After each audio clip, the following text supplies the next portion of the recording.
Welcome to another exciting, explosive edition of the Voice of the College Nation radio show. I'm the chief host of College Genesis. Welcome. Now, folks, we're going to have an explosive show. Let's going to go over something that bothered me for all day today.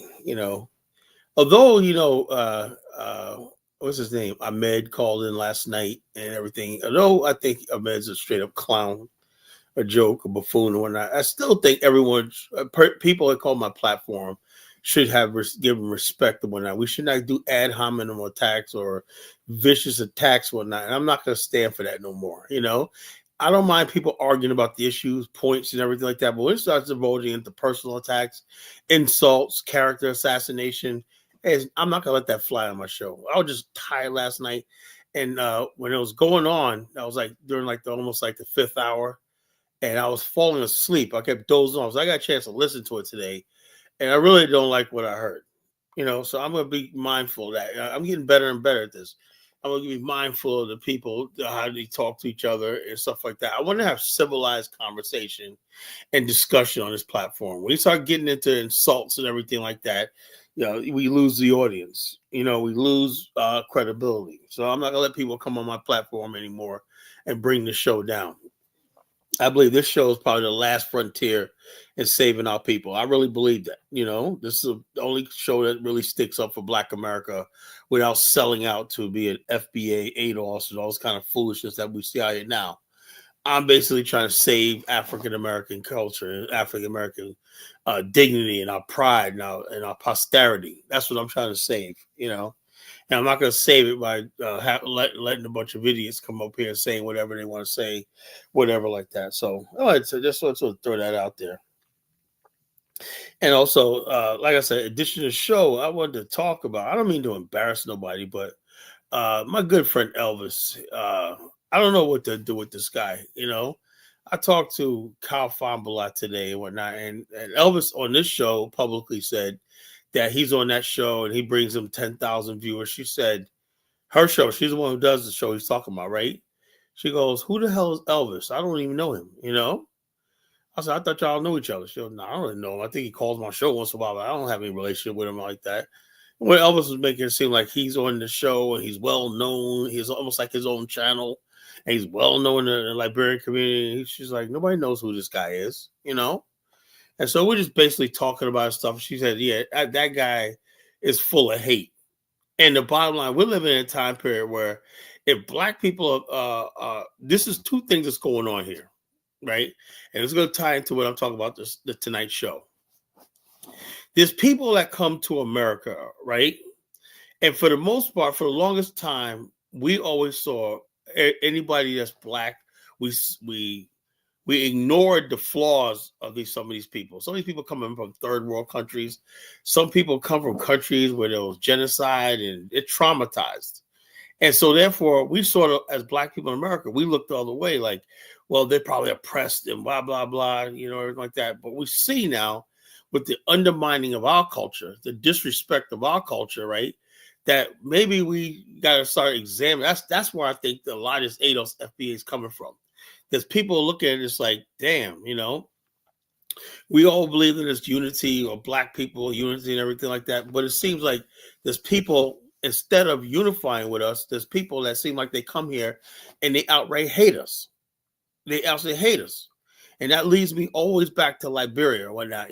When people, and me and Kyle talk about, tell outright lies on our ancestry, when you see the hatred for American Liberians, it's really a fundamental hatred for Black America, and also a fundamental hatred for America. So you got people coming over here from the country, they hate America, they hate African American culture, right? They hate African American culture, and no, America's not coming for Liberia. It's not gonna be a military base in Liberia 1770. I'm sorry, that's not gonna happen, Liberia and America has no real relationship. The only relationship Liberia has with America is through Black America. Sorry to tell you that. White Americans are not welcome in Liberia, so I don't know what you're talking about. Neither is really the U.S. government. You got the wrong country, bro. I know Liberia. And I've been there several times. White America all that stuff like that means nothing in Liberia. They really don't. They really have no affection for it. They come into this country and everything like that. But this idea of the red, white, and blue and all stuff like that, because Liberians feel like America betrayed them and historically betrayed them. And a lot of Liberians have a lot of bitterness towards the United States. Really, America turned its back on Liberia since it's an exception. So this idea America's going to have a base and all stuff like that, that's wishful fucking thinking. I'm here to educate morons like 1776 with his MAGA nonsense and whatnot. That's never going to happen in Liberia, especially as long as I'm around. It's not going to happen, so.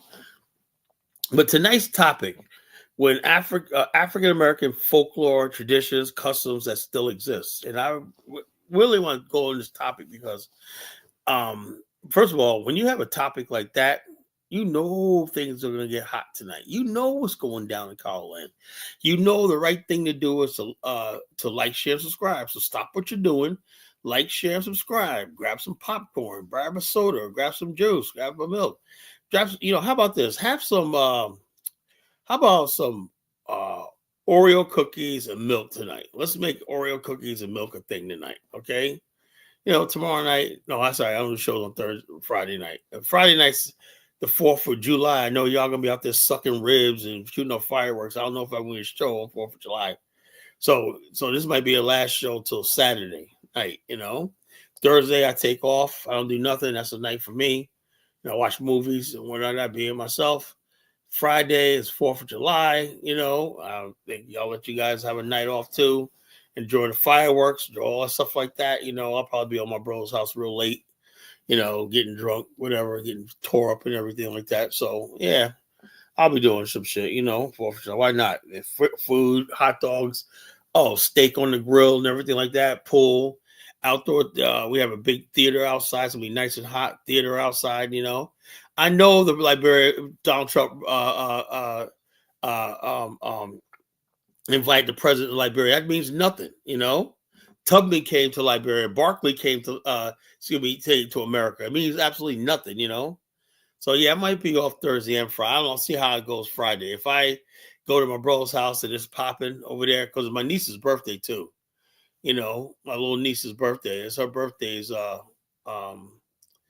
how is she now? 94. She's 31 years old. Or 30. 93. No, she's 32 years old.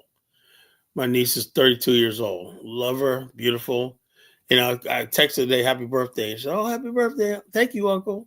I know even at this age, if I miss any of my niece's birthday call, they feel some sort of way. Swear, I forgot your birthday. They take it to this day. They take it to heart if I don't call them or text them on their birthday.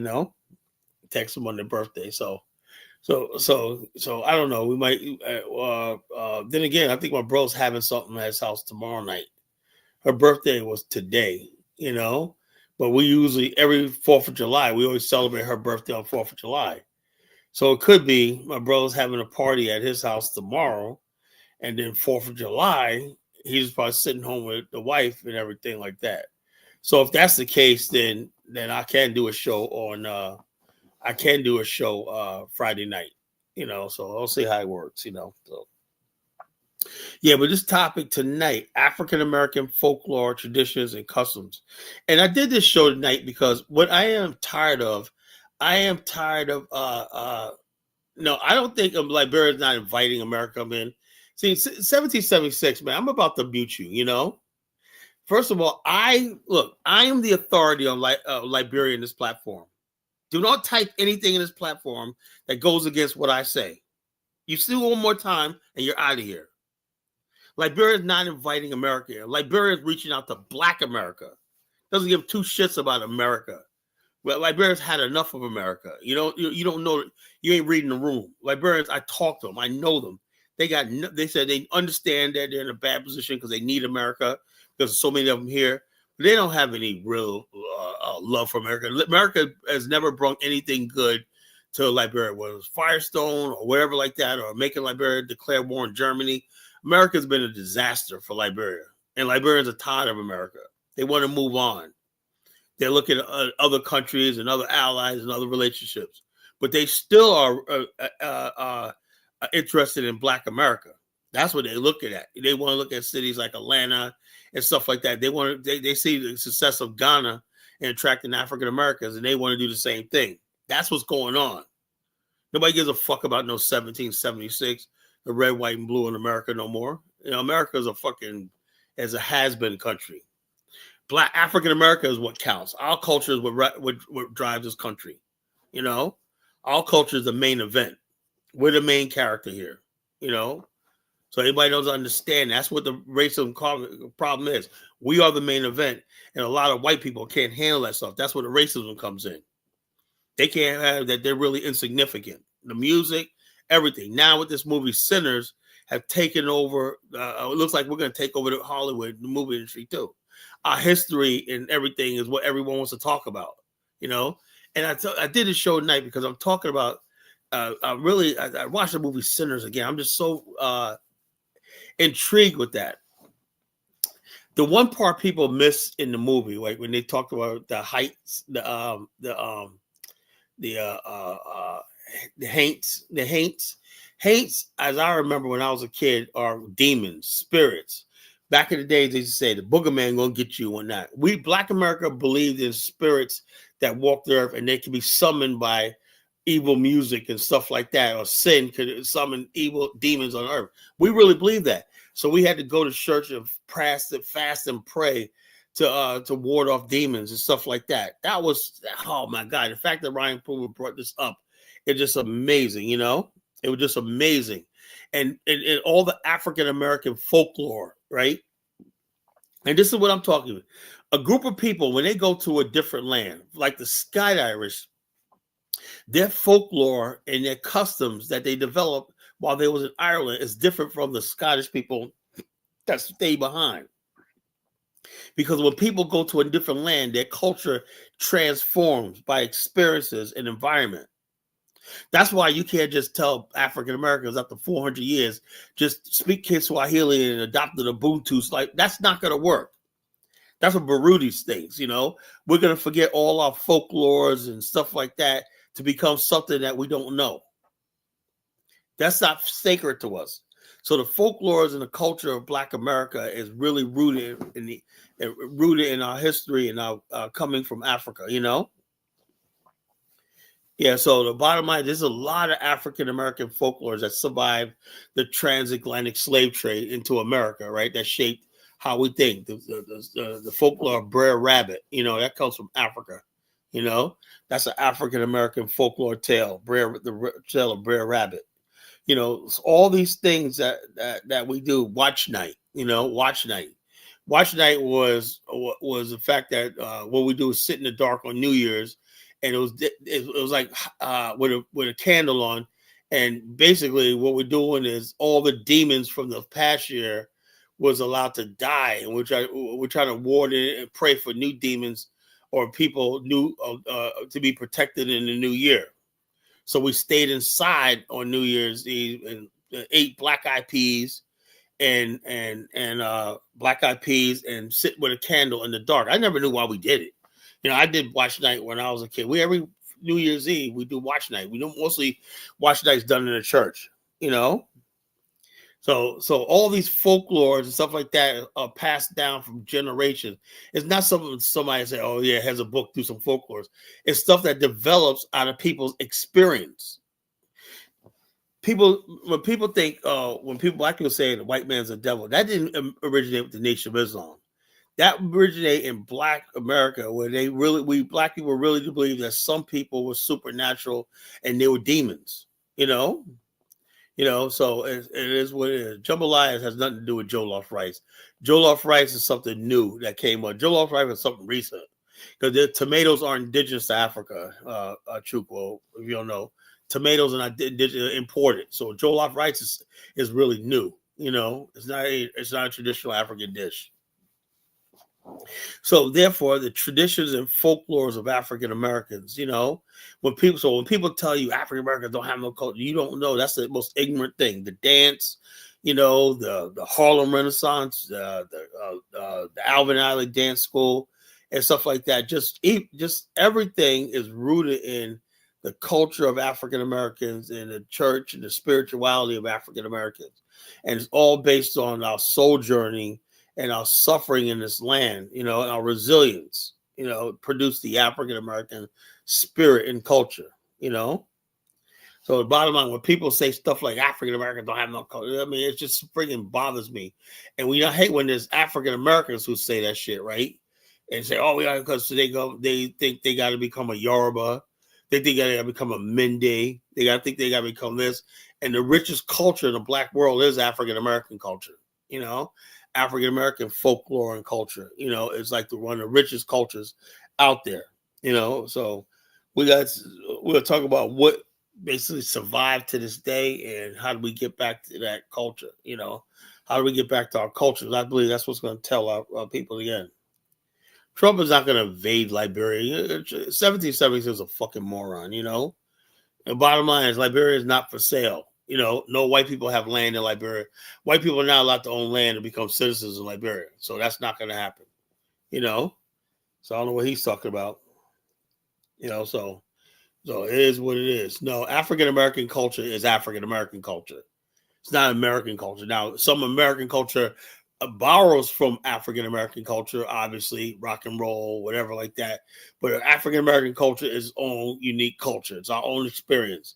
I hate when people try to hijack our culture, our foods. Everything's been stolen from us. Everything's been stolen from us to be made to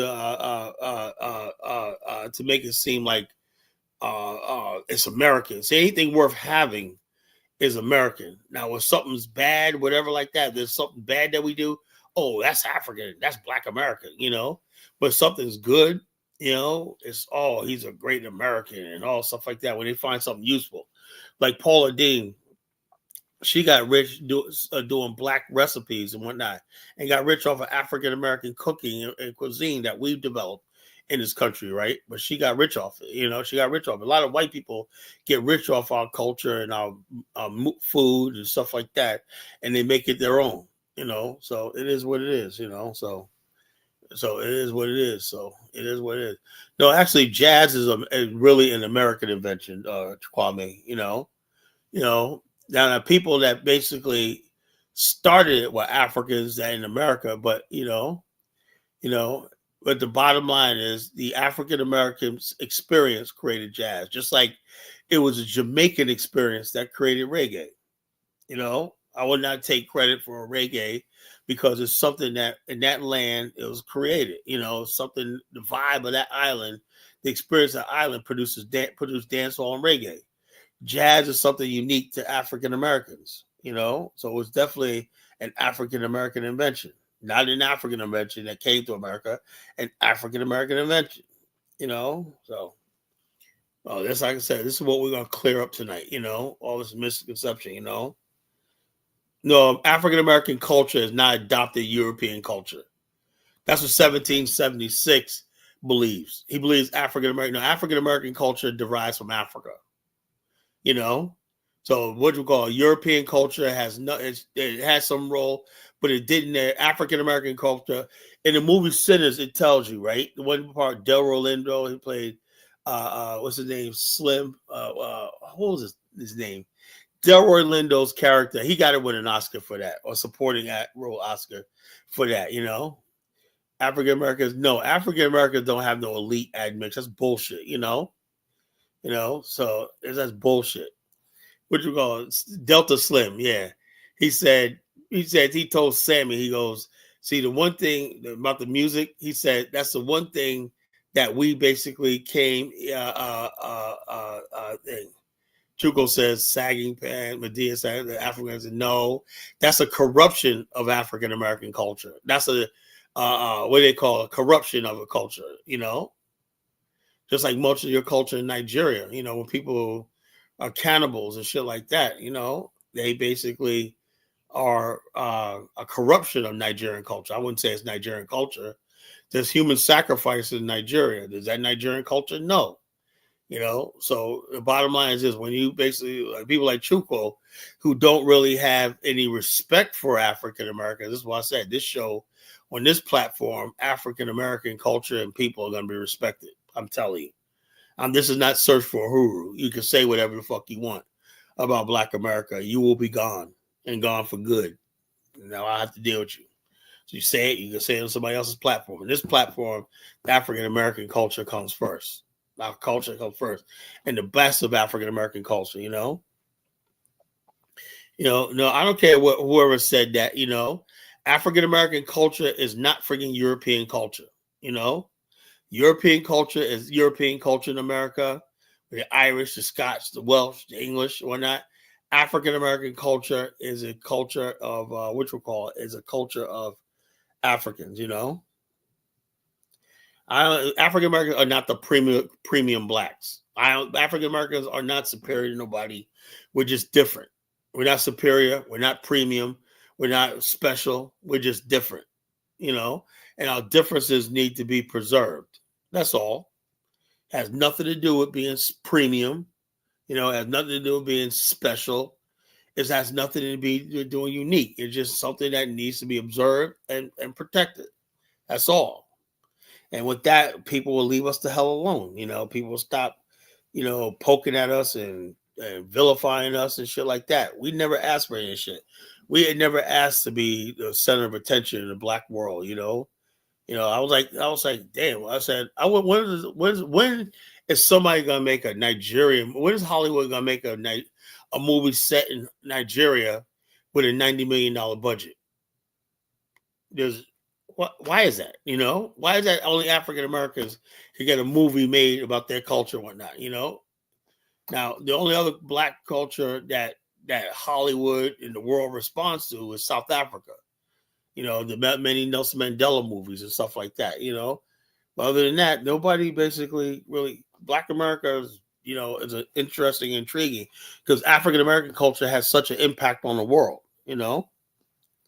African Americans, we're not the elite blacks. We're not the elite blacks. We're just blacks that live in America that basically are fortunate to be here and fortunate to unfortunate or unfortunate.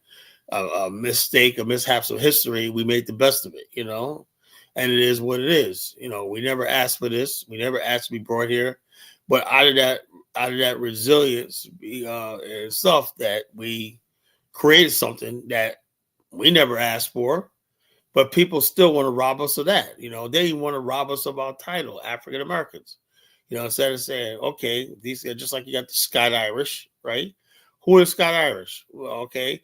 Are they black people or Asian people that live in Scotland and suddenly decide to move to Ireland? No, they're Scottish people and not from Irish people of Scottish heritage that live in Scotland. It's called Scott Irish. French Canadians, are they different from Parisians? Of course, a Parisian is somebody from Paris.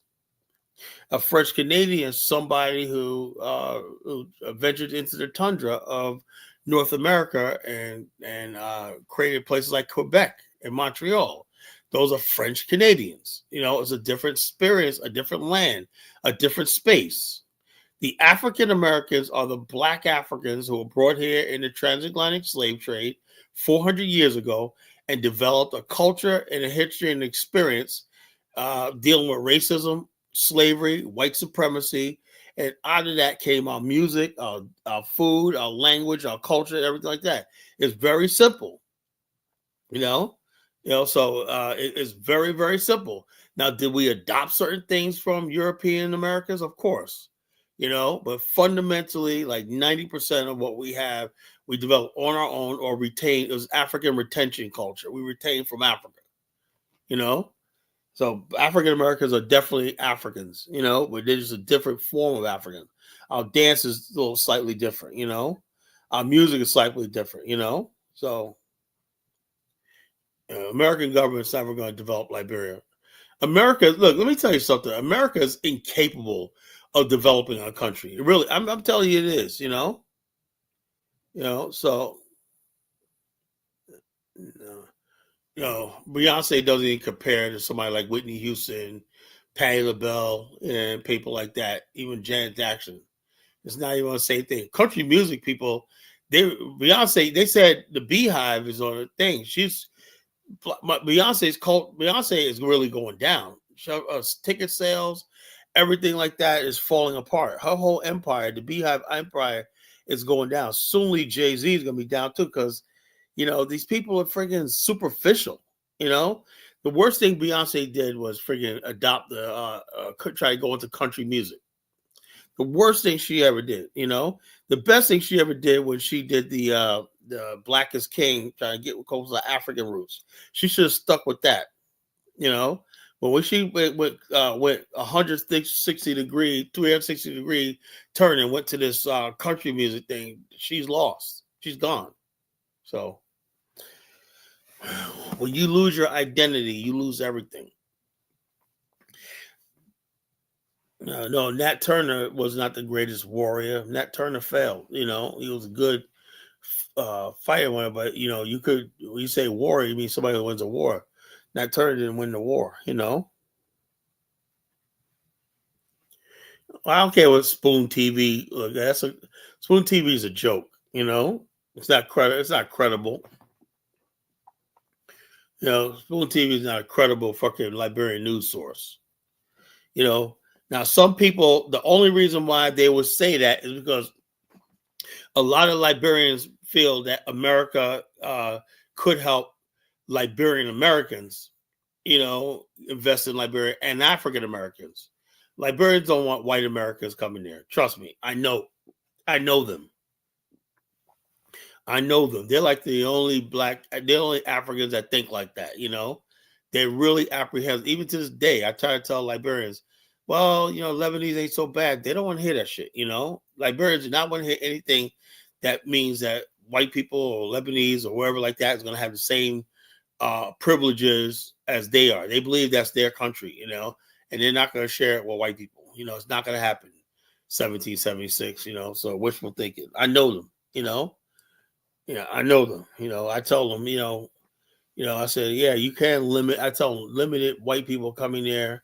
I said, it could be a net positive. They're like, they don't want to hear none of that shit, because unfortunately the white man has never shown himself to do anything. America's never really gone to Africa and any place like that in the third world and it could show you a success story. Show me one success story in the third world, not the first world country like Japan or South Korea. I'm talking about a third world country. Show me anywhere where America was at, where that country developed. It never happened. Look at Cuba. Look at Puerto Rico right now. It's a freaking mess. Look at the Philippines, anywhere America. And the same thing's going to happen to the Congo. The Congo is going to be another Philippines by the time Trump is done. America and Liberians know that. They know that America is not going to do anything good in the country, but they're going to try to milk it for all it's worth, Liberians are very smart. Look, 1776 don't understand something. Liberia has a long history of manipulating countries like America, France, England, and Germany to get what it wants. Yeah, that's what it does. During the Cold War, Tubman was able to manipulate the United States to get the JFK Memorial Hospital built, all stuff like that. They will say, oh, we got these Russians want to talk to us. The next one is America. Oh, okay, we got the money for that. They would get money out of America by just by basically threatening to go to America's adversaries. Liberians are going to do that. So they're going to do the same thing with Trump, Like, oh, yeah, well, Vladimir Putin and now they're going to pull the Ibram Traore card, Hey, Ibram Traore is you got to get out of here. America, that's blasphemy on this platform. Say America is the father country. America's not no damn father country of Liberia. And if you say one more time that, you are gone. You're never going to be on the show again. America's not no damn father country. America's a fucking joke. Our founding fathers, our founding fathers of Liberia, Joseph Jenkins Ross, these were strong black men. Edward Wilmot Blyden, Dr. Drayden, R4 McGill, Hillary Teague, Elijah Johnson. These are our Liberian founding fathers, and they're revered in their country, just like George Washington is revered here. So the bottom line is this is another thing. It's like telling America, oh, England is the mother country or some stupid shit like that. That's a lie. America's like, America's America, England's England. So I don't know what the hell is 1776.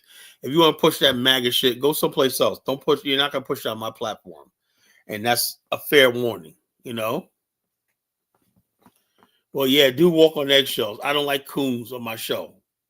I don't like race traders. I don't like coons. So if you're gonna be a race trader and a coon, you got to find another platform to troll. I will get rid of you in a minute. I'll get rid of anybody in a minute. I do not like race traders at all. I don't like cowards and I don't like race traders. Anybody who bootlicks to America is a fucking race trader. We're telling Liberia, America, only reason why America is interested in Liberia is because they know that for the fact of the matter is Liberia, so Donald Trump knows everything. There's large numbers of African Americans who are looking at Ghana and Liberia and getting involved one night. So he wants to basically be like, okay, what's going on here? That's what it's all about, And then you got the rise of people like Ibrahim Traore and Pan-Africanism and Black nationalism is rising. He knows that, So that's why he wants to he thinks he's going to get a foothold into Africa with Liberia, It'll work in the short term, but Liberians are smart.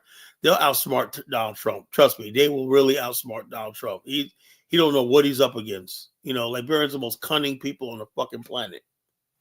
I know them. They'll play you like a fucking, they'll play you like a fiddle. So yeah, we'll get back to the African American folklore. The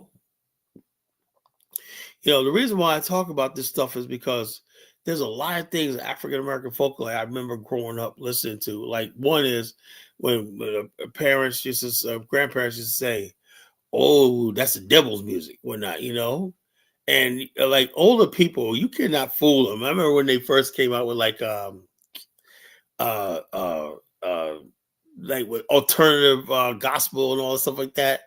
The old black people were not feeling that. That's the devil's music. You can't fool them whatsoever. You cannot fool them whatsoever. They know certain instruments and strings and whatnot that basically summon evil spirits and whatnot. They know the music is supposed to be for the glory of God. Like in the movie Sinners, he goes, use your talents to uplift the glory of God, give it to the Lord, right? And then he said, no, he wanted to be a sinner, where he wanted to play the guitar. He said, son, put the guitar down, Yeah, they call it devil's music. They call any music. Look, I'm going to say some stuff tonight that's going to hurt people's feelings, right? A lot of it has to do with the fact that we believe that our music, right, if it was not basically glorifying and edifying God, that's why we had two types of music in the Black America: gospel music, and we had the devil's music. The gospel music was done by people who want to be civilized and Christian, right? And among the Geechee people, the Geechees, right, was the juke joint culture, the drunkenness culture. It was reflective of the two Black Americas at the time. It's one Black America, I guess the ones that Chuko sees when that party and that's decadent, that's hedonist and everything like that. Symbolized by the Geechee culture. Let's say all Geechees were like that. But then you have the culture that tried to look. Let me tell you something. And I'm the only one that's gonna tell you who. Yeah, that's what it means. If you weren't Christian, then you know what, Kwame. You know who outdid the Christian church? The Nation of Islam. They said the Christian church was slipping, so they tried to be more moral, more upright, and more civilized than the Christian church. Each group of people was trying to out-civilize each other. The Daddy Grace Church, the Father Divine Church, all these things preach high civilization. The Noble Drew Ali's, all this stuff was about high civilization.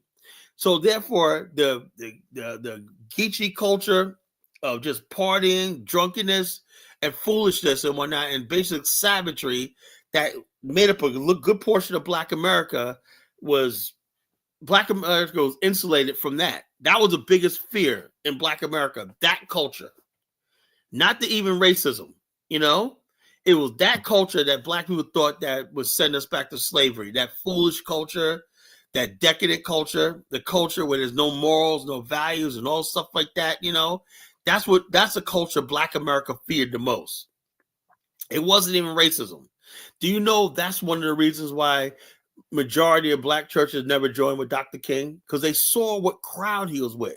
He was with that homosexual crowd, you know? He was with that white liberal. Black people never liked these white liberals and these leftists and these atheists and stuff like that. They never did, you know? They never liked that, you know? So therefore, basically, most Black people didn't even support civil rights or integration and stuff like that. They just thought they was going to stay among themselves and worship God. They figured the white people and the world represent the world, sin, the world. Yeah, we felt like, okay, we were in bondage, but the bottom line is this: as long as we had God, we could seek the promised land one day. The promised land is going to be a place where we don't have to worry about the hedonists, the sin and all stuff like that. We could be bountiful, we could be upright and everything like that. But they also knew, Black culture also knew, as long as we're in proximity to white people, that culture element of Black America is going to always threaten us.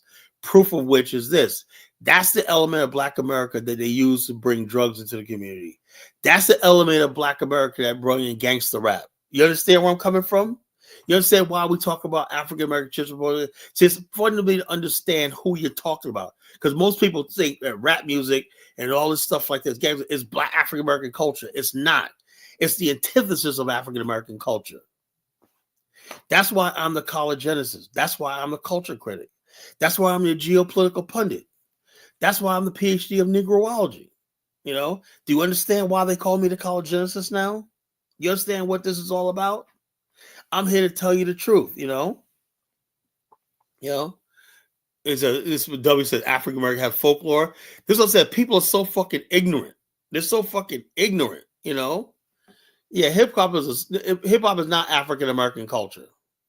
It's a subculture. It's a subculture that derives from the friggin' African Americans' experience. African Americans have many folklores.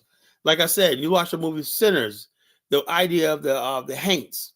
Haints were things that Black and the Gullah Geechee people believe were evil spirits, evil spirits, and these spirits had to be summoned by things like holy water, they had to be summoned by prayer, holy water, all these things to cast out demons. And once demons start walking the earth and whatnot, you got to go into fasting and praying. That's something in African American folklore, that we really do believe demons exist in human flesh. We do believe that devils and demons walk in human flesh among the people. We say that person's a devil, that person's demon possessed, that person's a demon. That's an African American culture, so it is what it is, So it's it is what it is. Kwame, you can't come and change African American culture. It is what it is. The African American culture pretty much is Christian. That's what it is. And then Islam came later, whatever like that, but it's very spiritual. So demons and ghosts and demons, we believe that the dead walk the earth and stuff like that, coming to haunt us. These are spirits that come to haunt us. We believe that if you do some evil and that person dies, he's going to haunt you at that person's death. We believe stuff we believe, because I heard it when I was a kid. I heard his spirit's going to come back and haunt you. His spirit's going to get it. Or somebody's going to give you bad luck or whatever like that. Somebody's going to jinx you. All these things are in African American folklore. So it is, and it all derives from Africa. Black America, look, in the South, in the Deep South, voodoo and spirits and root working was big in the rural South, rural casting out spirits and whatnot. They used to basically throw to ward off haints and whatnot. In the movie Sinners, the haints became vampires. That's they add that in. Haints became vampires. And so therefore, you would have to throw down certain powders or ward off spirits. I've seen this my whole entire life, I've seen this the whole entire life, So this idea of evil spirits and whatnot in the Black culture, this idea that Black America don't have any folklore and stuff like that is a farce, It's people who don't know our culture that never lived the African American spirit. Because I've noticed, because I was basically grew up in this, I had family members that were voodoo priests and priestesses and this shit, I come deep inside the African American culture, So most people don't know who we are. They really do think rap and hip hop and Diddy is Black American. No, that's a derivative of Black culture. You know what derivative means? Something that derives, So it is what it is. I can't tell people what the work is. I don't believe in evil and ignorance. That's always going to exist in Black American culture, it's always going to evil and this stuff like that is always going to be there. You can't do anything about it. Can't change what we're going to do, I don't think African American culture is pretty much, we learned some things from European culture, but I think African American culture is fundamentally like 90% African. Just like American culture, white American culture is different from the culture in Europe. It's something unique to America. African American culture is the African cultural experience of America, 400 years. When you take a person who's African, his old folklore, all that stuff like that, plant them in America, he's going to retain a lot of that stuff that he brought from Africa. Like in the movie Sinners, they said, Delta Slim told Sammy, he said, yeah, see the music? That's the one thing the white man didn't give us that's we brought that from home. Now, according to these foundational Black Americans, what is home? He said, we brought that from home. Was home America? No, home was Africa. He said, our music, we brought that from home, from Africa, So that clears up any FBA. Foundational Black Americans think that African American culture derives from America. No, it derives from Africa within the American experience, So the bottom line is, at home was Africa, He said, we brought that from home, And all throughout African American history, when I was growing up, no matter how light skinned you were, whatever like that, Africa was always considered the motherland and home. That was something sacred to us, right? Africa was a motherland home. Unfortunately, a lot of modern Africans come over here and they destroyed the relationship between Black America and Africa, some of these people in chat, I'm going to just start getting rid of them. I'm just tired. I want real debate and everything. I keep getting idiots. Why do idiots always come to my platform? I don't get it, It's based on that originally organically African American gospel music. Pro truth, you want to know, gospel music is purely African American. That's purely African American. It exists nowhere else in the world.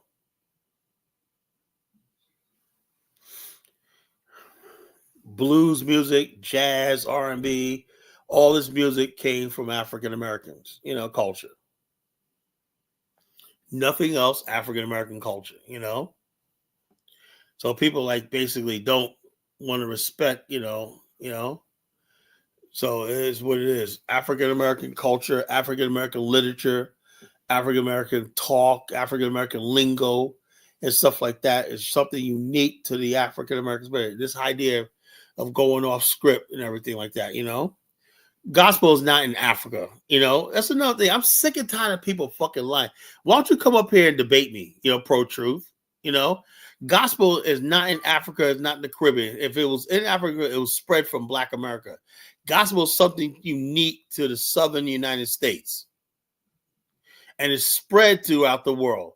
In fact, the Soweto Gospel Choir was actually South Africans who came to America in the 1800s and went to a Black school and formed the Black church, the African Methodist Episcopal Church, and invited some South Africans to America. And they went back to South Africa and formed the Soweto Gospel Choir. They came from America, Gospel is not African, It's not African, That's another thing. And I hate the fact that I got to say this like this because a lot of Africans basically don't fucking understand when they think, if you give black people something like that, we have gospel singing, but it came from African American Christianity. Christianity is not in Africa, it's not in Africa, except for Ethiopia. But the African Methodist Episcopal Church is something that was formed in America. It wasn't formed in Africa, You'll chime in, but just don't say nothing about fucking Liberia. You don't know what you're talking about. So I don't like people putting misinformation in my chat room. You don't know what you're talking about, so be quiet. As simple as that. Other than that, you're just fucking trolling me. And I don't like trolls. If I tell you don't know what you're talking about, right? Trust me that I'm telling you the truth. You don't know what you're talking about. If I thought you might have had a good argument, then I let you say, okay, yeah, we can discuss it. But you absolutely don't know what you're talking about, 1776. United States and Liberia is never going to be friends. Never. Never have, never will. So that wishful thinking about Liberia going to be some America like that. Liberia is like the leader of Africa, Yeah, I know. These goofy-ass Pan-Africans think, rhythm and blues, hip-hop came from Africa. No, I'm not going to let people, like I said, a lot of this stuff, hip-hop, rhyming, rapping, comes from African-American traditional customs and folklore, So I'm saying like this, when I talk like this, people think that I'm trying to divide people. No, I'm just like, I don't like people trying to erase who I am, If I got to erase who I am to be a Pan-African, then I don't need to be a damn Pan-Africanist then, That's the one thing about Pan-Africans that was a mistake. This idea that you could, everybody have to erase who they are, whatever. Some Africans say, I'm not going to erase who I am.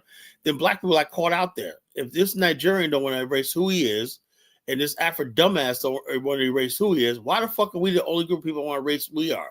And I'm trying to tell you people, we have our own traditional African folklore and stuff like that survived for 400 years that we could tap into. I don't have to be a fucking Yoruba. I don't have to do Oshun. I don't have to do go to Benin and do voodoo. I got voodoo right here in the fucking America. We got that shit right here in America. I can go to South Carolina, Louisiana, and do and practice voodoo. The fuck I need to go to Africa for?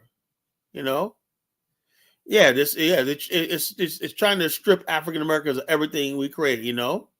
So the bottom line is, we had our own drums. Our drums evolved because Africa drums use hands. We was the one who started using sticks, and the tempi. Our drums are different. So it is what it is. So our culture is different. We have similar, but it's different. It evolved into something else. Something unique to Black America. But I tell you what, I do love African drums, though, man. I tell you what, I had this one drum beat. I can't find this shit on internet. It was on YouTube years ago. This is the baddest fucking African beat. It was like 25 minutes of this beat. It was strictly drums. It was like, boom, you really felt it in your soul. That's how you know you're African. When you freaking hear those African drum beats. When a couple years ago, like 12 years ago, I went to the Liberian embassy for thing. That's why I think I might go for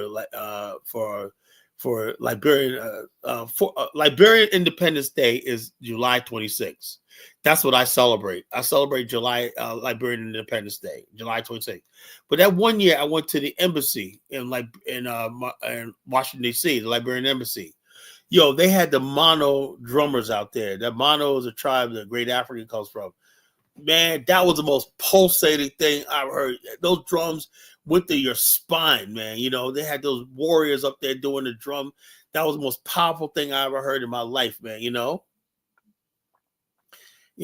that was the most powerful thing. That powerful thing. I was like, damn, that's how you know, man. That was the African in me just coming out when I'm hearing those drums. So that basically drives African American culture. And our roots. Our roots are in Africa, so they just selling drugs on black the hip hop origin Africa. Yeah, I know. The bottom line is, it's a hip hop origin. Hip hop is a derivative of African American culture. Then gangster rap is a derivative. Gangster rap and thug rap and criminal rap is a derivative of hip hop. You see how it keeps going down? You know, hip hop is a derivative of African American music and art, right? Then gangster rap and commercial hip hop, that gangster shit, that commercial mainstream shit, is a derivative of that. So it is what it is. So. But yeah, so we talk about African American folklore and traditions.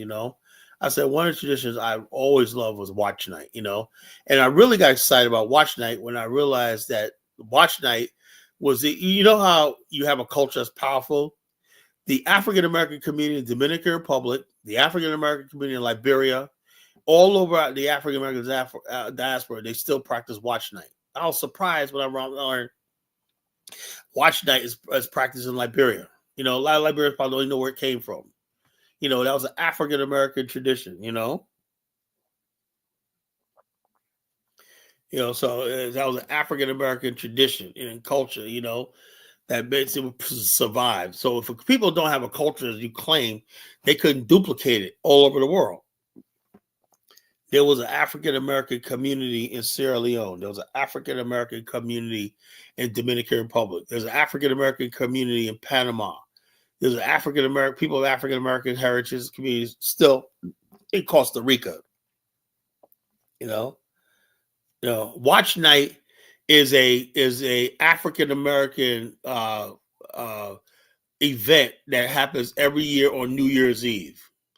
It started we eat black eyed peas and cornbread. We had a movie that had one character called Cornbread. But you eat black eyed peas and cornbread. That's what we ate. Black eyed peas and cornbread, right? And we sit in the dark, right? Sit in the dark and with a candle. When the New Year's come up, all the lights are out and everything, and we just sit in the dark holding the candle. Everybody holds a candle, That's what watch night, and we just wait for the New Year to come in. That's an African American cultural tradition that's been around since the American Revolution. And some people say it was warding off spirits. Some people was like basically said it was about us basically warding off, trying to help people who escaped slavery and giving refuge and cover about slavery or something like that. Where they was basically hiding from patrols and stuff like that.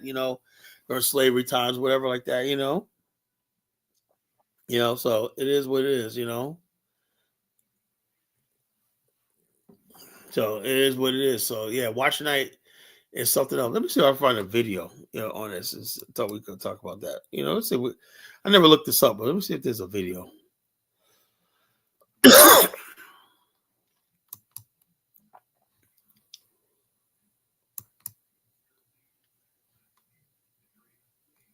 See if I can find a video on this.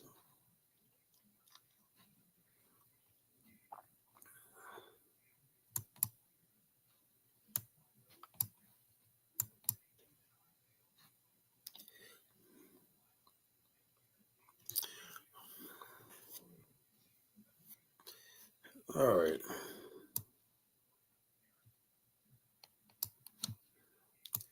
Home.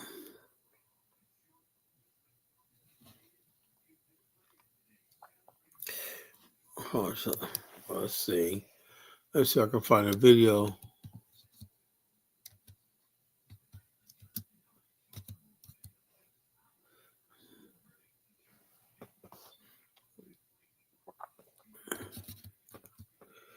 We would sing songs like "Down by the Riverside," "Down by the Riverside."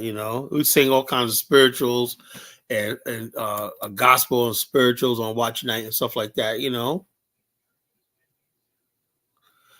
So let me see.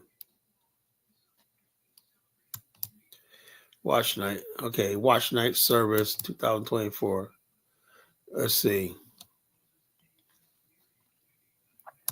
It's still practiced in Black American tradition, practice, watch night service. And usually preachers have a sermon on watch night, Pastor Kamui's watch night service. So I think it's a Liberian guy. He does watch night. Watch night is now being observed in Africa and a lot around the world, Watch night services. Somebody's basically. I ain't gonna play that. Let's see. Watch night service. Let's see. Watch night service. I'll play this.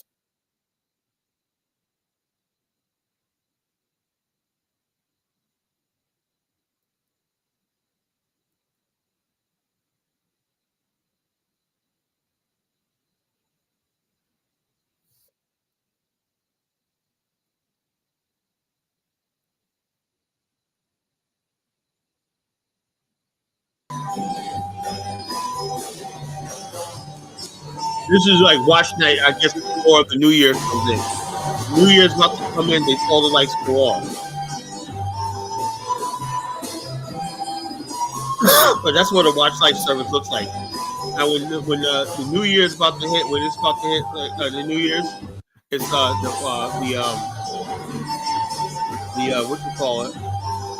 what you call it, is the lights are turned off and everybody's sitting in the dark. I don't know why we do that, but it is what it is. It's something that we were doing though. Something we did. Particularly, watch night was big in the Pentecostal church and the AME church.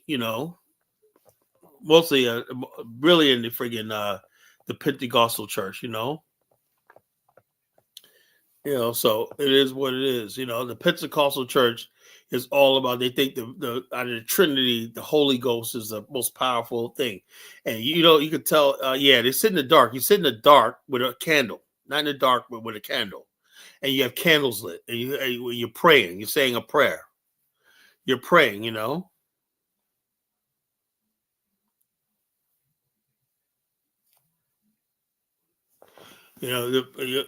say it. You're sitting in the thing, and you're saying a prayer, and you start singing hymns and stuff like that.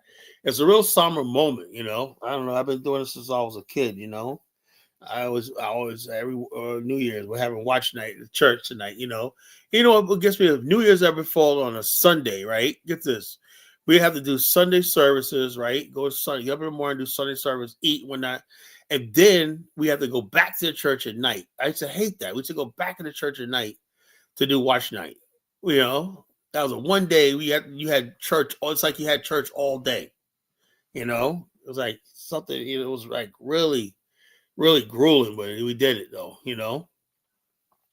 One time in North Carolina, we did watch night, right?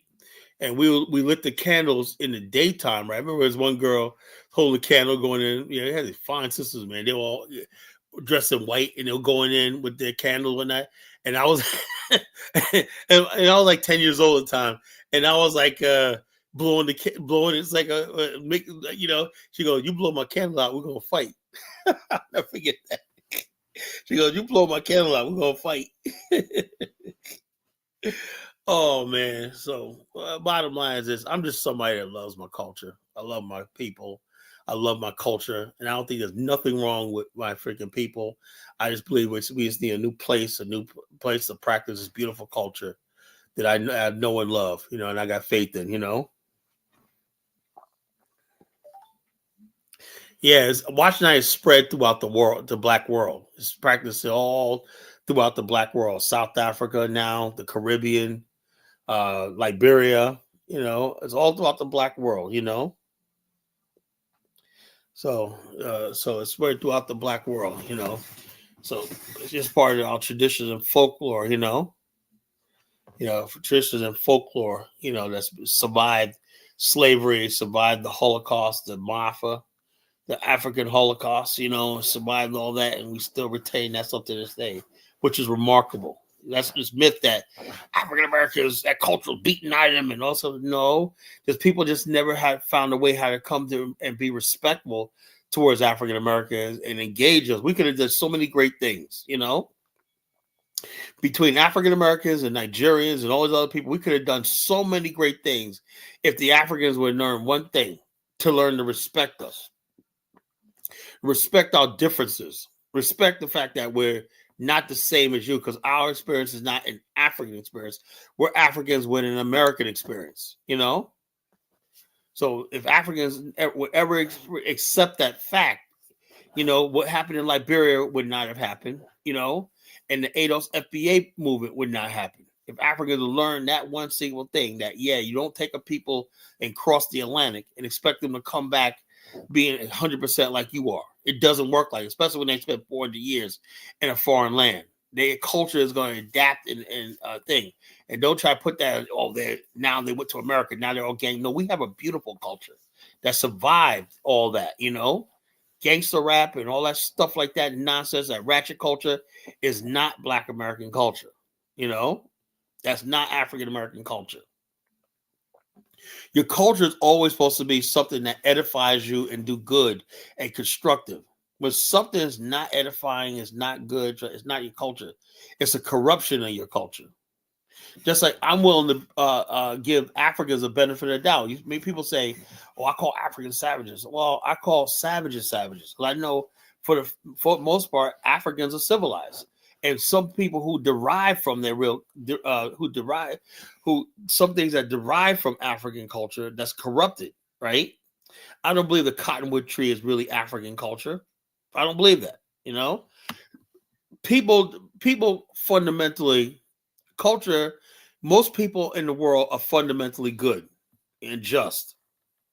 So when somebody does something evil practice, I naturally see that it's a corruption of their culture. I see that as a corruption of their culture, not that that's their culture. The difference is when Africans judge African Americans, they think that the worst of us is who we are. See the difference? I don't believe General Butt Naked represents Liberia. I don't believe Boko Haram represents Fulanis and Muslims in Nigeria. See the difference? This is why I'm here. I want to be a freaking leader, an example of leadership in the Black world. So when people come up and they say ignorant stuff about Black America, you don't know our culture. You don't know who we are. Who people are. You always look at the best of who somebody is and say and judge them for who they are, who the people is. You take time to understand their story. But what's the African American story? Yeah. What's the African American story? Who are these people? I know I got my own perceptions from watching hip hop videos and everything, but do we really know these people? And the sad truth is, most Africans and Caribbeans don't know us at all. I could tell they don't know a damn thing about us. They think they know us, but they don't. They think by watching rap videos and also like that, they know who we are. They don't know who we are. Somebody Elvis, he thinks he knows African Americans. He doesn't. He's more clueless than most people. He's clueless. You don't know anything about us. So it is what it is. So it is what it is. So I just love my Black African American culture. Love it. I would not trade it for anything in the world. I don't care what anybody say. I'll go down with this culture. I love it. I think it's worth preserving. I think it's worth respect. Just like everybody else thinks they're worth respecting, thing like that. People that come from cultures that are still, eating with their hands and doing all kind of crazy shit, and they're gonna preserve that when it comes to African Americans. Oh no, y'all gotta change who y'all are. Y'all gotta change all y'all are, man. You can't, man. Come on,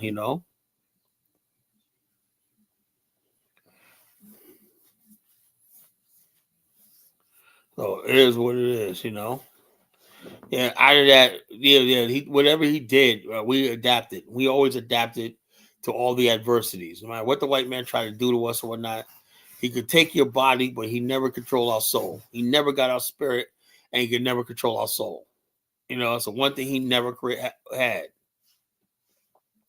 He thought about holding our bodies in bondage. He had us, but he never did.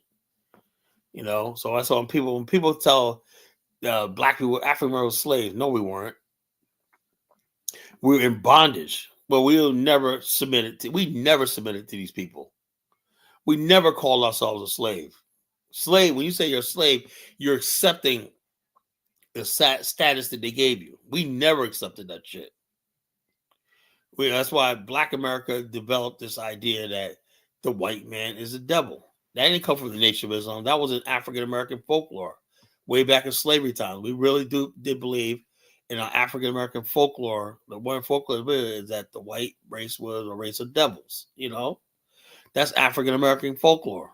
It's not something that just came on the streets of America. No, that's been deep inside.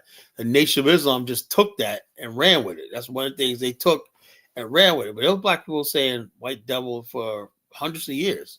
We really thought these in African American culture, we really thought the white man was a fucking devil. Yeah. So we really thought the white man was a devil. We really thought that. So it developed a thing. And all of a sudden, the experiences of America. Now, if you take African Americans, right, and you take somebody, let's say, if I listen to my good brother Baruti, and he says, yeah, we got to be Unbutu, right? Unbutu really means everybody, black, white, everybody get along. That's not our culture. Our culture is we never let white people in, We never invite them in our culture. We never invite them in our space. We always think there's a line between us and them. Even when we're friends with them, there's always a stipulations and everything like that. But African culture, that does not exist. That right there is something unique to African Americans, This wall we put up, like Africans will tell you, oh, y'all too racist. Y'all always bring up race. Y'all too race conscious. That's what they always say when they come to this country. Everything about black people race, but that's what it is. When you come to America, that's the culture. That's what a lot of black people feel like they're being disrespected, because a lot of black immigrants try to be like, oh, yeah, I'm an immigrant. I don't have the experience. Like this Winsome Sears running for office. She keeps saying every interview, and she's going to lose. That blonde lady is Abigail, whatever it is, going to win, because this Winsome Sears don't have the real support of the black community, So it is what it is, so it is what it is. Winsome Sears basically is always trying to pander to, oh, I'm an immigrant, I'm a this, I'm a that, Okay, I get it, you're an immigrant, but what's that saying? What's you're implying? You're implying that you don't have the folklore and some of the beliefs that Black America, white people know we have. They know that we still have trauma and anger about slavery. The Bruce always says so-called African American. Can anybody just have a term that better describes African Americans? You're Africans that had a culture that developed in the America. So that makes you an African American. So why are they so-called, Baruti? So it is. I don't know. Baruti will never get it. He's not somebody that knows Black African American culture. He thinks he's going to replace our culture and folklores and everything. You can't, Baruti. It would take you 400 years to replace everything Black African Americans are. The African American is 400 years in the making. You would have to take African Americans 400 years in your land, Baruti land, whatever it is, and they would have to have the experience that for 400 years to develop a culture. Take about a good 300-400 years to develop a culture. You can't just give somebody a culture, Yeah, this idea that we need correction. That's the problem with the so-called that's why the Pan-African movement has failed so bad. The bottom line, they think we need correction. We need to change these people. The most advanced group of Black people, one of the greatest group of Black people in the world, you're telling them they need correction. Okay, and you wonder Brewery ones why nobody listens to them, Yeah, I know she has a husband and daughter like that, but when she's campaigning, she always make it a point to basically point out that she's from Jamaica. She's not like the rest of us or whatever like that. She has no ill will towards white folks and whatnot, And sometimes a lot of white people, they're uneasy with African Americans because of our history, That's just understandable. If I was a white person, I would favor Africans, Caribbeans, everybody but the Black African Americans because, they feel that they did us so wrong, that relationship would never be repaired. So they want that sigh of relief. They want to believe that they don't see skin color, right? And so when they see a lot of immigrants talk, they're like, oh, that's what I'm talking about. You ever notice that the one black guy that hangs out with a bunch of white guys, he's always a freaking foreigner. I'm starting to realize that now. Every time you see a black guy that be the one black guy in a crowd of white guys, I guarantee you, he's a Haitian, Jamaican, Caribbean, or African, something like that. You rarely see African American brothers, in those things. Yeah, the token, a lot of black immigrants like being a token, ride along, and they think they're special, because they can have white friends and whatnot. Well, there's a lot of problems with us having white friends, because when they start telling their racial jokes, like that one kid that made that comment about online, said, well, I'm gonna take your black card. He said, I'm not a nigger like you are. The Congolese kid was black as the ace of spades, right? Called a black African American a nigger on welfare, so really nasty. That's what he talks. That's how he talks in front of his white friends. That's what his white friends say. You're different. You're not a nigger like them. So who's right? This Congolese kid was probably adopted by a white people. He's coming from a war term as a refugee. So there's a couple of them. This one black brother roasted this fucking Congolese guy on TikTok. He said, well, I'm not a typical black person. My parents adopted me. He said, look, I said, so you're a milk carton type of nigga, right? He goes, dude, that's not a flex. Your parents adopted you from an orphanage or whatever and raised you and whatnot. That's not a flex. He goes, I got a family here. You come over here. You was one of those kids, those feed the hunger kids, and the whole fucking panel started busting up laughing. This African dude looked like a freaking fool. He tried to say how virtuous he was because he came over in a boat with white people, so it is what it is. Yeah, so it is what it is,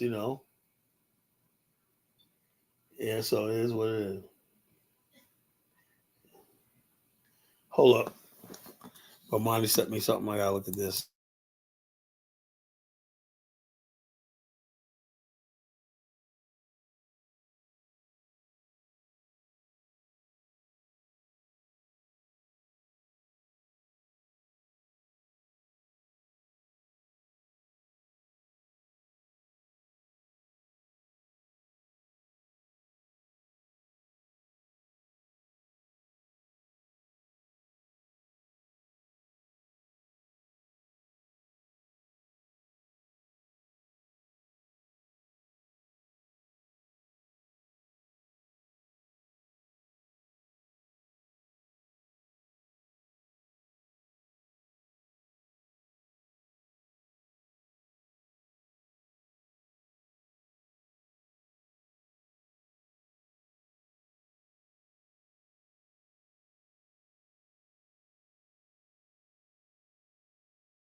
Okay, yeah, so here's that read something Bomani sent me.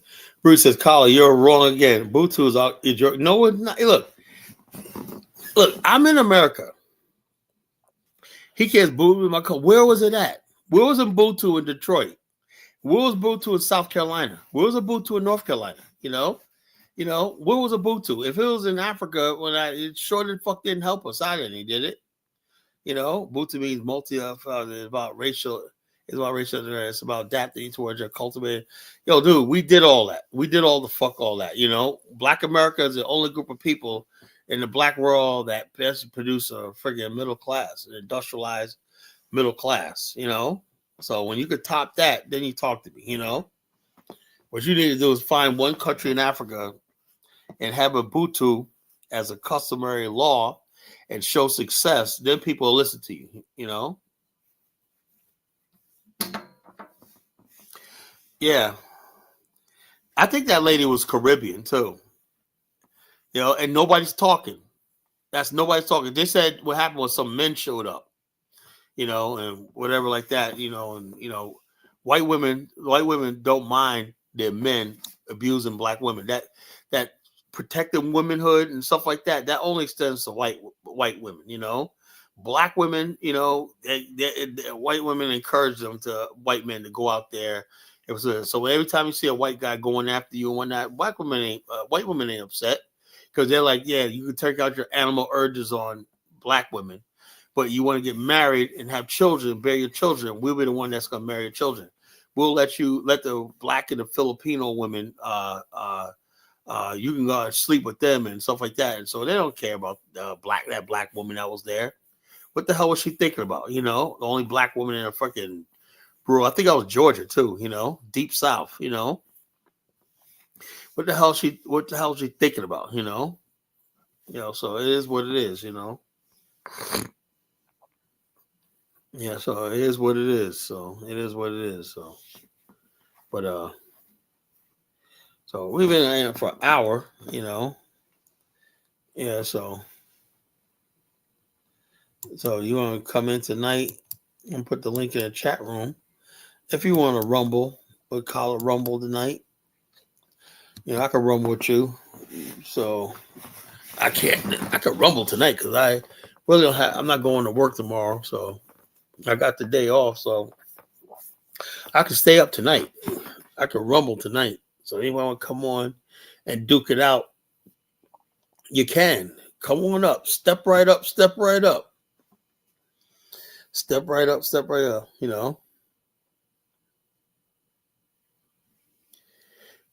Earlier it says Ubuntu is a onerous ideology. Baka was put in Congo and haven't got their reservations back in Arkansas, and then there Cameroon suffering. Yeah, the bottom line is this: I'm sick and tired of African Americans making fools out of themselves. And I don't know that story, but if who's that? Who wrote that?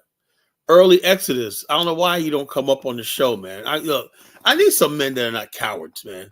What is it about people that don't call the show? Are you scared of losing your freaking minimum wage job or something? If somebody has a good comment in the comment section, man, I'm gonna start deleting people if you don't come up on the show. I mean, I love my contributors that come on and shit. Like, they want some more people to come on. People type some good stuff and they don't come on the show. You think you're too good to come on my show?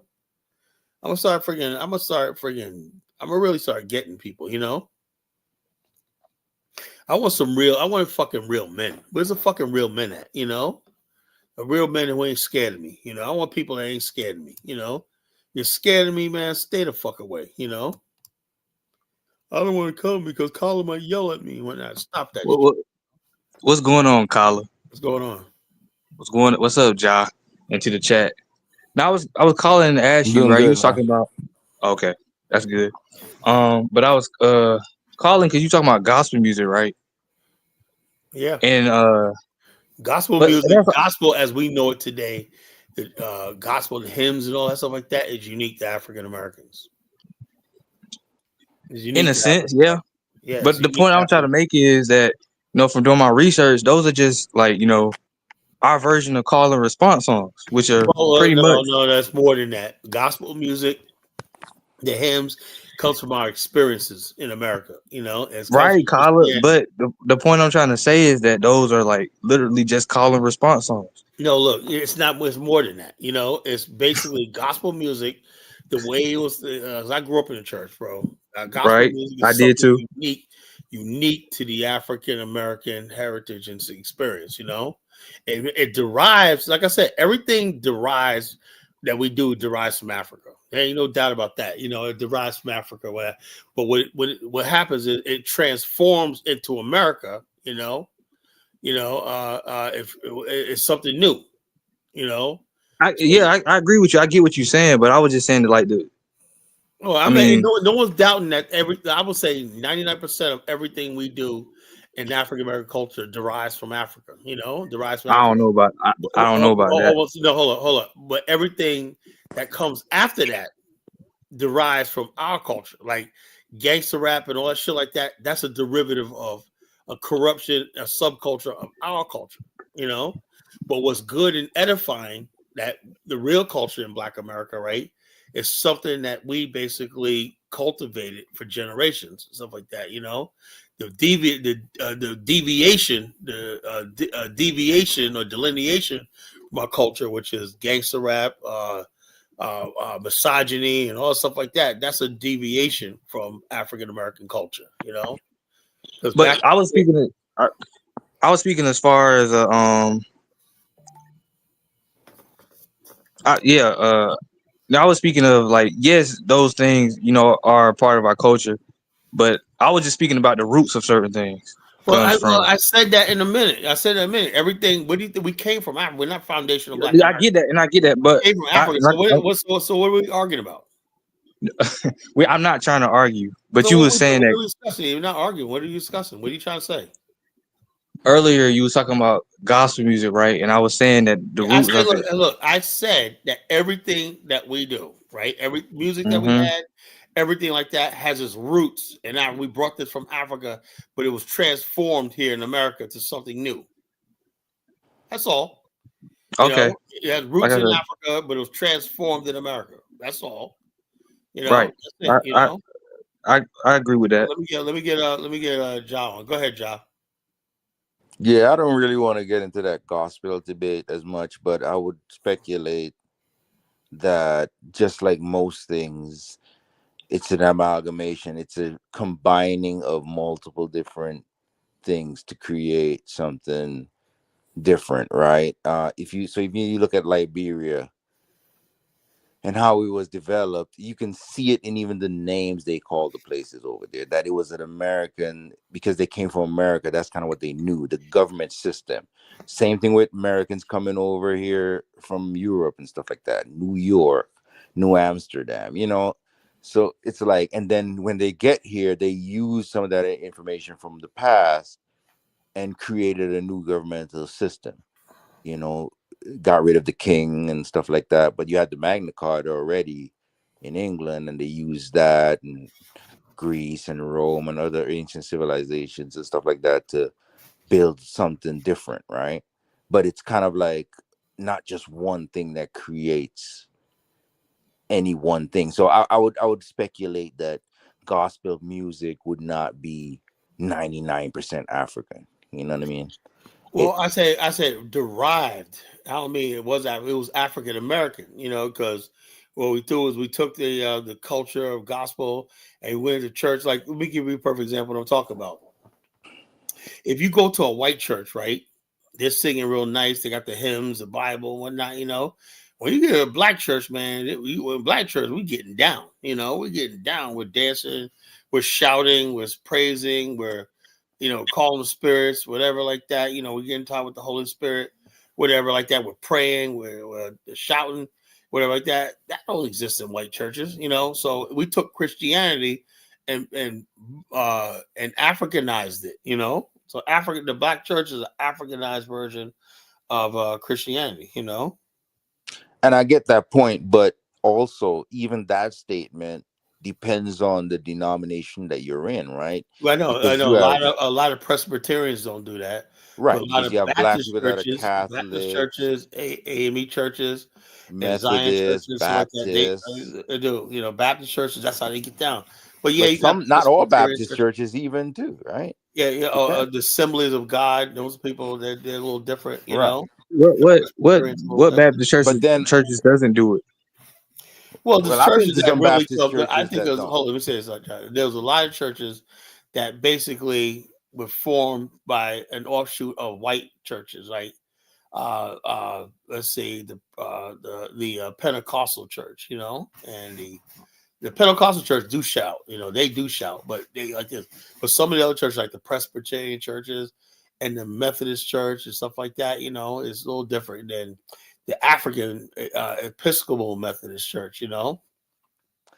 But Carla, even that statement in itself too has is not even 100% true, because if you listen to like a Pat Hagee or man, it's a bunch of these other a Jimmy Swaggart or some of these type of Yeah, guys, Jimmy right? Swagger, rest in peace, just passed away. I tell you what, let me tell you something about Jimmy Swagger. That's who I used to listen to as a young Christian when I was coming up. And you know something, he used to preach fire and brimstone. He used to scare me to death, man, about hell. That's what the guy. And then when he got caught up in that scandal in 1987, I said, "This motherfucker." Every time when I'm with a girl and I'm thinking of Jimmy Swagger over my head. Don't you do that? That's sin. Anyway, he said, Jimmy Swagger was cousins of Jerry Lee Lewis, right? No, I didn't know that. Well, yeah, they were first cousins. Jerry Lee Lewis. Jerry Lee Lewis. You watch the movie Sinners, right? The juke joint. Yeah, Jerry yeah. Lee Lewis and Jimmy Swagger they were the white guys that were in black juke joints. That's where they got their stuff. Same thing with Elvis. Elvis, Jerry Lee Lewis, all those guys had moves like black men. And Jimmy Swagger, his style of preaching was a black preacher because he preached in a black church. He went to a black church, in rural Louisiana. So that's what I'm saying. So So even that in itself, these guys are pastors of mega churches, and if you watch their sermons, some of these guys were like laying hands on sick and making all kinds of noise. Yeah, revivals and all that stuff like that. Right. They basically got that from the African Americans, Yeah, but also that whole thing has a downside too, because a lot of these denominations, those type of denominations, they take the Bible as literal truth in every word that it says. So if it says that Jesus walked on water, they literally believe he walked on water. Nobody believes that, bro. Nobody believes that. You think so? I don't know anybody. I've been in church, man. Nobody. And when you talk about that or the idea of the snake, it's like it says in the Bible, but people like don't dwell on it. They're like, okay, that's what the Bible said. We can't question it, but we don't talk about it either. That's how people. Yeah, but literally, like, remember, some of these guys had their big mega churches. They were laying hands on the sick and saying they're healing people of all kinds of illnesses, right? People like that. Which is a direct thing from the Bible too. These white guys at mega church, they had these fake ass people come in, say in crutches, right? And the guy says, "I'm healed," and whatnot. Next thing he takes the crutches and throw them down. I don't need no, so I'm seeing. See, and people like, "Oh wow, whatnot," And people come in, I'm blind. I can see.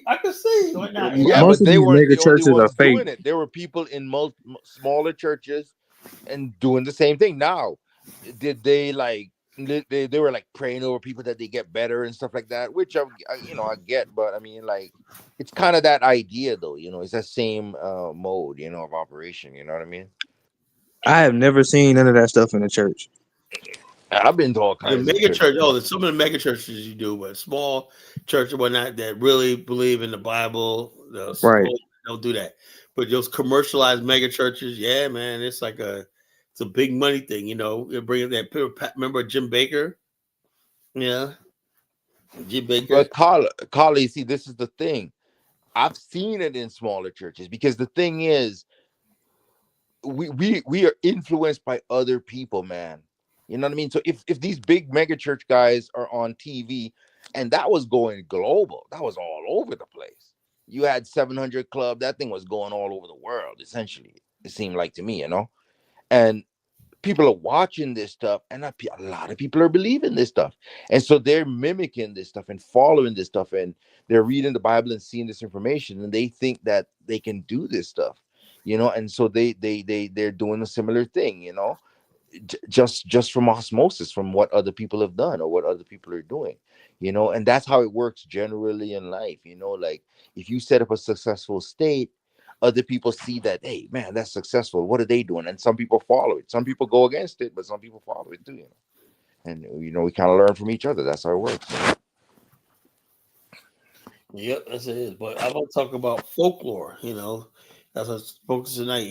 African American folklore. People don't realize African American folklore and stuff like that existed for a long time, and people don't know it. But you're from the Caribbean, Ja. African Americans had the same thing, the roots and the witchcraft and voodoo, whatnot. We had that in African American. That was something that we brought from Africa over here. And people don't know that part. Like I said, you got people talking about they got to go to Oshun Festival for voodoo. I'm like, shit, you can go to South Carolina and experience that shit. You can go to Louisiana, parts of Florida and whatnot. That shit. They want to go to the source of it, I guess. No, hold on. Actually, to tell you the truth, that's not really the source. Catholicism and voodoo is actually developed outside of Africa and exported back in Africa. It was not indigenous. Voodoo is not something indigenous to Africa. Where's the sources on that? Because hold on, voodoo comes from the Catholic Church, black a mixture of African religion with Christian Catholicism. And stuff like that. Catholicism that it did not originate in Benin. It was done by people who were Creole, in the Homie Kingdom. People who practiced Christian. Black people in the Homie were Christians, So it was a combination of Christianity and traditional African religion, but it was not indigenous Africa. It was both. So yeah, so it's like the same thing. And some people even believe that the line of voodoo was actually really, really developed in Haiti, and brought back to the from the islands to Benin, and slave thing. That's what it said when they adopted Christianity and stuff, something like that. As a matter of fact, it was voodoo and those prayers, whatever they were doing, basically allowed the Haitians to overthrow the French, so it came out of duress. Voodoo came out of the idea of casting demons and on people and whatnot. That was not really an African culture, So the Baptist Church is Black American culture. Black, the African It's Methodist a part of our Church culture, absolutely. Yeah. But you know how the Methodist Church got started, right? Yeah, I know, but I'm saying the African Methodist Church is Black America. Oh, so a form of English Protestant Baptist Church is African American culture. Yeah, it's African American culture. Yes, the African American. Matter of fact, the AME Church is where Pan African, where the Black National was born. Let me ask this question: how long do you got to practice something? If there was no AME Church, there would have been no Nation of Islam. They only started the church. Look, Kwame, every last single Black institution, the Black family, the structure of African Americans started in the Black church. Not that's really, the first Kyla. organized institution that brought people together as a people. So not really, but yeah. How you gonna tell me my own fucking culture, man? You don't know shit about my culture. You're 31 years old. You don't know shit about my fucking culture, man. I'm trying to tell you that. You only know about what you read online. Carla, remember, man. Remember, their books and stuff like that. People can learn. I don't think he's reading books. He gets shit online, man. I live this. I know what I'm talking about. But just saying the Methodist Church is Black American culture when they got started because white people didn't want Black people in their church. African Americans adopted these religions as their own. They Africanized. Okay. I like that. That's a better answer. They adopted it. They adopted it and they took it as their own, and for all intents purposes, all the traditions, everything, even like watch night. All the stuff derives from the Black. Some tribes in Africa adopted. I like that. That's better. Like some tribes in Africa didn't have clothes, and now they got clothes because of interacting with white people. I mean, people have been sharing culture since the beginning of time. So yeah, a lot of things that people do is not unique just to them. They got it from somewhere else. Oh man, I got some stuff to tell Elvis. But Elvis, man, what's up, man? I was talking to your girl Alfambula today, man. She's really mad at you, bro. Mad at for what? I told her I told her you said she wasn't a real scholar. But Kyle, I wanted to ask you. She wasn't a real scholar, so she wasn't a real historian. We can't hear you, bro.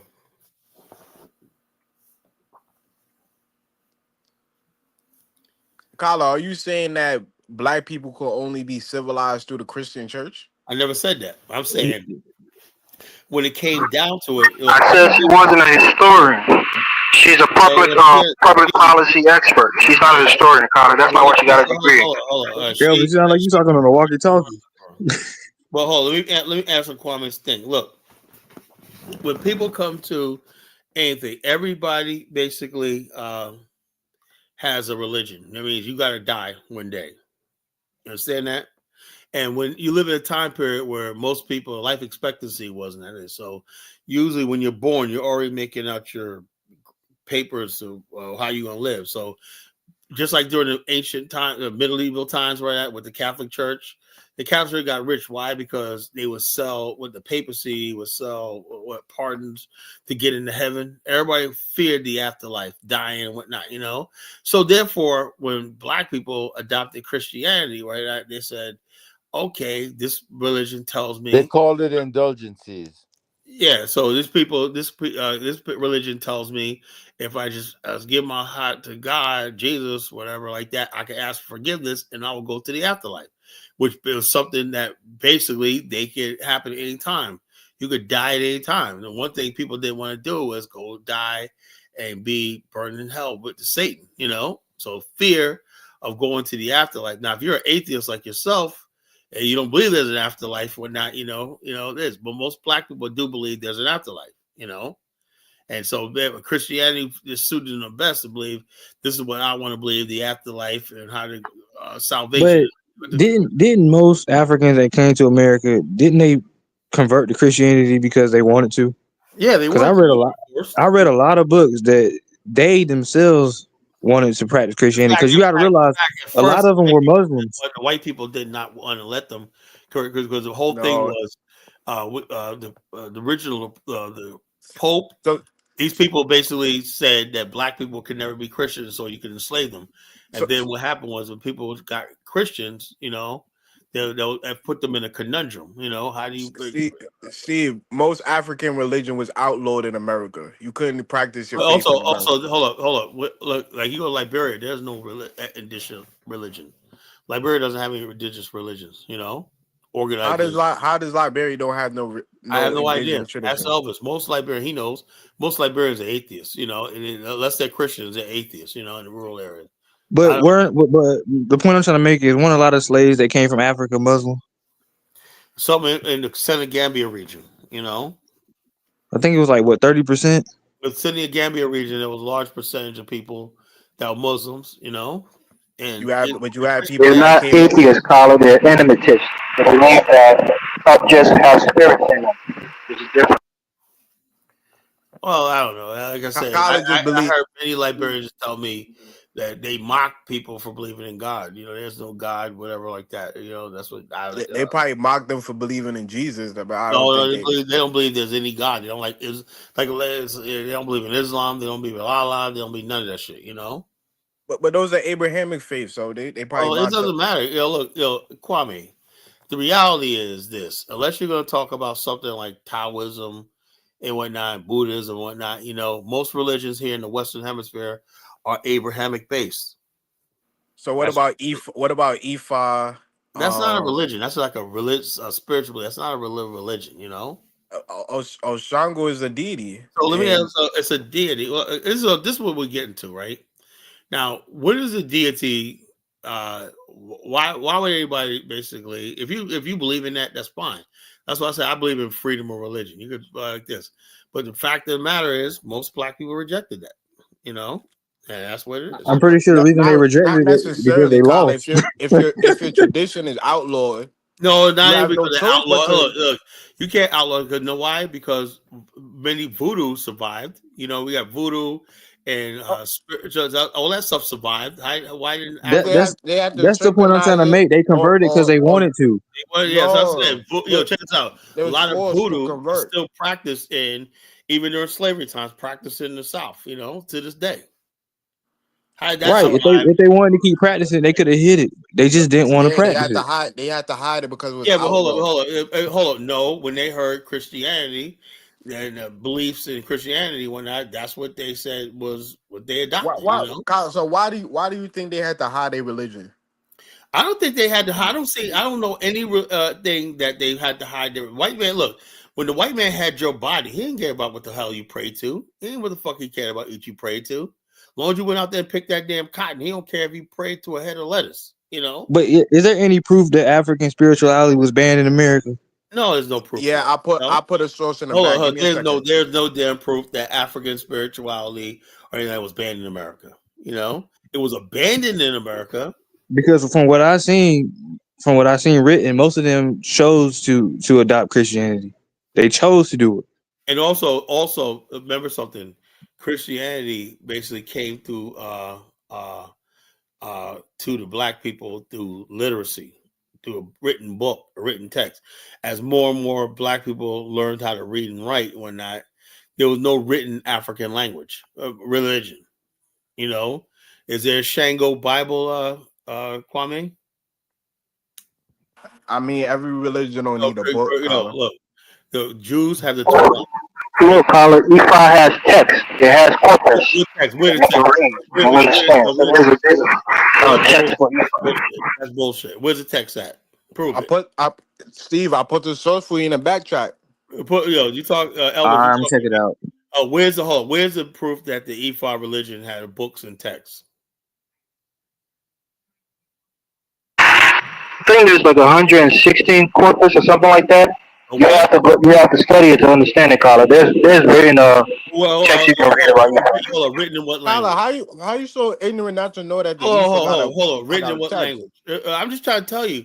If you had an organized African religion, like you have Buddhism, you have Muslim, Islam, or the Torah and whatnot, yeah, that one religious thing, but you didn't have any written African religions or written African languages, so that's why they died out, so it is what it is, so they died out because also people don't understand something. A lot of African American churches are a combination of African spiritual religions and Christianity, Hold on, Kwame, that source you just put in say anything about it being banned in America? So what is persecution? Once again, like, can you find any law or anything that they ban African spirituality in America? Because how does it survive in some parts where people still practice it, and then other people it didn't survive in other parts? They had to hide it. They had to hide their religion, and I put a direct source for you. Hide them from what? Hide them from what? The white man, black people basically tried to they used to try to cast spells on the white people, did all kinds of African dance. You ever see the movie Gangs of New York, right? Remember that one part, and they showed he was overlooking the river, looking into like Central Park or whatnot, and they were doing African dance and whatnot. African dance, stuff like that, survived in America, Colin, saying the white man didn't care about their religion is like saying the white man didn't care slaves. Hold on. First of all, the Irish and the Europeans, they brought all kinds of cults and religions from their past. It wasn't all Christians. You know how many Irish people practice? You ever the song "The Rocky Road to Dublin"? You know what that's all about? That song is about using the black thorn to cast out ghosts and goblins. And in Irish culture, the hare or the rabbit is symbolized with evil. Symbolizes evil. And Kwame, some of my people on my dad's side of the family was into that root work stuff, and we got literal like newspaper articles from back in the day of people going to go see witch doctors and doing. We had that in Black America. I don't know that's what I'm saying. So like when people say it was banned, I don't see how. When from all the sources I read, they converted to Christianity because they wanted to. They was either forced converted or their religion was outlawed. Kwame, let me speak. You know why? Because my assessment, right? And I'll tell you my family story, right? Everybody that I knew that does voodoo in my family, I'll be honest with you, right? It's always done something evil. Now, everybody in my Christian side of the family, they're always giving. If somebody's sick, let's pray for them. Somebody needs help, let's help them out, right? Everybody that I know do voodoo is always trying to do it, that shit to like, I want to cast a demon on him. I want to put a spirit on him. I want to do this. I hate it. So therefore, human beings are naturally going to gravitate towards what they think is doing good. You know what I'm saying? That's why Christianity won over these other stuff. What was good about so I can't let you say it because you didn't grow up in a church. Our church fed the home hungry. We had soup kitchens. We gave money to people that were in need. People. The pastor would go around to them. My mother and father were a young couple. The pastors drive all the way to upstate New York, whatnot, and counsel my father and mother as his elder, whatnot. Pray with them and stuff like that. It's because we had a family, and it was everybody. That's called missionary work, Colin. Right. And not all. Hold on. Missionary work is when you go out there to different people. These are people already in the church, and the pastor would go around and meet young couples. A lot of times he would marry the couples, right? He'll officiate a wedding. They would encourage a wedding, they encourage a family. Yeah, the church basically held the community down for generations. Why are you so against the church? Exactly my point. And we were much better under the church as well. I'm against the church for a host of reasons, Colin. So what? So like I said, me as an African American, I have no problem with the church. You know. Listen. Our communities were much better when we were in church, and that's a fact. Nobody can disprove that. Way I better. mean that's your assertion, Right? We're just telling you the truth. We're telling you the truth. That's a fact. You know. The further we get away from the church, the worse things got, Kwame. Essentially, you agree. You cannot come with anything that's going to replace that. You know, the nation of Islam If I could replace it, what is Ashanti Ifa? religion Yo, could tell me. Hold up. it. Tell me what does Ifa do? Well, Ifa got different teachings. No, don't tell me what different thing. Tell me what it is. What does it do? How's that different than people who fast, pray, and do good for people? Forgiveness. You not. Ifa teach you to forgive, forget, and whatnot. Yes, you think believing in Jesus Christ is the only is the first in the religion, Bible, Tyler? it ain't about that. The Bible tells you to forgive. You know. The Hey, Bible also Colin. tells Hey, you hey, that your hey, name is hey. cursed. Can you guys hear me? I had to change my mic. I hope it's better now. Yeah, you sound much better. All right. Let me say this quickly, right, on this issue. Look, I warned people. I know Diners got mad at me at one time because I was speaking against Ifa. I see a lot of African Americans who try to dabble and get into Ifa. And I tell them, I said, look, most African, spiritual or traditional religion, you're dealing with spirits. And anytime you deal with spirit, you open yourself for corruption, for possessions. So it's very dangerous. It's something that most people don't really understand the connotations when they get into these traditional religions. So just like in the movie Sinners, So you know, what? you So what know how about the the Holy Spirit? spirits of. People And speaking in African Americans tongues. always believed that there were demon spirits. The world exists in good and evil, and there were demon spirits that walk the earth. You know, So, Kyler, that's you believe African American voodoo? You folklore. believe voodoo comes They from the hates, you know, devil? hates, you know. Just say And you these are believe demons voodoo and comes from the spirits, right? devil. When I was growing up, they would just say things like the boogeyman gonna get you. Kwame, have you practiced any of these African spiritualities before? Vaguely. Okay, vaguely. That's what I'm telling you. Because when you get to a point where you can astral project and go on the spiritual plane, and you can have your spirit leave your body, and you can have a spiritual guide that will guide you through the metaphysical, and then you understand certain things about the universe.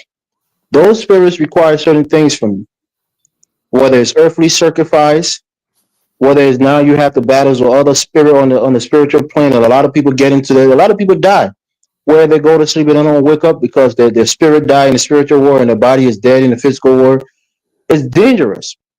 That's why people who practice these things are really adept and really they're sages in these practices and they live these things on a daily basis. They don't dabble. You don't dabble in things like that just because you want to do and you think it's cool or it's cute. You can go bring your incense and pray to these gods and open yourself up and try to open, stargates, like people were saying, try to open spiritual realms. You're putting yourself in danger. That's why a lot of people gravitate towards, Christianity because it's a lot safer. It's a, So, it's a Alvin, you don't think people speaking in tongues and saying they got the Holy First of all, Spirit? What's the difference? hold on. Speak. What people doing is speaking in tongues. Speaking in tongues in the Bible just meant speaking another language that you didn't know. That's all it was. It was one of the gifts of the Holy Spirit. Hey, To speak a language hold on. that you So didn't know. I'm let me talking say this about when what you guys black are people done. do at the Baptist So church in these Hold on, churches. Kwame.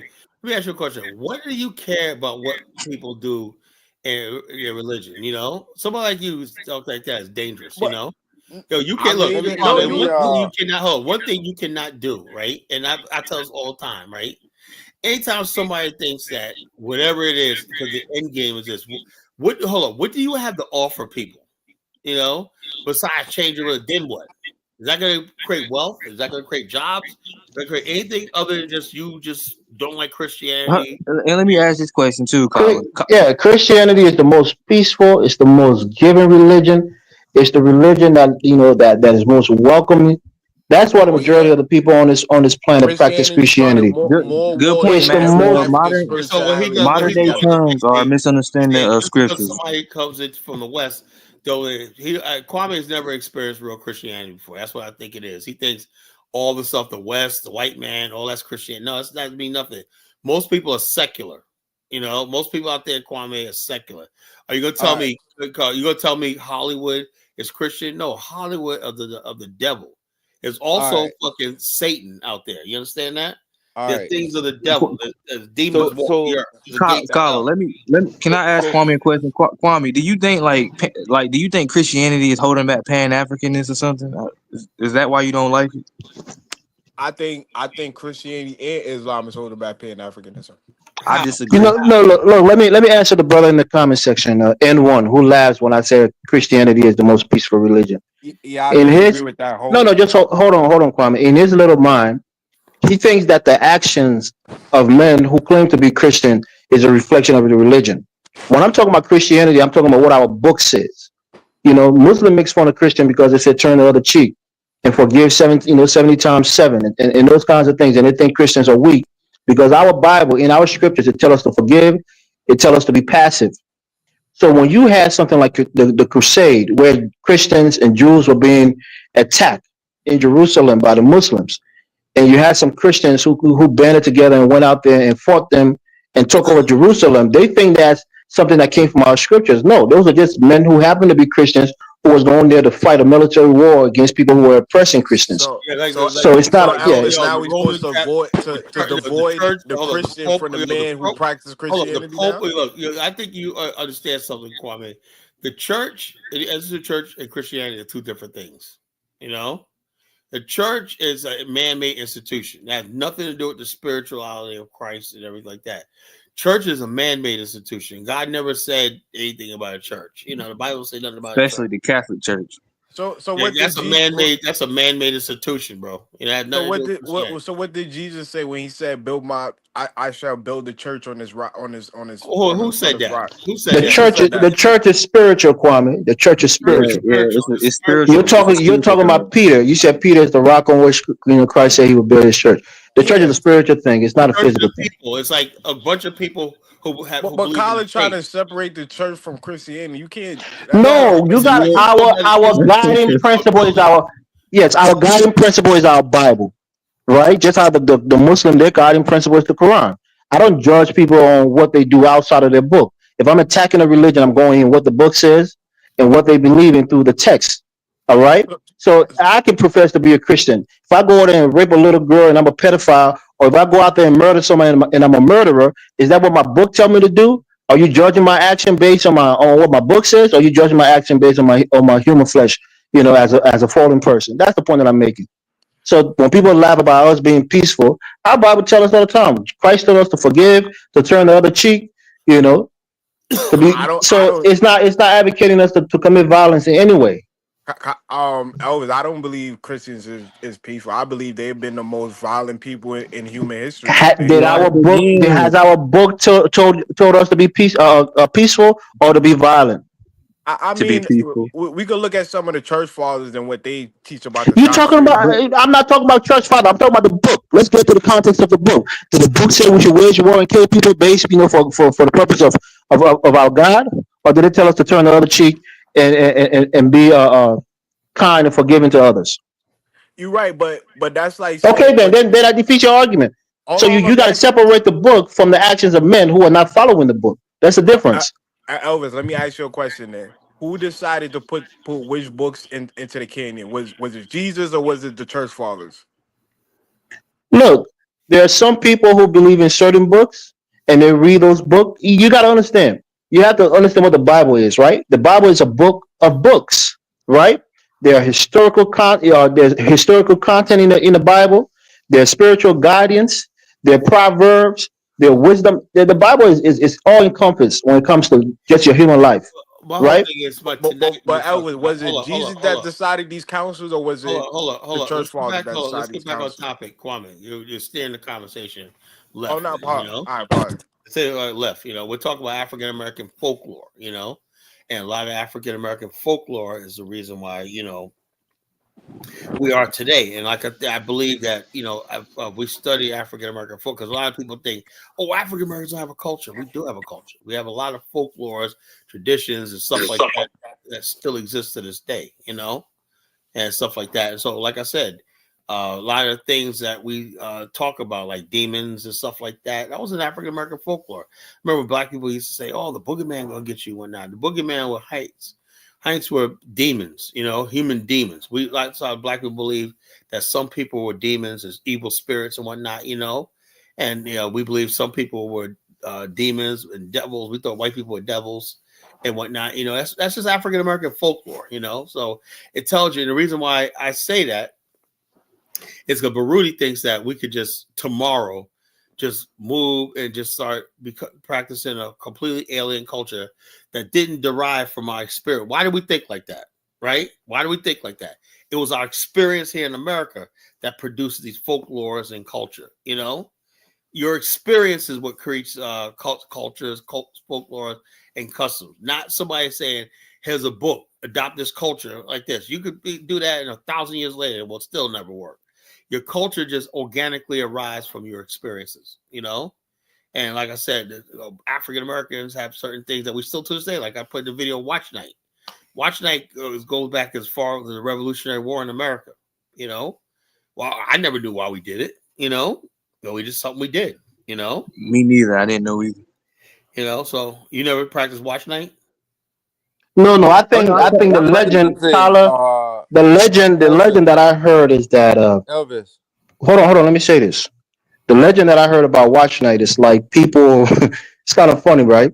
That they were waiting for the rapture and they wanted to be in the right place. They want to be in the house of God usually before the new year come because they don't know when the Lord is going to come. Also, so if they're in church, it was also during the Revolutionary War where they thought someone would come and rapture them out of slavery. Let me tell you something. There was a ship called the John Hawkins. That was the first slave ship, right? That came in the 1500s, right? From West Africa. John Hawkins was a young man. He brought slaves from West Africa, and there's a hidden history in America from 1555 to like 16. The ship is called the Good Ship Jesus, Colin. John Hawkins Jesus. I know it, but what I'm saying is this. Now, when the people that came over here faced such things, they thought the good ship Jesus would come back. That was called the rapture. That's where it all came from, the rapture. The rapture was people coming in. The Watch Night was, we're going to pray for the new year where Jesus, which is the ship, was going to come and rapture them and take them back to Africa, So Watch Night morphed into other things, during slavery times and everything like that, and then we added thing we were showing black color.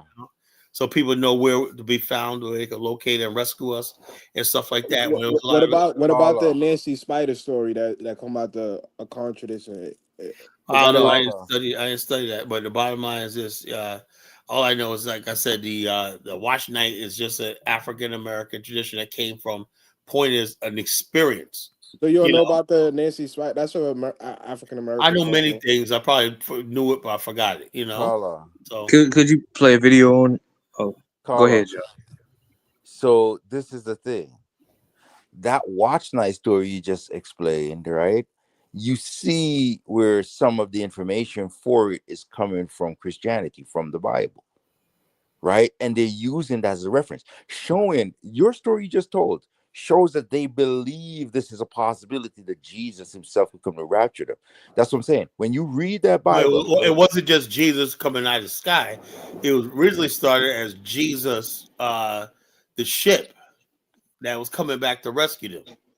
And then over the time period, the white man changed it, and our people changed it to Jesus is coming out of the sky. The sky. We became adopted Christianity. We interpreted it as the rapture of Jesus coming back because there's nowhere in the Bible, I believe, that talks about the rapture. No, the Bible the Bible, not in that context. The Bible talk about the 144,000 saints who will go up and meet the Lord in the sky. It didn't say that all believers will be raptured. It just said the saints will go up. That's a special honor for those who are really righteous in Christ. Will go up and meet the Lord when he returns. The Bible does talk about the rapture. Now, it's not the rapture as we understand it. It's just a specific thing for specific people. Only 144,000. I get your point, but everybody car one day next thing you know, Christian. It's gonna be like Cosmic Slop. Remember Cosmic Slop? Where the spaceship came. But Kyle, that is like a Christian belief, though. Because everybody that's a Christian, right, is going to be hoping to be one of that 144. Even Hebrew Israelites teach that. You see what I'm saying? Now, the thing is, okay. Now, on the demon thing you were talking about with Ifa, right? You're dealing with spirits, right? You said earlier, right? Oh, Now, that whole demon thing, right? In the Bible, it talks about that too. That you can't mess with spirits and stuff like that if you're not truly a person of God. Because there are people in the Bible that are mentioned where they tried to do the things that the men of God were doing and they yeah. got attacked and harmed by it. The same thing you're saying by messing with Ifa if you don't. And To Jesus be himself. specific, is a guy who tried to cast out demons from somebody who was possessed, and the demon possessed him because he wasn't truly in the things of Yeah. God. Okay. And Jesus himself cast demons into swine and stuff like that. Now, the point of the matter is to say that it's the idea that you're expressing, because personally, I don't believe that a spirit, or if I don't understand something truly, that it can really harm me. Now, is there a possibility that that can happen? Yes, there's some chance that it can happen, especially if you believe it a lot, and maybe it gives you nightmares or something because you kind of believe it like that deeply, right? Isn't Jesus supposed to be coming Do you on know the horses or something laws? like that? Yeah. Do you Huh? know the laws of the spiritual realm? Do you know the laws of the spiritual Look, realm? check this out. Check this out. No. I'm Check asking you. this No. out. No. Look. Hold on, hold on. We're Now, having a let me finish. conversation. Let me finish what I'm saying first. Let me finish what I'm saying first. Because there are religions, right, or spiritual systems, or whatever you want to call them, down in the Amazon, for instance, right, where they take a drug, ayahuasca and stuff like that, and that thing literally takes you on a trip. Yeah, it's a Right now, hallucinant. It makes you hallucinate. right now, you can get to that point without the drug, right? And so I'm not saying it can't happen. I'm just saying that I would be more fearful of taking a drug and it inducing that thing than doing it Okay, naturally and let just me my mind get there. give me 30 seconds. Let me say this right. All right. In African traditions, right, what we have in Africa is called the bush schools or the traditional schools. You go to these traditional schools at a specific season, right, Mm. and you go there to learn these things. So it's not like somebody who's living in the West who are not going to the school to learn the elements and the different factors in how to, for example, right, it's going to sound crazy and freaky, how to leave your body and go into an animal. We have people who can leave their body and put their spirit into an animal and see through the eyes of animals and go through the jungle or the forest and be a bird and fly and be and see things through the eyes of a bird. You learn those things over time. You don't just jump into it and get initiated and you start doing some of these rituals, but those rituals are inviting certain spirits because you're appeasing those spirits, you're inviting them. And when you invite them, you don't know how to handle them, you don't know how to appease them. If they get angry, then you put yourself in danger. That's the point I was making. When a lot of these people get into these religions, they don't go to these schools. They don't go there for 2-3 years and understand the fundamentals of it and the foundations of it. And they just jump into it. And when they get possessed, when they open gates, when they invite spirit into their homes and into their dwellings, and they don't know how to deal with these spirits, and they're not appeasing the spirits correctly, then their life go turn upside down. They don't know what happened. Those are some of the dangers of practicing some of these religions where it's not native to you. You don't go through the traditional, teachings and the schools. Then you put yourself in danger. That's the point I And was I making. understand your point, Elvis. I want to ask you one quick question, just for information's sake. Do you know of any African religion that uses a drug or something to induce these states? Yeah, even in my culture, right? Uh-huh. When our warriors are going to war, I don't know where it comes from, but there's like a white powder that they will Mm-hmm. blow into their faces, right? Okay. And it gave them like this insane, strength. It makes them incredibly violent, and they just get into a rage and they go into war, right? So there are certain natural things that Africans will use. Our herbalists, they know what kind of plants to match up and mix together or whatever. They have certain natural drugs that they can use to enhance certain powers, so to speak. Right. And so I always wondered about that because I know in a lot of cultures they do that. Now, I So understand your point about the spirits and not understanding it, but my point was going back to the Bible and showing that even in the scriptures, you see that similar type of idea. That's the same idea essentially, right? You know what I mean?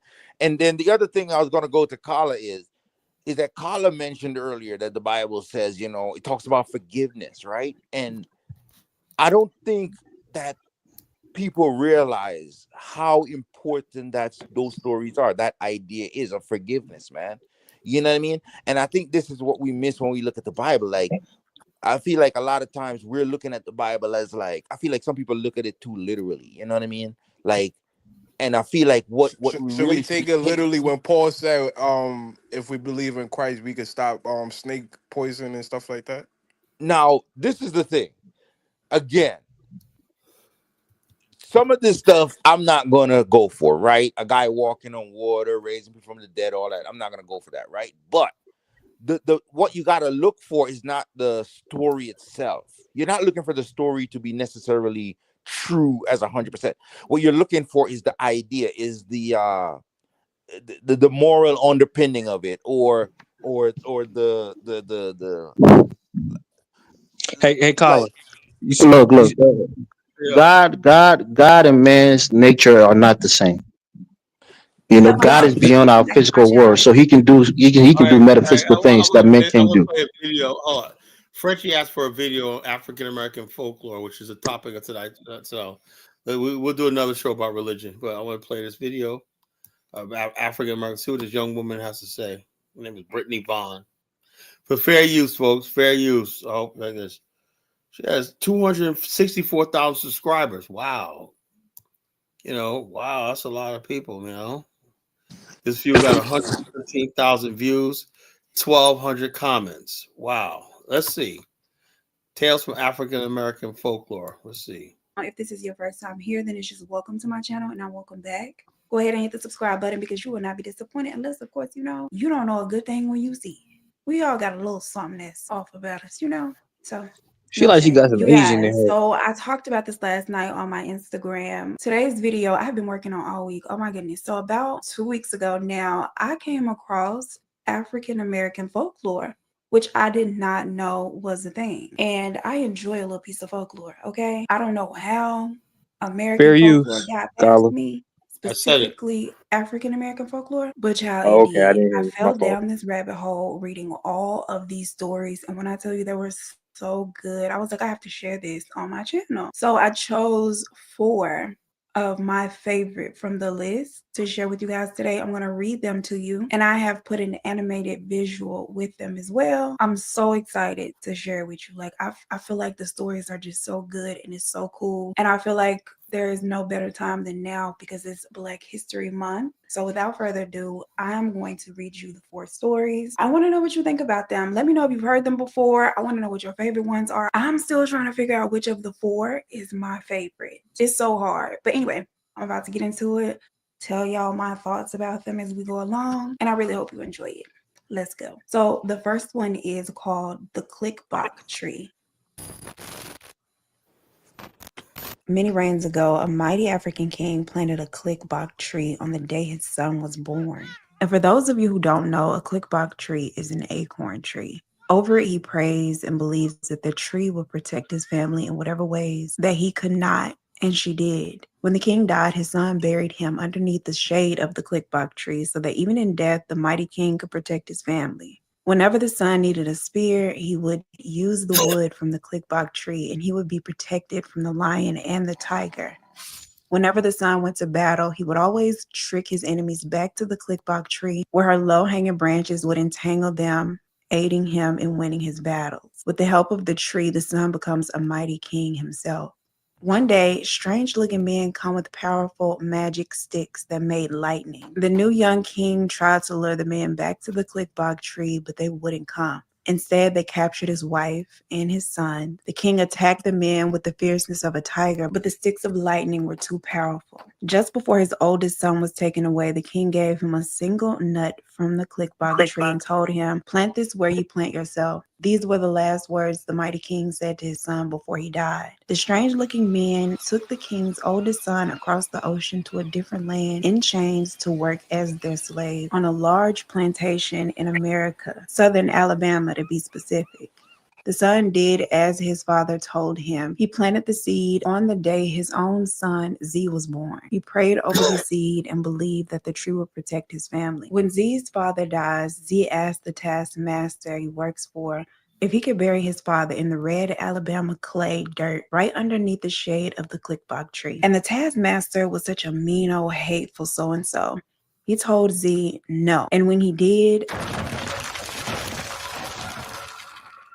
a heavy branch fell from the clickbok tree and onto him, breaking his leg and crippling him for life. After that, he made things even harder for old Z. Every night, the taskmaster would find a reason to beat him until he bled, and if for some reason he couldn't beat him, he beat his wife instead. Z had made up in his mind to just up and run away one night, but then his wife said she was now pregnant with his son. And poor Z had to stick around now because being on the run was no place for a gal that was carrying a baby. When Youngin was born, that mean old taskmaster made Z's wife work the fields the very same day she'd given birth. She strapped her youngin on herself and went to work every day. When the taskmaster saw her with youngin, he yelled at her, "The fields ain't no place for no baby, and you didn't have enough time off having him, so you can't take him back. Put that baby in this old empty horse feeder and put him under that tree y'all love so much. That way he can't crawl off." Z's wife was afraid of a beating, so she left the baby as instructed and went back into the fields, being sure not to go off too far so she could hear her youngin crying if he did. She had worked most of the day when it started to rain, and not just sprinkle,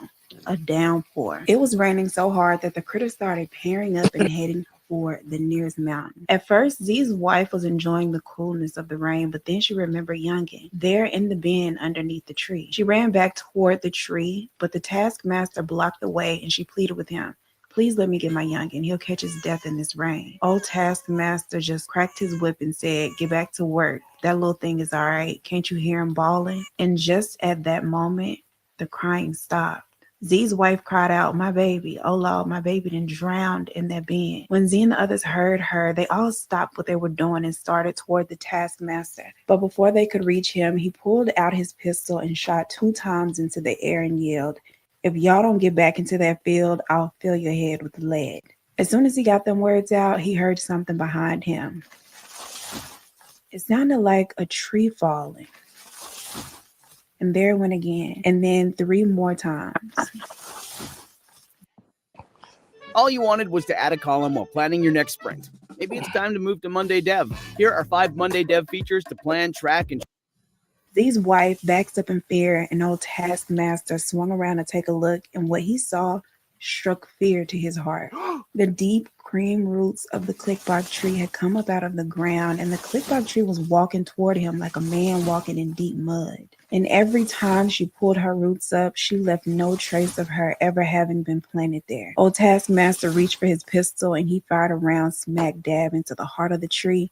And Clickbok swung her limbs into the air like she was in a windstorm. She took 2 more steps toward him. He fired twice more, and this time Clickbok stumbled backward and let out a mighty cry, a painful one that sounded like a man dying and wood splitting all mixed up. She took another step, this time coming close enough for the old taskmaster to touch. He knew that was a mite too close, so he swung around and aimed at Z's wife and said to the mighty tree, "Make 1 more step and I'm going to shoot." Clickbox stopped and stood very still, just like a tree should. Then the taskmaster looked at Z and said, "It's your pappy's fault for planting that devil tree. Your wife is dead." And with that, he pulled the trigger and the shot rang out. But Clickbot quickly pushed a root in the way and caught the bullet, letting out a painful cry. Old taskmaster swung around, put the gun right up against Clickbot and pulled the trigger once more. The gun let out a mighty click. Clickbot had been counting on this. She had been counting the shots, and she knew when the bullets would run out. The taskmaster turned to run, but Clickbot reached out with the root, wrapped it around his ankle, and pulled him back. He reached for his Bowie knife and went to cut off her root, but she was too fast for him and wrapped another root around his arm, pulling the knife away. Then she began pulling him into the ground, and he screamed and screamed. It was a horrible scream. One of a dead man. Z's wife covered her ears from the sound, and when Clickbox saw this, she wrapped a root around Taskmaster's mouth. The last thing anyone heard of the old taskmaster was his muffled cries coming from underneath the earth, and then the ground was still, and the earth went quiet again, and the tree was still and quiet as if it had always been in its new spot. Z's wife heard a whimper in the tree, and when she looked up into its low branches, she saw her youngin' nestled in between them. She ran to climb the tree, but the tree lowered its branches and gently handed youngin' to her. Then Clickbox spread her branches some, standing up tall and proud, and stayed that way to this very day. Some say that now, in the fall of the year, if you find yourself seeking shelter from the rain under a big old oak tree, if you listen real close, you can still hear the muffled screams of the old taskmaster. And as long as the red Alabama dirt is fertile and the rain comes down, the clickbot tree will always be watching over and protecting her children, now and for many rains to come. So that was the first one, the clickbot tree, which I really enjoyed. And it's really going to make mama look at oak trees differently because, girl, is that how you got here? Now, the second one is called the boo hag. Let's get into that one. I feel like this one might be my favorite. I don't know. Brother Fisher was a fine-looking man who lived in a tiny community on the Georgia coast. He was well respected in the town for being an honest, hard-working fellow. He wasn't wealthy, but he made a nice enough living doing handiwork for the local townspeople. Emmett was getting close to the marrying age, and every woman in town was jumping at the chance to be his chosen wife. He'd have unexpected visits from different women every day, bearing gifts of fried chicken, gumbo, cakes, cookies, and other delicacies, showcasing their skills in the kitchen, hoping to get to his heart through his stomach. But Emmett had his eyes on a beautifully mysterious young woman who lived alone in a small cabin deep in the marsh. She was an incredibly beautiful woman with long dark hair, smooth skin, and piercing green eyes. But word around town was that she was a little strange, and it was best to stay away from her. Emmett, however, couldn't get the mysterious woman out of his head. What made her even more intriguing was the fact that she would walk through town, turning heads every step, but never did she acknowledge the admiring glances or catcalls from numerous hopeful would-be suitors. In fact, no one in town could ever remember this woman speaking a word to anybody. He often wondered what she sounded like. After months of watching this gorgeous beauty walk through town, Emmett finally worked up enough nerve to call on her at her marsh cabin. His plan was to go fishing one day in a creek that just so happened to be near her home. While out fishing, he conveniently broke his water jug into 100 little pieces. Brother Emmett walked up to the woman's house, took a deep breath, stood up straight, and then knocked on the door. As the door slowly creaked open and the woman peered out, Emmett nervously cleared his parched throat and says, "Excuse me, ma'am," stammering. "My name is Emmett Fisher, and I seem to have broken my water jug. Could you please spare me just a cup of water? I'm mighty thirsty." The woman smiled and invited him in without hesitation, her voice even more beautiful and silky than Emmett had imagined. She not only gave Emmett a cup of water, but to his surprise, asked him to stay for supper. The food was delicious, and the woman waited on Emmett hand and foot. Before he knew it, she invited him to stay for breakfast the next day, then lunch, then dinner again. Suddenly, in the blink of an eye, Brother Emmett found himself married to the mysterious woman. After their sudden marriage, Emmett and his bride got along reasonably well for a while. A few months in, he began to notice something peculiar was going on with his new wife. On certain nights, when the clock struck midnight, Emmett would sometimes wake up to find that his wife wasn't in bed with him, nor could she be found anywhere in the house. Emmett began to get worried that she might be seeing someone on the side and confronted her about it, but she would just laugh and reassure him that she was indeed in the house and that he must be having nightmares that she was not. As his wife continues to disappear in the night, she does so more frequently over time. Emmett decides to confide in one of his best friends who had also just gotten married. After hearing Emmett's story, the friend shook his head and said, "Emmett, I hate to say this, but it sounds to me like you might have married yourself a boo hag." "A boo hag?" Emmett asked. "What's a boo hag?" His friend went on to explain. "Well, a boo hag is an evil spirit that wakes up at night. She sheds her skin like a snake and flies outside and sucks the blood out of victims from near and far. A boo hag is an evil spirit that sits on your chest and steals your voice. A boo hag is an evil spirit that sits on your back and rides you all night like a horse until you drop dead." Horrified, Emmett said, "Well, I sure don't want to be married to no boo hag if that's what she is. What am I going to do about it?" "The only way to get rid of a boo hag is to make sure she she can't get back in her skin. When she's gone, take a look in the closet. If you see her skin hanging in there, take it off the hook, fill it with salt and pepper, put it back in the closet, then lay back down and watch. Around midnight that very evening, Emmett rolled over in his bed and found that his wife was gone. He did what his friend told him to do. He got up, went to the closet, and found his wife's skin hanging there cold and slimy to the touch, See, like why a you lizard starting? skin. He filled it with salt and pepper, hung it back in the closet, then went back to bed and waited for his wife to return. Sure enough, as the sun was about to rise that morning, the door opened. That wasn't In me. walked his skinless wife.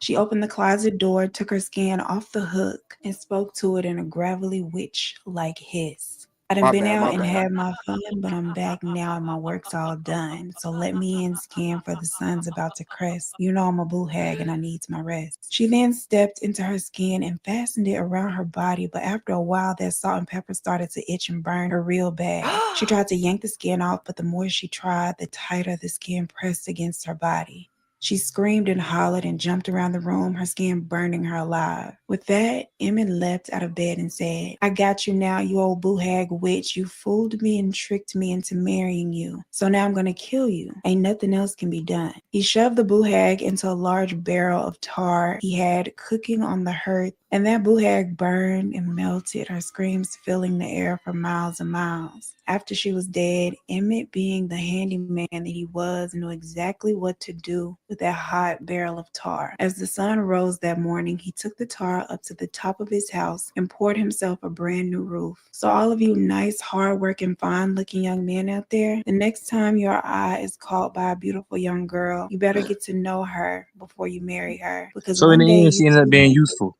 in the midnight hour, roll over in bed and find yourself Is it me or the sleeping connection is gone?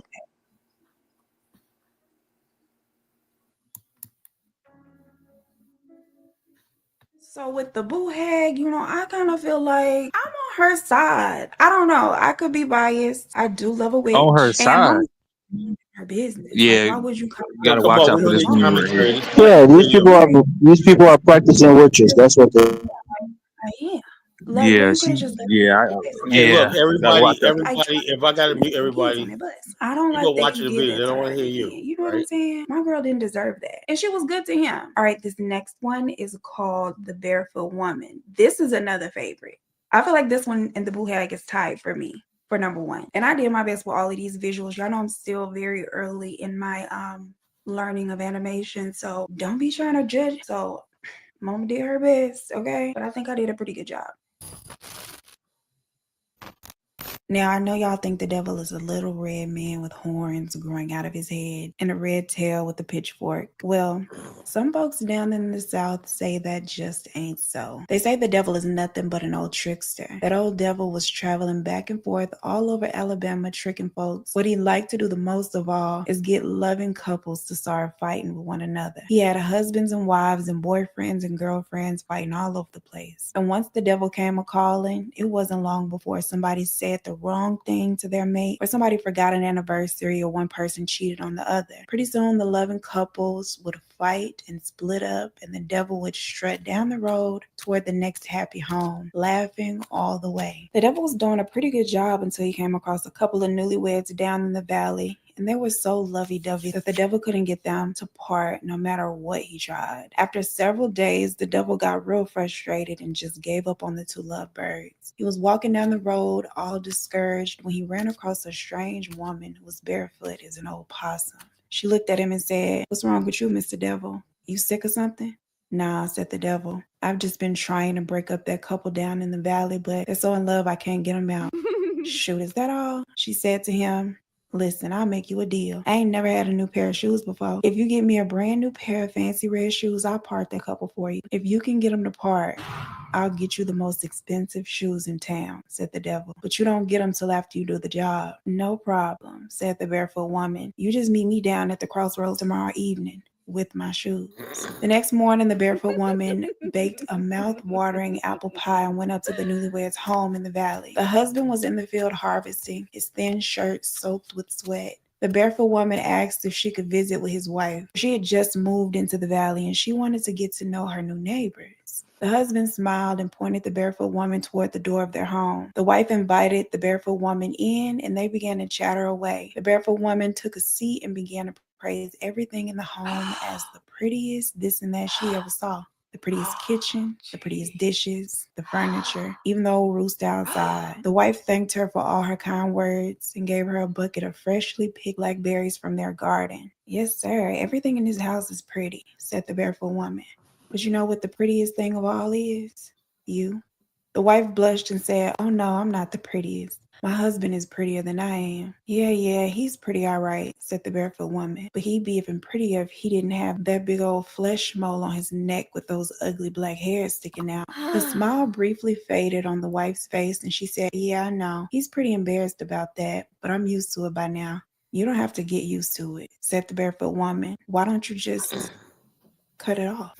The wife's jaw dropped. "I couldn't do that," she exclaimed. "He'd bleed to death." "No, he wouldn't," said the barefoot woman. "Here's what you do. Take a razor with you to bed tonight. When he's fast asleep, reach over and whack that thing off real fast. Then dab his neck with some spider webs to stop the bleeding. He won't even know you did it till the next morning, and I'm sure he'll thank you for it." The wife finally agreed to do it, thanking the barefoot woman over and over again for the solution. After telling the wife goodbye, the barefoot woman went outside and visited with her husband, who was still working in the field. "Well, you sure are a hard worker," said the barefoot woman. "Yes, ma'am," he said back to her. "But I don't mind it at all, because the harder I work, the more I can give to my beautiful wife. She means the world to me." The barefoot woman chuckled and said, "Yeah, I'm sure she does, but from what I hear, she means the world to somebody else too." The husband stopped working and glared at her. "What you mean by that?" he asked. "Well, from what I hear, she's seen another man in town, and one of these nights, if you're not careful, she's gonna do away with you." The husband clenched his fists in rage. "Get off of my property, you lying old hag. Nobody talks about my wife like that." The barefoot woman shrugged her shoulders and turned away. "All I'm saying is, watch out," she said over her shoulder as she walked back down the road. Later that evening, the barefoot woman snuck back down toward the newlyweds' home and hid outside in the smokehouse and watched the couple through the window as they prepared for bed. Even though he loved his wife, the husband had been thinking all day about what the barefoot woman had said. He barely spoke a word to his wife all night and pretended he was asleep when she crawled into bed beside him. After midnight, the wife awoke, saw that her husband was sleeping, then reached under the bed for the razor. She slowly moved toward her husband and positioned the razor by the big old mole on his neck, ready to cut away. Suddenly, the husband opened his eyes and grabbed her wrist with a vice-like grip. "I knew it," he screamed. "That old barefoot woman said you was going to try to kill me so you could be with your new man." "But," protested the wife. "I don't want to hear it," screamed the husband. "Get out of my house, you hear me? Get out, and don't you ever come back." The wife cried, packed her things, and moved away, her heart broken. And the newlyweds never saw each other again. The next morning, the barefoot woman went down to the crossroads to meet the devil just as they had arranged. And when she got there, she found the devil holding out a brand new pair of red shoes to her on the end of a long stick. "I did what you asked. Why you holding those shoes out like that?" "Yeah, you sure did," answered the devil. "But anybody that can cause that much disturbance, I don't want no part of. Here, take your shoes." The barefoot woman then smiled and said, "Mr. Devil, don't you ever underestimate the power of a woman." Then the barefoot woman revealed her true identity to him. She was his wife, Mrs. Devil. And the whole thing was a ploy to get herself a new pair of shoes. I just love that ending. I know that's right, Miss Girl. Get you some new shoes by any means necessary. No, because then she broke up the couple. Girl, you gotta find a new method to get you some new shoes. And last but not least is the white dress. And now that we have gone through all four, I really like this one, but I'm pretty sure that the boo hag and the barefoot woman are my favorite too. But anyway, here is the white dress. It was the night before the senior prom, and one girl didn't have a dress to wear. She was poor and lived in a section of town where there were many immigrants from Haiti and other islands in the Caribbean Sea. She had gone to... Yeah, all right. I don't know. I don't hear about that. I'm going to get some other folklore, folks. I'm going to get some better ones. Let's see. African American folklore. So we'll talk about tonight. I want to see. There's one I was watching. Trying to see if I can find it, Unstory. Look at these fake ones on story of Black American Indians. See, these fake people try to slip this shit in here too, So, Kylie, you don't believe in the ones where African Americans ride buffaloes and But African Americans are not Native Americans. I'll play. They're not African Americans, not Native Americans. But check Oh, this out. John in the back. He said, "Why he in the back?" He says the Boo Hag of Charleston. Man, that was like a good movie. You know, I never heard the term Boo Hag before. You know, African folklore. You never heard people say she's an old hag and stuff like that. Everybody heard that, Kwame. Yeah, I never heard of a Boo Hag. It said Boo Hag. You know, I never heard that term. Yeah, hag is like a short version of Boo Hag. John in the back. Or John in the back. Oh, he's not coming out. He got to get a new device. He got to log back in. His device is not working. Let's see. African American for why dogs hate cats. Okay, let's see what this is about.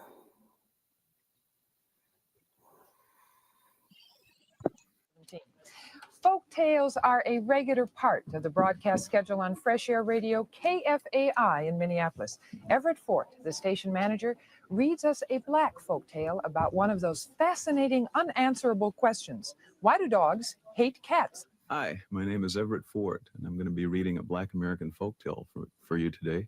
It's written by Julius Lester, who retold it. It's from his book, The Knee-High Man and Other Tales. This first story is a true story. It's called Why Dogs Hate Cats. Once upon Fair a use, time, Colin. a dog and a cat used Fair to be use. the best Yeah, of thanks friends. for saying it. There weren't any two animals anywhere who were better friends. They worked, they played, they even ate together. But they liked to eat together more than anything else in the world. Now, their favorite food was ham.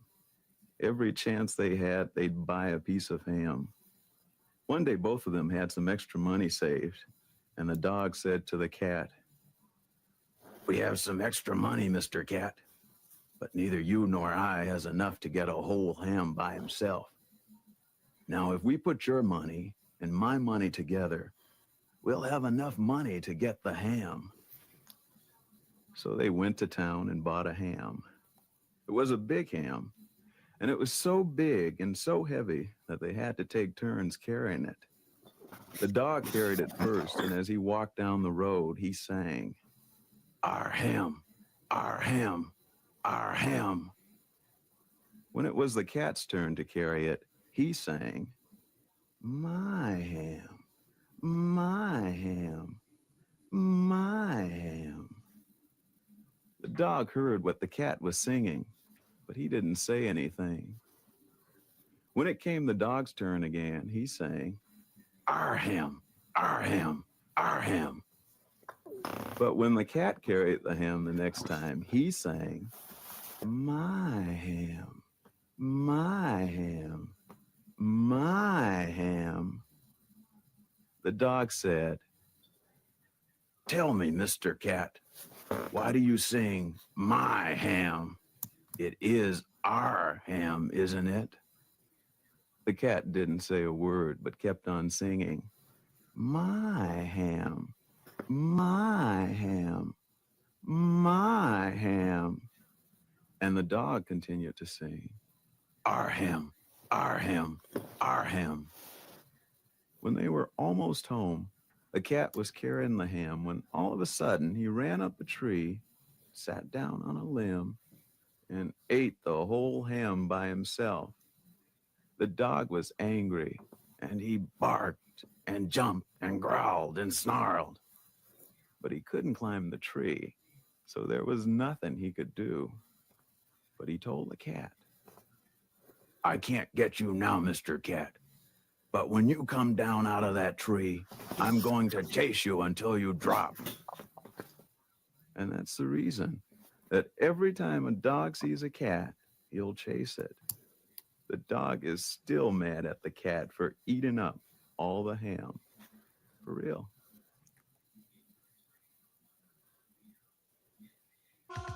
Now you know. I never If you're a learning disabled person and need a tutor in reading, writing, or math. I never knew. I don't know. Let me see. I'm going to see if African American folklore dealing with demons. I'm going to see. I wanted to know about that. Let's see. I remember folklore. Demons. Demons. I mean, we just watched a few dealing with demons. No, this I want. That's I'll talk about real demons. Like I mean, that's what demons, I guess, but I want to say with the height demons. The Hank demons. They're like demons. That's what the movie what you call Sinners was based on.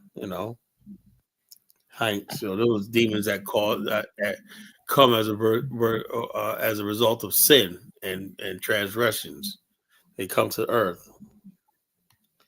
I say Igbo landing. Igbo landing, African American folklore. You guys want to hear that? Yeah, I heard Yeah, about it. yeah. There's a song that goes with it. Something about flying away. We used to sing it at church. Welcome to my channel, Mother Suckers. Hey, today's video is going to be a story time, mother effing story time, as well as it is an African American folklore. So in honor of Black History Month, today we're going to be talking about Igbo's Landing. Now, if you don't know what Igbo's Landing is, you definitely saw some reference to it in Black Panther. Just bury me in the ocean with my ancestors that jumped from the ships, because they knew death was better than bondage. As well as in Beyonce's amazing Lemonade project, where she paid homage to Igbo's Landing as well in the song Love Drought.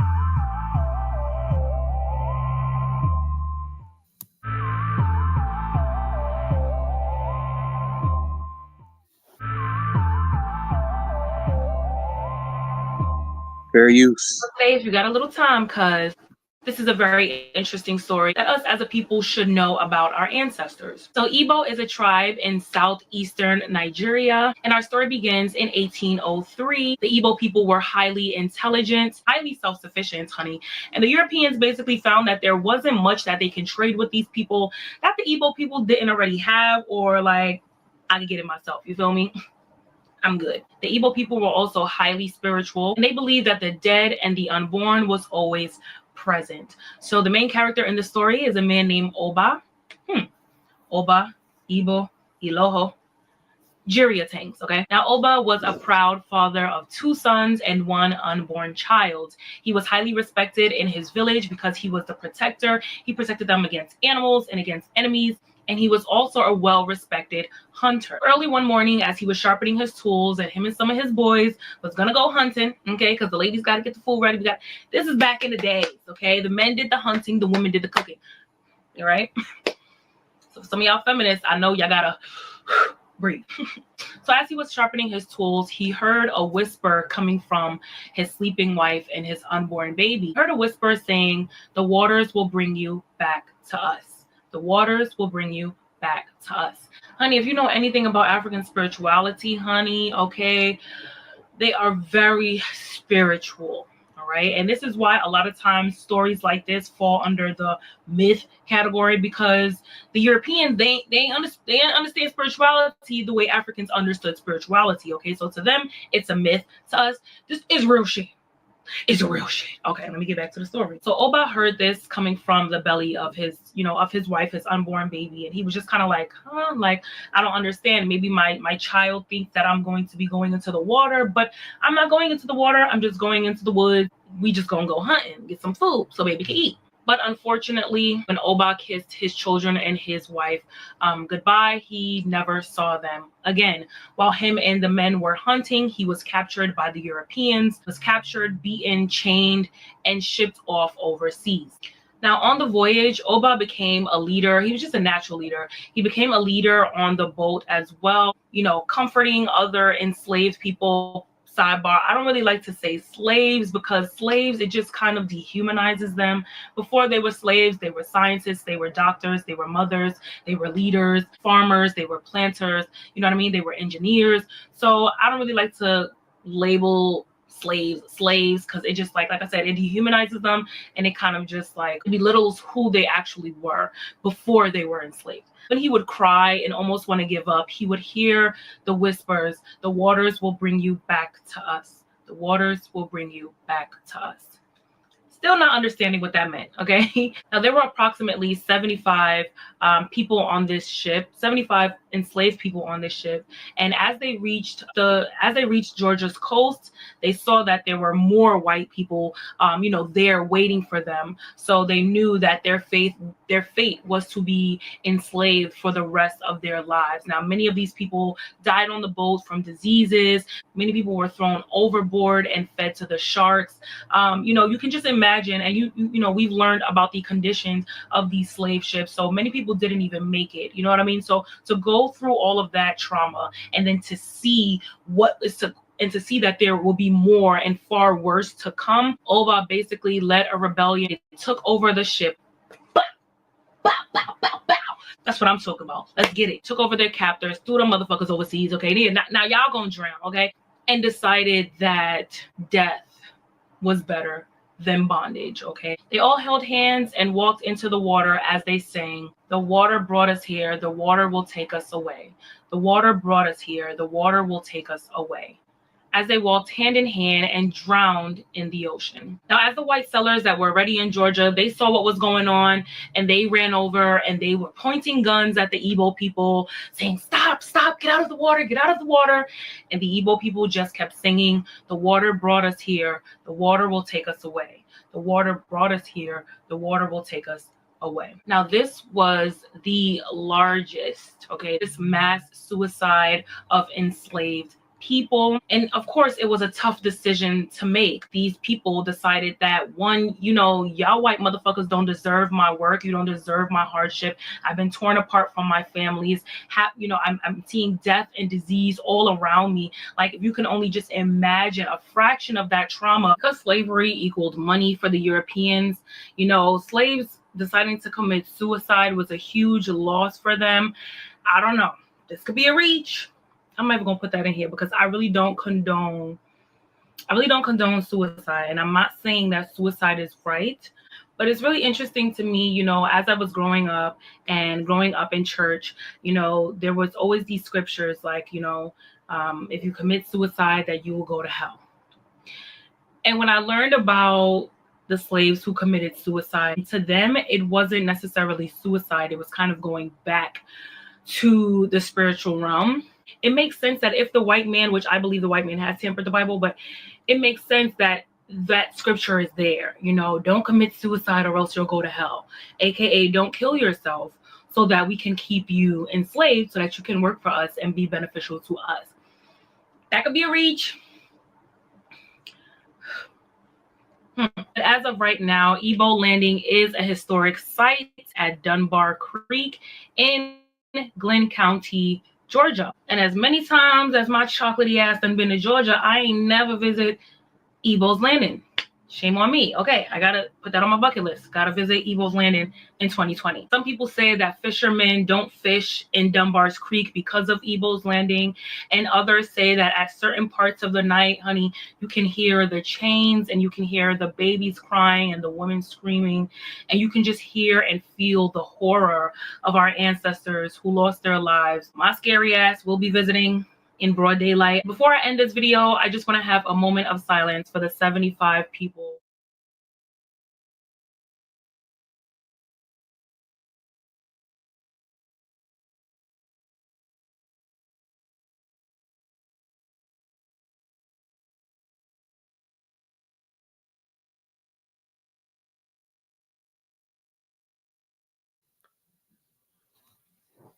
I wonder what it was 1776 think about this, Thank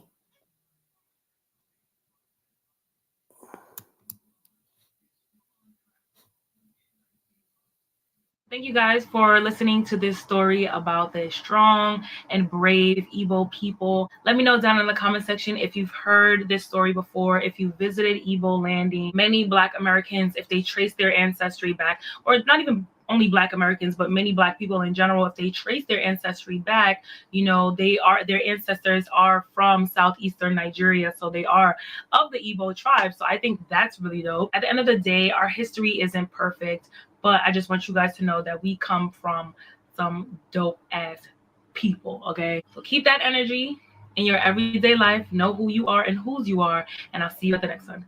Bye. So, in case you were wondering, I did update my site with some Black History Month merch. You know, I'm always coming through with the look. I love this chick. I don't know who she is. I'm subscribing to her. I heard the story before. I mean, I know I heard the story before too. Yeah, it's an interesting. I'm already subscribed for her. I don't know what is her name? College just be subscribing to anybody. Just I described it. If someone's good, I am Lo. Okay. I'm your new fan. I like that. She's beautiful. I love. There's nothing more turned on to me than an African American girl who knows their history and culture. That's a big turn. Welcome to my channel, Mother Suckers. Hey, today's video is going. She's cool and hip and whatnot. You know. That's what I like to see more about young sisters acting like, not fucking ratchet hip hop garbage people. That's who we are. It's an interesting story, I will say. Yeah. Let's say creatures. Let's see. Creatures. Oh, she's Nigerian. Shout out to her. I didn't know she was. First, you said she's Nigerian. Shout out to her. She's Nigerian? No, she said she's African American. I don't know. Is she? First, you said she's Nigerian. She says our history. She might. She might. She said she was Igbo, Kyle. She said she was Igbo. Oh, she said she was Igbo. I don't know. I don't think. Look, Africans don't talk like that. You know, she has to be. Oh, Kyle, I would say this: she was born in America. I know that. Kyle, you'd be surprised how many Africans walk up to you. I'm dead serious. The average African does not speak like that. You know, they don't speak like you mean she doesn't have an accent, Kyle? Slavery never existed. The average African never talks about slavery like that. You know. So if she's Nigerian, Nigeria, you know. Look, I had this one guy that I met years ago. He was a young guy. It was like he was I thought he was African American, but I was talking to him, and he said he's a fraternity brother. He said my fraternity brothers, blah blah blah. I go to Grambling State and whatnot. Then he told me, yeah, I'm going with my parents. You know, we got a property in Nigeria. I said, what do you know about Nigeria? He says, oh yeah, my parents. I was born here. But my parents are Nigerian. I said, you sound like a straight up brother. He said, yeah, I consider myself African. He's like a GK. I consider myself African American. But he said, but my family's from Nigeria. You know, that's what he said. I mean, I had a few Africans walk up on me. I didn't know they were Africans until they told me. And I got a lot of Haitians where I live at too. You don't know they Haitian unless they tell you. No, this is a gem. Somebody that actually embraces it. Usually, most Black immigrants try to distance themselves from slavery and like they were like something like that. So that's what I say. I like when people talk like that. You know, it tells me we got hope. You know, really, Africans don't talk like that. They really don't talk like that. Show me, show me like right now, you're starting to get a lot of Africans from the continent, particularly Kenya, who are talking about Black issues. There's one South African lady, she got a video out. She was going off. She was going You talking off. You talking about a lady on Afro Think Tank like made a video on? I think that was it. You know, she went off, bro. I was like, damn. I said, we're getting there. She said, how the hell you gonna talk about we're born free and whatnot, and we don't got no land, no identity, no nothing. I was like, damn, man. I said, Lozy needs to hear this shit, you know? I was like, Lozy needs to hear this shit, right? You know, because these people are delusional. You know, when you get a person who's a Black nationalist who has conscience in Africa, they're dangerous, you know? They really are dangerous, you know? But most of them basically think everything's all right. The new trend right now of African guys in Europe hitting on white chicks, doing videos where they approaching white girls. And the comment section be like, yo, man, that's why we need more protection. They're an invasive. I mean, the stuff they be saying about these African guys. The African guys think they're looking cool. They think they're looking sexy. You know, they don't understand the color line. The white people are not willing to commit racial genocide by mixing with them. You know? They don't get it. You know. And also when they talk like this, I say I had the comment. I said, look, this is Europe. You know, these are not African Americans, right? You know, because they'll start saying the 13%. No, this ain't fucking America, nigga, you motherfucker. You know, the 13%. No, these are freaking continental Africa we're not racialized. We don't have a conscience, you know. So they're over there hitting on white chicks and whatnot, approaching white women and whatnot. You know, I'm like, dude, that's dangerous. Comments on these white guys are like crazy, you know. To the chat, Principe is just joking. I'm pretty sure he's joking. No But problem. yeah, Kala, I agree with you. Like it's weird when you see black dudes be acting like that around white women. Dude, It's man, like that's strange. dangerous. That's a no. Approaching like that, what's some things you got to do in the dark? Mm. In Southern Africa, we're very black conscious. It's crazy to use Lozi as some. Lozi's not a bad person, man. Lozi just, Lozi doesn't like when people speak about South Africans, because I will say South Africans really don't speak about other groups of people. They don't talk about problems going on in other parts of Africa. I will say that. So, of course, they'll feel some type of way when people are speaking So, about so them. you don't know South Africans. They talk about the Zimbabweans. They talk about the Nigerians all the time. More than likely in their country. Yeah. I mean, I don't see them online saying anything. I don't see YouTube channels with panels and them, but I could be wrong. Could be wrong. Shit. I'm sitting there yelling at you like, why are you talking to me? I'm muted.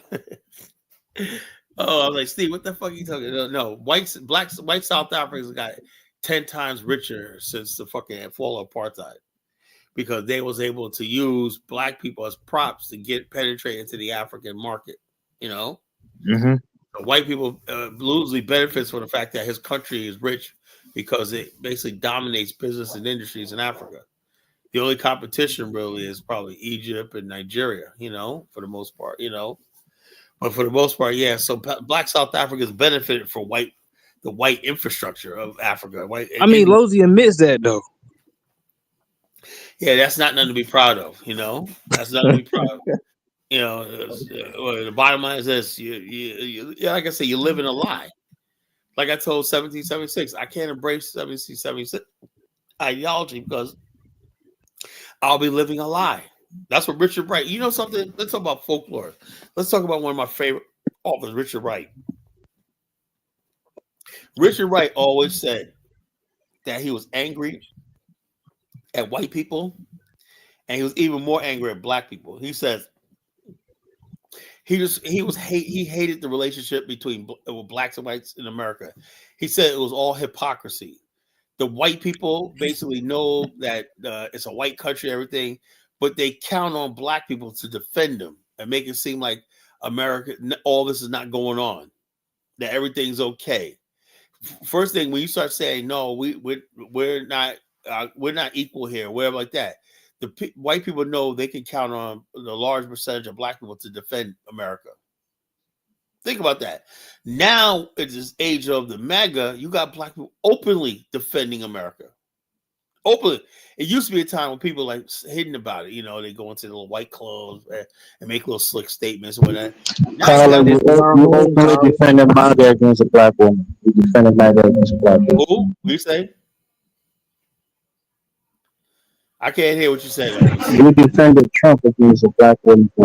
No. I say like this. I only thought that Donald Trump, because his first term, he did not have anything to do with Africa, and he was against the transgender shit. So that was my bet. Biden tried to push the LGBTQ in Africa, and Biden was the one who got that freaking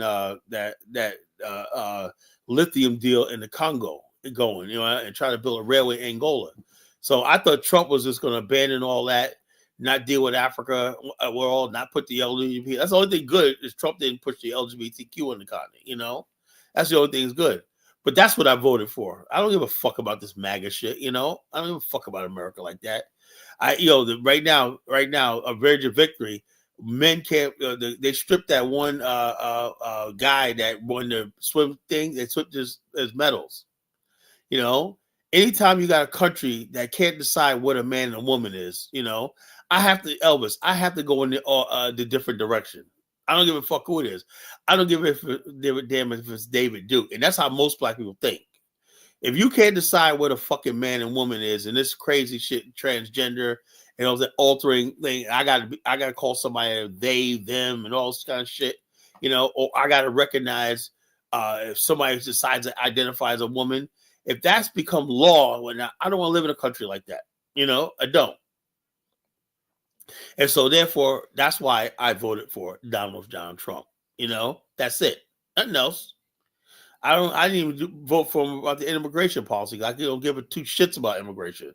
I don't give a fuck who comes to this country. To be honest with you, so long as you stay out of my way. I Stay out of do. my way. I care. Well, I think you should come illegally when that, but there's some people I'm who speaking as far as you got a lot of people that don't like America, terrorism and stuff like that. So. That right. I see that part. That part is, you got people that come here and hate the country, like this fucking guy running for mayor in New York. This guy's a fucking third world degenerate, right? Hates America, hates the American way of life. You don't like the American way of life, you shouldn't be here. That's what I believe. If you don't like Black America way of life, way we do things in Black America, you should not be here.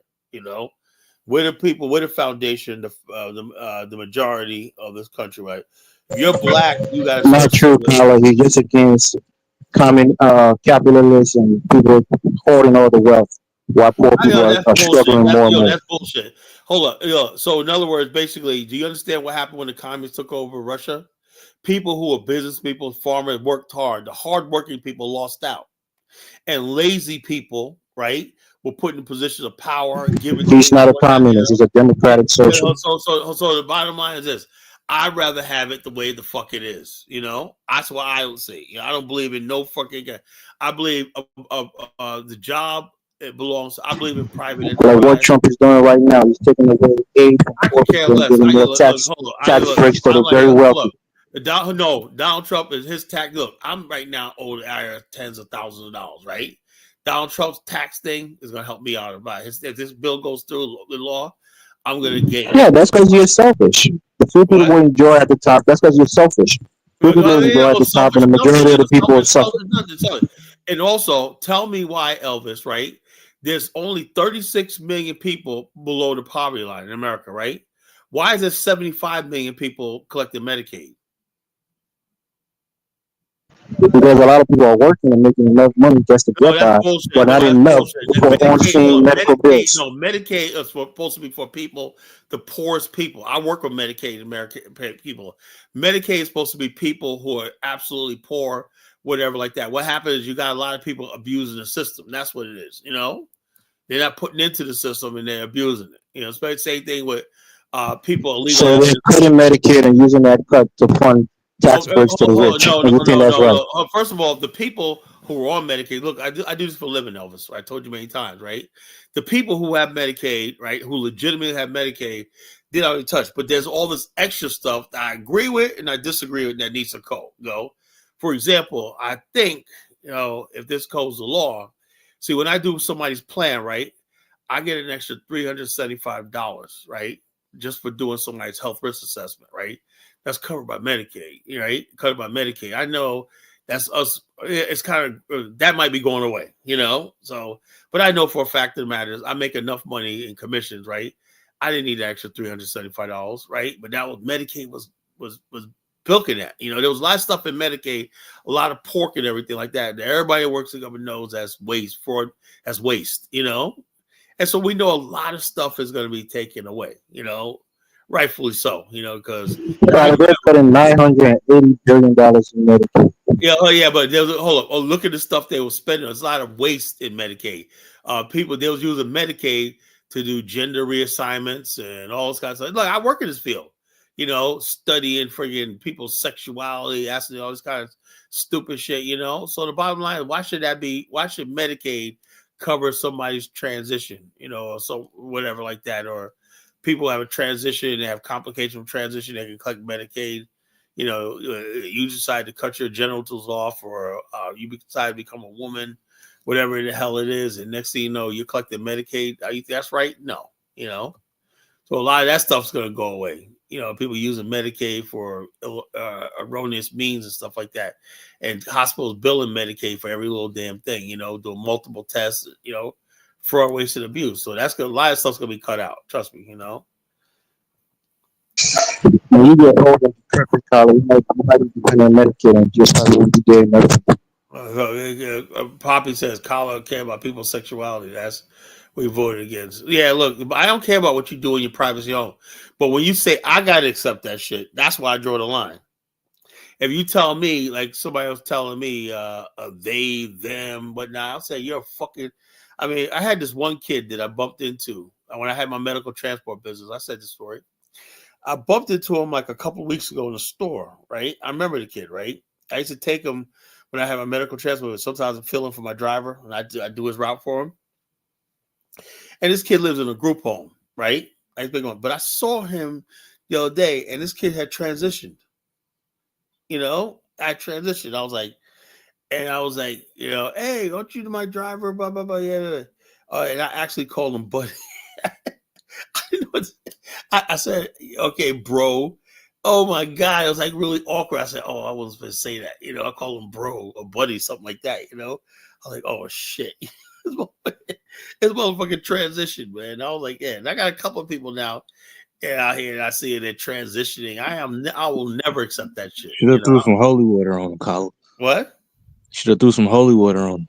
Nah, it's not my business. What you do in your privacy, your home, and whatnot, I don't give a fuck. What you do, so long as you don't come in my door, so long as you don't come around me, so long as you don't think you're gonna join my organization or sit around me or be part of what I'm doing, I don't care what's up what you do. You know, out of sight, out of mind. That's what I see. You know, so it is what it is. You know, so.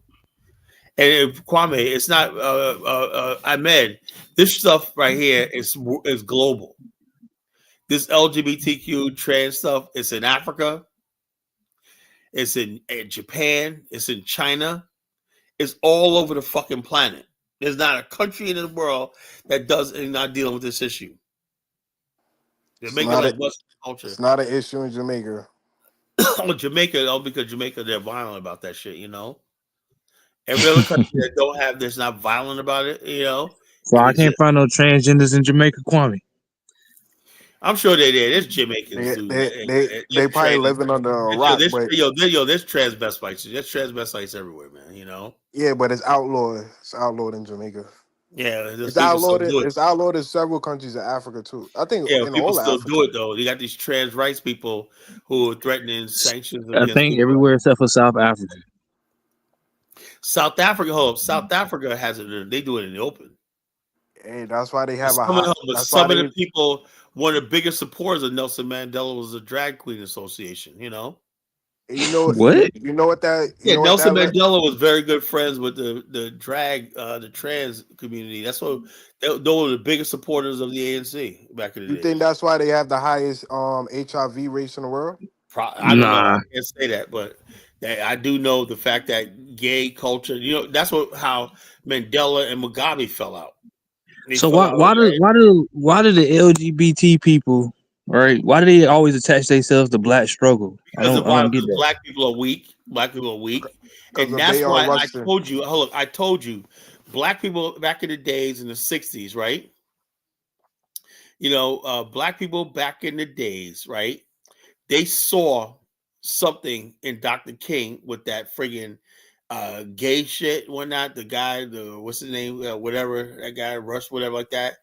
And black preachers started to talk about that, right? And black people were very spiritual, and they were like, man, Dr. King is gonna open the gates of hell, and like this, and we always believed in demons and stuff like that. That's what movie cinema's all about. The fact that people come in with their music and everything and summon evil spirits and demons and call them to us, you know. They thought that Dr. King was a devil. There's some black people who said that. And the FBI hid this, right? That there was actually black people in America saying, we're going to kill you, King. You're the devil, you know? There's letters that black deal kills Dr. King of being the devil, you know? They called him Martin Lucifer King. My opinion why is linked together, Steve, because Bayard Rustin was a prominent civil rights leader, and he was also an openly gay man. But no, I'm saying like because he said that their biggest supporters and Mandela, one of Mandela's biggest supporters was also yeah, that's set to tell you because the whole thing is this is what I always say. Fred Hampton started this shit too. You become part of the oppressed. That's why I'm a black nationalist, right? I'm a black nationalist. I only call myself a Pan-Africanist. Why? Because people like my good friend Afro Think Tank, he thinks that all these struggles are one and the same. The gay community, the lesbian community. Afro Think Tank don't think like that, Colin. Yes, he does. But he does say that he did say that I don't force me to like. He doesn't support it like for himself, but he does think that they're part of this oppressed group of people. He says, "I'm not going to be in your way," and like that and stuff like that. He says nobody should oppress anybody and everything, but that don't mean we have to accept you, or you say you're a woman. That's what he said. If you say you're a woman, I don't have to go along with it. No one's going to go along with that if you're Post the not. link, Colin. Yeah, so it's like, so he did say that, but traditionally, that Kamala, if you, I thought it came from Bayard Rustin saying that gays are the new blacks, because he had like a movement. oh yeah, so there was a lot of people basically, and there was also it was fueled by a lot of conservative white people were going into like black communities saying, "Do you agree with this?" They were going to black churches, and black preachers were like, "Hell no." That Pastor Manning, he comes from that cut of black preachers that hell no, they'll never accept that new age religion, like the TD Jakes and all these other people like that, and all the stuff like this. So you gotta understand who African Americans are, Yeah, I thought that was weird when Bayard Rustin said that gays are the new And that's blacks. why, I hold never up, a got that. majority, Dr. King, Southern Christian Leadership Conference, not even a whole lot of black churches were even involved with that. The majority of black churches weren't down with that, just because of that reason, Not only that, when black people saw Hollywood types and whatnot, how you gonna have Marilyn Monroe, Mae West, and fucking all these people from Hollywood that you see living a decadent lifestyle? Black people, that's how we were back in the days. We didn't want to be attached to that because we thought that was gonna bring in evil demons and shit like that. That's why I never liked the A. Philip Randolph, Bayard Rustin, and the Martin Luther Kings. I never really liked they side of the black fight in America. So, well, let me get Mari Shy on. Nobody interrupt. Mari, go ahead, Mari. Oh, hey, Colin. No, I just wanted to say, can you please pep play The People That Can Fly? It's a African Oh American yeah, I voodoo saw that. voodoo folk tale. You Googled that, right? And you saw that, right? No, it's on YouTube. Oh, it is on YouTube. I didn't know that. I saw it on today in an African American book. So they say, what's the name? People Who Can Fly. People that can fly. It's an African American voodoo folk tale. Yeah, I was gonna find it. I didn't know they had a video. I was gonna put the book. Who can fly? Fly. African American folklore. I don't want to see no Negroes flying. No, but it's African American. There's a lot of stuff in African American culture. And people, I want to explore. Our culture is more dynamic than people say. That's why people love Ryan Coogler right now, because he basically explored a part of our culture that no one knew about. I knew about this. Like I said, I always said this. I always wanted to make a movie explaining the black church, explaining black spirituality and stuff like that, and the debates we used to have in the black community. There was a lot of spiritual warfare in Black America, The thing I want to take away from this is black people in America were always terrified of that Geechee culture in Black America with the roots and the demons and stuff like that. We always were terrified of that. And we thought that if we can keep those people under control, white people could never harm us, They knew that the gates of hell lied in that hedonist culture. Proof of which is, look, the most hedonist black man in history, P. Diddy, These people now, the white man understands one thing, right? You get together with the fucking that demonic segment of Black America, you could destroy it.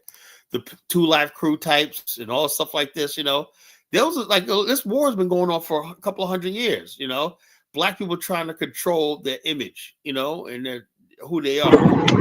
Hedonism Welcome to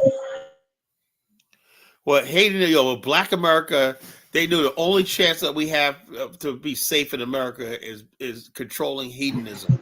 Hedonism transformed race. Yeah, we know that, but the thing is, it basically white people have the thing called Elvis, reward and punishment. We don't have that. The only thing we had to protect us was black love.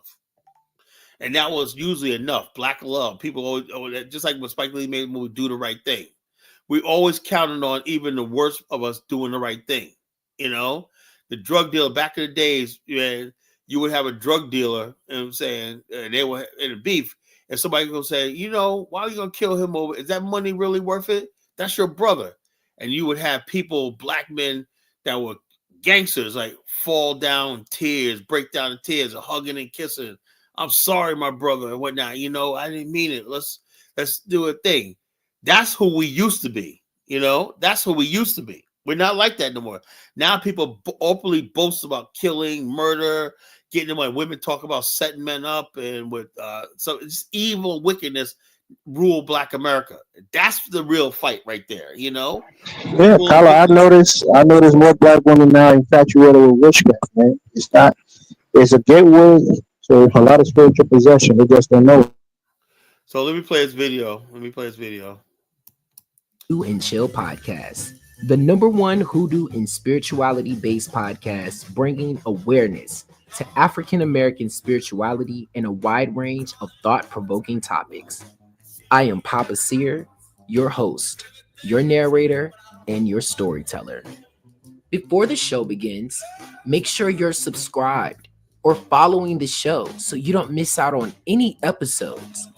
And as always, donations of love keep our podcast alive and give us the ability to upgrade the show, enhance our content, and most importantly, do what we love.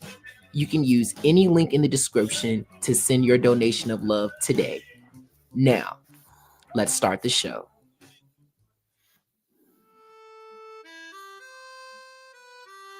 They say the people could fly. Say that long time ago in Africa, some of the people knew magic, and they would walk up on the air like climbing up on a gate.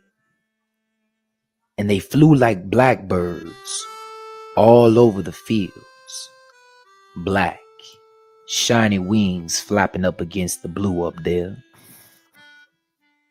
Then many of the people, they were captured for slavery. The ones that could fly shed their wings. They couldn't take their wings across the water on the slave ships. Too crowded, don't you know? The folks were full of misery then. Got sick up and down of the sea. So they forgot about flying. And when they could no longer breathe the sweet scent of Africa, say the people who could fly kept their power, although they shared their wings. They kept their secret magic in the land of slavery. They looked the same as the other people from Africa who had been coming over, who had their dark skin. Say you couldn't tell anymore one who could fly from one who couldn't. One such who could was an old man. Call him Toby. And standing tall yet afraid was a young woman who once had wings. Call her Sarah. Now Sarah carried a babe tied to her back. She trembled to be worked so hard and scorned. The slaves labored in the fields from sun up to sundown. The owner of the slaves, calling himself their master, say he was a hard lump of clay, a hard glinted coal, a hard rock pile, wouldn't be moved. His overseer on horseback pointed out to the slaves who were slowing down. So the one called driver cracked his whip over the slow ones to make them move faster. That whip was a slice open cut of pain. So they did move faster. Had to. Sarah hooed and chopped the road as the babe on her back slept. Say the child grew hungry. That babe started up bawling too loud. Sarah couldn't stop to feed it. Couldn't stop to soothe and quiet it down. So she let it cry. Sarah didn't want to. She had no heart to crone to do it. Keep that thing quiet, called the overseer. He pointed his finger at the babe. The woman scrunched low. The driver cracked his whip across the babe anyhow. The babe harder like any hurt child, and the woman fell to the earth. The old man was there, Toby. ¿Te enfrentas en un proceso de deportación? En nuestro podcast te doy estrategias y consejos para defender tu caso. Con más de 25 Came and helped her to her feet. I must go soon, she told him. Soon, he said. Sarah couldn't stand up straight any longer. She was too weak. The sun burned her face. The babe cried and cried. Pity, oh, pity me, say it sounded like. Sarah was so sad and starving, she sat down in the road. Get up, you black cow, called the overseer. He pointed his hand and the driver's whip snarled around Sarah's leg. Her sack dress tore into rags. Her legs bled onto the earth. She couldn't get up. Toby was there, where there was no one to help her, and the babe. Now, before it's too late, panicked Sarah. Now, father. Yes, daughter, the time has come, Toby answered. Go as you know how to go. He raised his arms, holding them out to her. Kum yali kum buba tambe. And more magic words, said it so quickly they sounded like whispers and sighs. The young woman lifted one foot on the air, then the other. She flew clumsily at first, with the child now held tightly in her arms. Then she felt the magic, the African mystery. She say she rose just as free as a bird, as light as a feather. The overseer rode after her, hollering. Sarah flew over the fences. She flew over the woods. Tall trees could not snag her, nor could the overseer. She flew like an eagle now until she was gone from sight. No one dared speak about it, couldn't believe it, but it was, because they that was there saw it was. Say the next day was dead hot in the fields. A young man slave fell from the heat. The driver come and whipped him.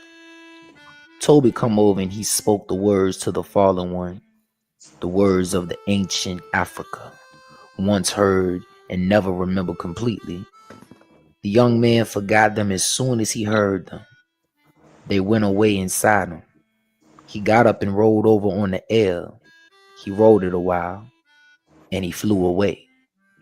Another, and another fell from the heat. Toby was there. He cried out to the fallen and reached his arms out to them.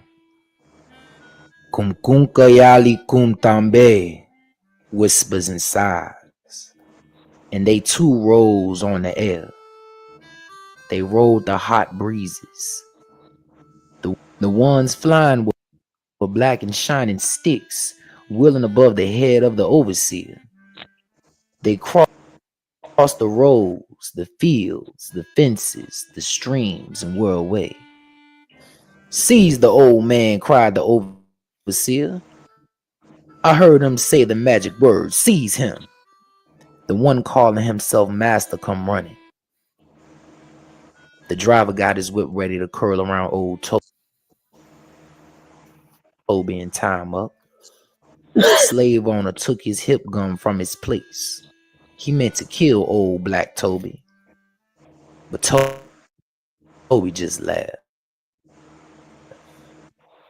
So he threw his who I am. Don't you know some of us in this field? He said to their faces, we are the ones who fly. And he sighed the ancient words that were a dark promise.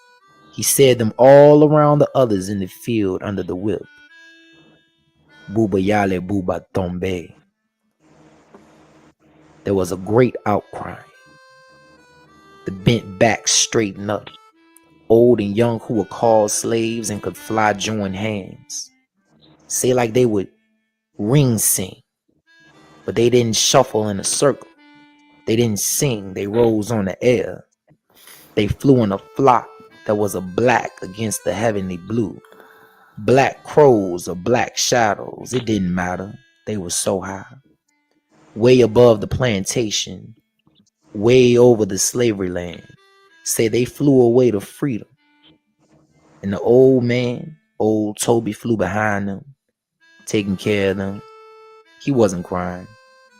He wasn't laughing. He was the seer. His gaze fell on the plantation where the slaves who could not fly waited. Take us with you. Their looks spoke it, but they were afraid to shout it. Toby couldn't take them with him. Hadn't the time to teach them to fly. They must wait for a chance to run. Goodie bye, the old man called. Toby spoke to them. Poor souls. And he was flying gone. So they say, the overseer told it. The one called master said it was a lie, a trick of the light. The driver kept his mouth shut. The slaves who could not fly told about the people who could fly to their children when they were free. When they sat close before the flyer in the free land, they told it. They did so love firelight and freedom and telling. They say that the children of the ones who could not fly told their children, and now me, I've told it to you. This excerpt was taken from The People Could Fly, American Black Folktales by Virginia Hamilton. Thanks for listening to the Hoodoo and Chill podcast. Be sure to follow and subscribe wherever you get your podcasts. Leave us a 5-star rating and let us know how much you enjoyed the show. As always, donations of love keep our podcast alive and give us the ability to enhance our content. Please use one of the donation links in the description to send a donation of love today. That was powerful. That's powerful. But like I said, there's so many different folklore. So I guess when people listen to this show in the archives, no one's gonna ever come and say African Americans. This, I guess, MP was saying in the chat room. I'm sick of this notion that African Americans need changing. That right there is the reason why Pan Africanism failed. You know. Yeah. So in other words, basically, instead of people getting to know who we are as a culture and everything, really understanding who you are, you understand all the negative stuff you see in the media about us usually comes from our enemies, white people, you know, Jews and everybody else who put this negative stuff. But if you really studied African American culture and history, what really built Black America, whatnot, you understand that we're like anybody else. We have culture, we have folklores, we have myths, we have all these things that people have, you know, superstitions. Yeah, we have all those things, you know. That's what makes a people a people. You know, that's what separates people. Every people has their own superstitions and everything. Kala, do you think? Hold up, kiddo. Let Mari Shai finish. Go ahead. Oh no, Kadola could go, but I was just gonna say that there's been folklore of vampires in Mississippi, in Louisiana. They have I heard about the yeah. Hanks. Hanks were like vampires, but they were not vampires. In the movie, what they did, what Ryan Coogler did, was he turned Hanks into vampire. Hanks are like demons, or sometimes we used to believe dead people walk the earth, you know, demons, you know. People but he used vampires in the movie, you know. Yeah, Carla, if you get some time tonight, can you I'm not saying now, but can you play the Mississippi vampire folktale? Well, let me look it up. Let me put Kidola. Go ahead, Kidola. Okay, Carla, let me just, I like the story. It almost sounds like Princess Diana type of movie, that opera acted with other ones. The books almost sound similar. You see, Africans always believe they could fly. Me as a kid, when I went to a funeral in the night, I could see, because you kind of blinking, you kind of blink out, this flying around your head, get sweat. But the more you start looking at actually what is going on, sometime, you start thinking, some of these Africans people, did they suffer from meningitis because of the sun, too much sun and everything? Yeah, I agree with Catola. So when you suffer from meningitis, sometimes you can be schizophrenic at the same time, also crazy. Yeah. So flying might be because of the hot sun and the trauma in those hot sun. These Africans started evoking their Kala, hold inner on, Kala, you pulled up some like Hispanic thing. Oh. Yeah. Hey, what's going on, everyone? Let me finish, bro. I can give you. Let me give you a second. So what I try to say is this: I understand Africans always believe in superstitious things. Even me, as an African who live in the villages, they say people fly with brooms and all these things, But sometimes you can see the dead heat that these guys were in, and they were looking for supernatural power. So meningitis might be one big part of this flying stories that you see right now. Yeah, flying is for the most powerful and the most adept witches and wizards. It's not just for anybody who is initiated. Yeah, we've been on some bullshit for a long time, man. And flying. Hold on. Why is it hold up? Why is it that it's a simple folklore that comes from a culture? Why is it Yeah, bullshit? but see, like what Cadola was trying to. Hold up. White people believe there's a white man comes down the chimney every year that fucking gives people things. Yeah, They believe the but Easter that's bunny lays eggs and whatnot. They but freaking what believe Cadola was saying. plantation has spirits and whatnot. What So, Cadola was trying to. everybody else will have stuff that But whatever. that's But I that's was the just problem with us, man. Like Cadola saying, this is a mental health problem through trauma. We suffered a lot of trauma, and has hold on. led Let to me a stop lot of. you right there. All So, right, is Christmas a mental health problem? Kyla, did you hear what No, I'm Cadola just just said? serious. I'm just saying. That's hold on. That's a fair question. It's Is it's Christian it's, is it's, a, Christmas it's a a mental health story, problem? It's a story. It's Santa Claus. It's the All same that is just a thing. It's story. the same thing in No, Black it's America. not. It's dealing. This is the same thing with the FBA movement. Like Let me these Let me ask folklores you. lead Let to me the ask you. FBA movement. It's just a bunch of imaginary bullshit, and we can't create. We can't create a missile. Hold on. 1776. You believe Santa Claus drives around through the sky with a sleigh and whatnot with reindeers? No. All right then, but people do. How many movies we made about Santa Oh. Claus? Christmas time comes, you see all kind of Rudolph the Red-Nosed Reindeer and all stuff like that. So why is it that people What Cadola is trying to.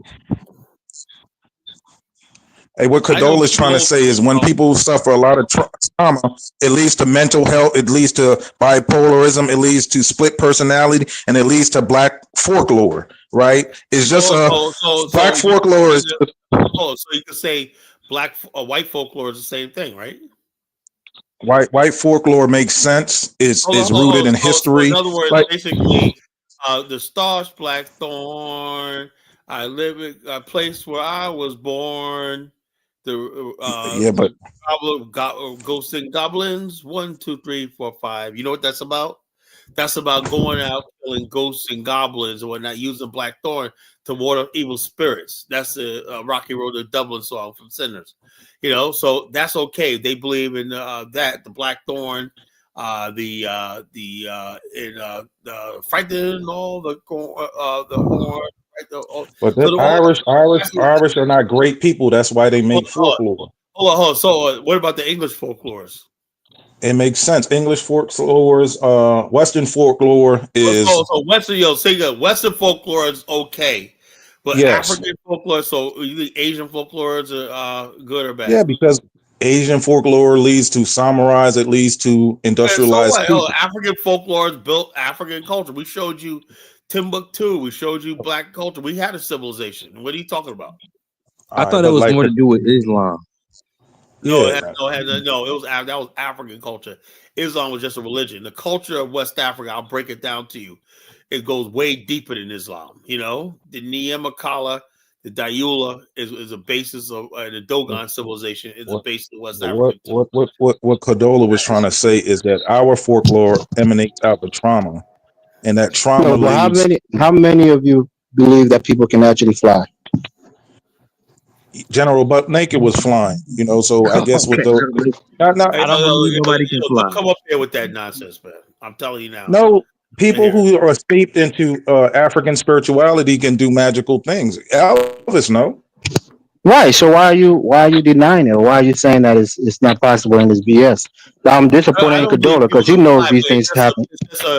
it's just probably metaphor. It's like uh, metaphor for people being have their spiritual. Like I said, I remember watching No, this one. people can fly, Carla, but it's not just anybody that can fly. Everybody who People can fly, whatever. everybody who's steeped into African folklore Well, doesn't I'm have saying, hold up. industrialized Haiti was society. Look at Haiti. Haiti hold up. steeped into The way it's used in this story that was just played was all about black people wishing they was into another Yeah, state. in this story, it was more so about trying to Escaping. escape slavery.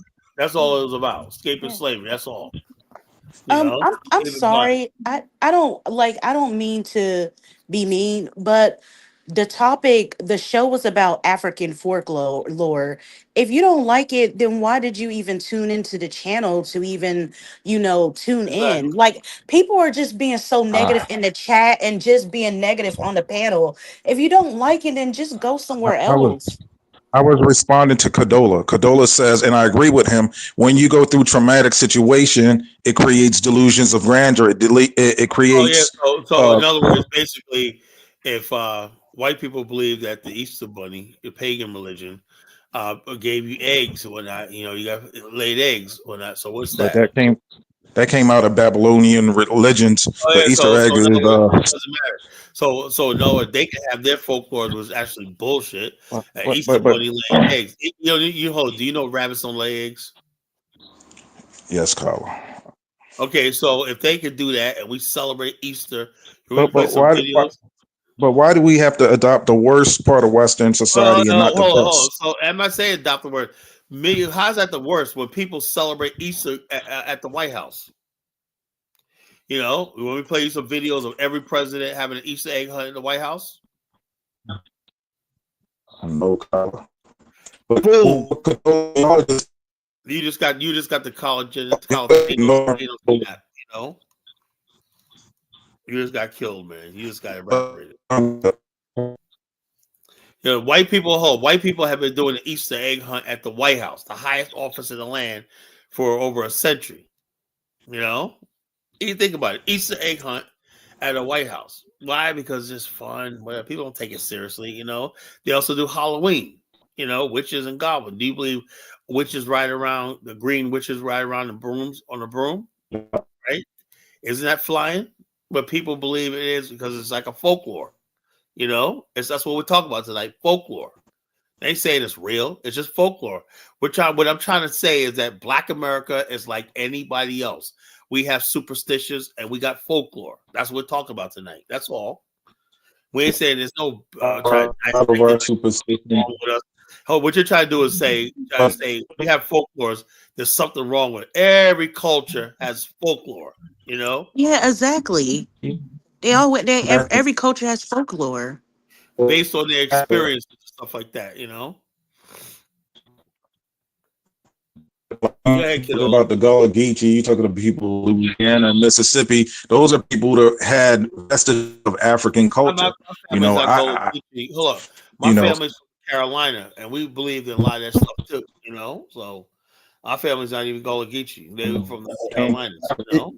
That's not African American. That's African culture that they remember. No. Our That's culture is what I African believe. American. Our culture is African American. Everything that was derived in America is African American. African American culture derives from Africa, then derived from But our America. culture is an amalgamation of Our European. music and our Our folklore. culture is a Our synthesis music of and our American. folklore is what we brought from Africa. That's the only thing we brought. The only thing we got from America is Christianity. Our culture, music, But if you dance. say you're African American, if you say you're African American, you still have that DNA that has African remembrance in it. All the stuff we do, like if you see in college, you have bands, right? Look Hold at on, black is it bands. me or is his Black mic bands cutting out? demonstrate African. Yo, bro. Yo, 1776. You gotta call back in, man. You sound like Optimus Prime right now. Kala, Can you hear me? No, you gotta call back. You gotta drop it. Kala, let me just explain to you, please. You see, flying is a witchcraft of a thing in Africa, right? They fly in the night, right? That doesn't mean that sometimes we believe in it. Sometimes you can be outside also in Africa. You see some kind of strange style. You know that Europeans, Irish people believe that witches are green and they fly. That the Irish believe Yeah, there's things called yeah. leprechauns, goblins, and stuff like that. Kalali, So if everybody else has folklores and superstitions, why the fuck can't we? no, Kala, But Kala but he's doesn't mean talking that about like a Kala, the society you will see in Africa, it's real. I've seen, when I was Well, working in the 1776 is saying, he said that you saying it's not real. The no, United no, hold on, hold on, hold on. States. I'm not. I said, look, the heat, even in Africa, right? The heat, because it seems like this part from the deep south, where it's very, very hot. I said the heat. I've seen whereby people who farm, they always bend when you weed this farm, you always, you bend it down, you clear the weed and everything. The heat will chop into your nerves. That heat alone will start making you um saying things that are I've seen things that are a little bit funny. Then they start treating this for meningitis. Meningitis can be sudden heat that hit into your skull, hit into your back, or something like that. Hey, And can you hear me now? and and Yeah, go and ahead. Yeah, and Africa and wait Africa till it's done. and what you should understand, things happen sometime, but that doesn't mean that there are people that don't fly. But the African way of flying, they never really brought it to reality. The white man flying in the night or flying, they brought the plane. Well, how do you think the plane came? The plane came by men who believe in witches, white men, only that they study it, and for years they now start flying on the real life. The African ones was only be they lock people in the bottle, they take your success, they try to banish you into kind of like suffering things.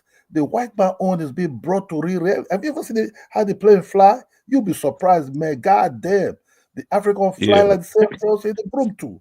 So Well, yeah. check this meningitis out. When the is first Cadola, Africans saw the first plane, they said there's a big metal bird that came out of the sky and gave birth to some white people that came out. yeah, I agree with Cadola 1,000%. We must be family, man. But like I was saying, when people say African American culture, I just see it as an amalgamation of African, European, and Native American culture. I don't think so. It's not really organically African American, because if you look at a black band as opposed to a white band, you'll see a white band has order, is like military precision. But when you listen to a black band in a black college band, you can see that, you can feel that Africanness coming out the band. We can't say we're African Americans with African DNA and not say we don't have African remembrance at the same time. African American culture is a bunch of cultures mixed. It's like a gumbo of different American cultures. culture is just an African culture that was influenced by stuff in America. That's all it was. You got some things that we borrow from the Irish and some things we borrow from the English, where it was fundamentally the base of African American culture is African. The base. It's like a Puff Daddy remix of different cultures. That's what African American No, culture is. let's not use Puff Daddy, but it's an I African agree with you. I agree with you. 1776. Yeah, The it's people like that whatever came. culture we found, we've just made it better. Just like clothes, everything. Like basketball. Basketball was when they played basketball was a simple game. When we got it, we flipped it. We turned it to and one. Let me get Adama on. Go ahead, Adama. Yeah, Kyle. I'll just say this to respond to what Cardola was saying. I think that Africans, when it comes to the flying thing, the only thing like Africans want to fly into is into the arms of a white woman. Okay. Yeah, Anyway. that's when they believe in flying. Bro, you're taking a shot Okay. at Cadola, man. Come on. Yeah, I'm just messing with you, Cardola. I'm just messing with you, man. But Oh I'll just man. say this. I'll just say this. It's just a lot of powerful um stories that you brought up, and I think it was Mary Shy who suggested that story about the flying. Yeah, There was another I got to one. know before we go any further. Mary tried to ask for this. This is about African American vampires. Yeah, So yeah. it's And then already there was another powerful one was the sister who was talking about the the. videos on. Oh, It's okay.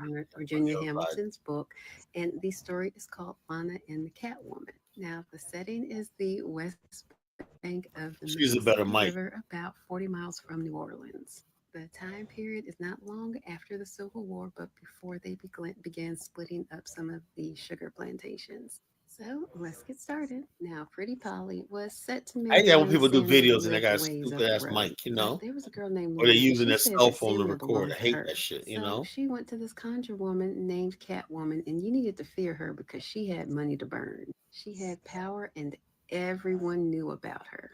Like I said, everybody knew about her, and most stayed away because her life depended on something that all of us had, but only few of us would sell. So Lana got the word that Catwoman was willing to help her, but she needed to make payment first, and that payment required her, Lana, allowing Catwoman to suck her blood. Now, this Catwoman was of albino skin and was a her vampire. She fooled Lana into thinking she needed her blood to make a powerful charm for Pretty Polly. It won't be much, Lana girl, said Catwoman. So she forced her teeth into Lana's neck and sucked her fill. Afterwards, Lana went home dragging her legs as limp as a dish rag. And Catwoman didn't even take any money. She told Lana to use it to go buy her some food and fill her belly. When they lay away that Polly girl, murmured the Catwoman because she would never speak loud. You come back for that charm, and it'll bring Samuel closer to you than the sick puppy to a warm fire. Then the Catwoman laughed, and they say that the sound of her laughter came off a breath that had no life, only death and darkness. When Lana got home, she laid down and could hardly lift her head, but she was completely satisfied. Soon, Pretty Polly grew sick and tired and took to bed. The rumor was that Polly would never have old bones in her body. Samuel was frantic. He had everyone come look at Polly, but there was nothing they could do. And he just knew Lana put a spell on her. So Samuel found out where this Catwoman vampire lived and went to go see her himself. She opened the door right before he was about to knock. She was wearing a white turban and white dress. Her face was covered with rice powder to cover up the smell of the rotting flesh that was her face. She told him, I know why you've come here, but I want you to say it. So he told her, and she said, my price for saving her is to suck your blood. Are you willing to pay that price? He said, you can get as much blood as you want from the slaughterhouse. She said, I want strong and fresh young veins. So she led him to the couch, drank her fill, and told him, your girl will be fine by the time you get home. But just remember, I can spell her anytime I want, so you need to make sure you come back and give me more blood when I want. So after the Catwoman drank her fill, she told Samuel, your girl will be fine by the time you get home. But just remember, I can spell her anytime I want. So you need to come back so that I can get a drink of your blood whenever I want. And don't forget, Samuel barely made it home, but when he got there, he found Polly sitting up straight and she was fine. Meanwhile, Lana was beside herself because she'd heard Polly was feeling much better now. And though Lana stuffed herself like a pig, she seemed to be drying up almost instantly. So she dragged herself back to Catwoman's front door. She fussed at Catwoman for not taking care of her, and she started to get a little sassy with her. Now, why would she do that? And you know that this is a conjure woman vampire. That's beyond me, but whatever. Catwoman grabbed Lana and shook her like a wet blanket. Lana fainted, and Catwoman thought she'd broken her neck. She lost her head and sent for her vampire. And between the two of them, they carried Lana's body to a canal to dump it. Policemen happened to be walking by, and the vampire took off running. Policemen couldn't catch him, but they managed to get a hold of Catwoman. She went to jail and was not given bail. But the story ended up just about as you would expect. Surprisingly, Lana ended up feeling much better. Catwoman went to jail. Lana said she'd never, ever dabble in any of that stuff again. Catwoman, not being able to get any access to blood, ended up drying up and dying in jail. As for Pretty Polly and Samuel, well, of course they had their happily ever after. Now, I wish I had more details on the informant for this story and where it came from. Like I said, the book story is from Virginia Hamilton's Her Stories book, which is African American Folktales, and this one is or does take place, in Mississippi, about 40 miles south of New Orleans. So it's probably from one of the informants in that area. Either way, hope you enjoyed the story. Paula, mute somebody's mic. Turns out I need to take a shit too. Oh, hold up. Sorry, that's my fault. Oh, come on, God. I'm sitting there. Okay. That was me. I thought I was muted. Oh man.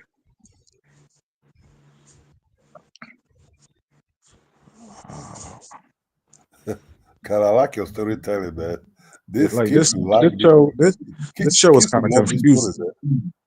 stories, man. This topic is kind of confusing because I don't understand like what the show is really about. Oh, It's about African American folklore. There's African American folklore. What I'm trying to say is that African American culture exists. It exists. There's a myth that African Americans are just white people painted black. That's a lie. We have a culture. I grew up in Black America, right? There's certain things. Look, there's certain things that white people I know about Black America that white people. I listen to them and they think they know everything. Even about the Black church, I have never seen the Black church accurately portrayed in movies, television, everything like that. You got Black churches, they make it so everybody's all hemming and hollering and stuff like that. They have no idea how deep religion is, faith, and stuff like that When is I in Black America. when I became an adult, I stopped going to the Black church because it lasted too long, man. They started at 9 and You're not part of ended the like Black 6 because they dancing and singing too much, you know. We probably go to a white church. You hang around white people. You don't know nothing about our culture. You know. It's just becoming civilized, I you know. grew up in a Black church. I read in a Black community. I Yeah, know but about stuff. All the stereotype but stuff you but, talk but about does not nah, but exist. by the time like if you ever go to a Kojic Church of God in Christ, man, they start at 9, might finish at 7, man. Like Most Black churches, as I mature and I become more civilized, I gravitate from. Hold up. You know, check this out. You Black churches, like any other churches, you got the morning service, you got the evening service, you got morning service, and then you got the evening service. You got But Sunday school, but and you got the morning service, then you got the evening service. That's all, you know. And not but, everybody but stays for Black the whole. American Black. It seems like hamburger and double whoop have destroyed this kind of storytelling that will help kids. So you people started eating hamburger, going to McDonald's and eating some double whoopers. What does that got to do? No. Color kids that listen to this kind of stories, you know, their mom will be preparing some kind of meal and everything, nice food, home cooked food, you know. But since That's why I said we don't live in the same sort of community that we used to have. We used to have a community where you was around your aunts, uncles, people, extended family, and stuff like that. You know, mom and dad was in the house, that's what I mean, you grandparents know, in the house. We don't have that sort of Black culture, so a lot of stuff in our culture is being lost, right? And that's why I said I'm here to basically resurrect. And people listen to this and like, damn, I didn't know that. I didn't know that. This is a beautiful. One of the most important traditions in Black American culture. But this is a very beautiful storytelling. It seems like my grandfather was telling this kind of stories too. But That's what I'm saying. Since you flip it and start going to hamburgers stores and eating some double whoppers, and you know, you lost these things. You know what I mean? Whoppers and all kind of shit. Not the double, just the fact that our culture, our value systems have changed. More we integrate into American society, a lot of this stuff in Black America was lost. You know. Yeah, but I may be up into the 80s. In the 80s, 90s, Black America went mainstream. We started moving into suburbia and stuff like that, and a lot of our culture was lost. But I think as we evolve as a Black man, as an elite Black man, we have to move away from that. Like, what do you mean by elite Black man? What's so elite? I believe that African Americans are the most fully evolved Black people from Africa. In many ways, but we're also the most degenerate. A lot in many ways, you know. Yeah. But that's overblown. That's overblown. I think. Look, one thing I would say is this. Say what you want about all these countries in Africa, even the poorest countries in Africa. It says something about a character of people when they are willing to strike out on their own and govern themselves. The African American, for the most part, are living in the shadows of white people. So you cannot call yourself a superior person when you're living under the friggin' nutsack of another race. That's just the truth. But like Cadola was saying, Cadola was trying to say is like when you embrace folklore and mysticism, and that's the lowest form. That's the most primitive. It's not embracing folklore. Listen, I'm just saying that's what existed. That's something that evolved out of culture. It doesn't mean everybody believes it. You know, there's a lot of stuff that people say. My grandmother say, "Oh, you don't turn the left. The boogeyman's going to get you." I know there's no damn boogeyman. you know. But that's just something that old people told you to scare you, you know. The boogeyman gonna get you one night, you know. So all this stuff exists. I'm not gonna sit there and be like, oh, like that came from our culture, right? I'm not gonna just like white people believe certain things. Irish believe in ghosts and goblins, right? Nobody told they believe in leprechauns, ghosts and goblins, whatnot. You know, it's just a part of their folklore and stuff like that. Superstitions, whatnot. Everybody got superstitions and folklore. Why is it that 70% that you think black people are somehow bad because we got them? That's the point I'm trying to make. Why is it everybody else can have folklore and stuff like that? I didn't even know we had vampires. When I know we had the Hanks, but I did not know we had actual vampires. Tamari Shah just showed me this video. You know, I didn't know we had vampires in our culture. You know, Black African culture and Irish culture intertwined throughout the no, it's deep not. south. No, it's not. The what Irish culture is Irish culture. Black American culture is Black American culture, and basically some of the things in places like New York and whatnot, the cultures fuse and dance and stuff like that by proximity. Even in Baltimore, you have Druid Hill. That was only in limited areas like the 5 Points of New York, places like Boston, and places like that, where whites and blacks and Irish are mixed together. But Irish were overseers even in the plantation system. Yeah, hold on. So I know that the whole thing is this myth about Black America and Irish. No, the white Irish people were their slave catchers, their overseers. There were these people like that, indentured servants and everything. So all I'm trying to say, what the topic of the show tonight is African Americans have folklore like every other culture. I've heard everybody of folklore of different cultures, study different cultures. I'm a culture critic. Every culture I've studied got myths and folklores, right? And all I'm saying is African Americans, if we're ever going to be taken seriously as a people and identity, you got to have the same thing. You know, you got to have the same folklore. They said, what is the folklore of the African American people? You know, where you're not going to go to the white community and ask for that. You know, like black people just whatever white people do and just look at it and say black. No, it doesn't work like that. African Americans have folklores, myths, and everything that derives from their culture. You know, that they brought from Africa and they basically magnified it in America. You know, so. Yeah, amended it, remixed it, made it better. That's basically nothing. Just basically brought folklore here. You know, our folklore is here and it evolved. You know, to fit our experience. Our experience in America was different. You know, it was different.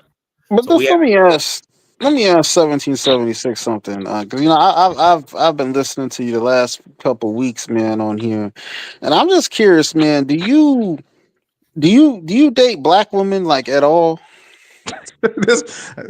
Yes. Who's this? Okay, so you do date black women? Yeah. Okay, so it's not just all white girls, right? No, United Nations. Okay, but he act like you. I think people are thrown off by you because you think you act like it's all white girls, but then when you talk to you, he's like, oh yeah, you know, I do date black women. But then why do you be saying all that stuff about white women? No, I don't discriminate. Like Kyle is like categorically against swirling. I'm like, man, you got to go with who likes you. You know? I'm like this. No, it's not so much that I'm gonna get swirled. I'm saying in this society, part of my folklore, I believe in African American folklore. I believe that black people are black people, white people are white people, and God basically. Another folklore is like my uncle used to tell me when that no, God will punish you if you ever mix outside your race. That was taught to us.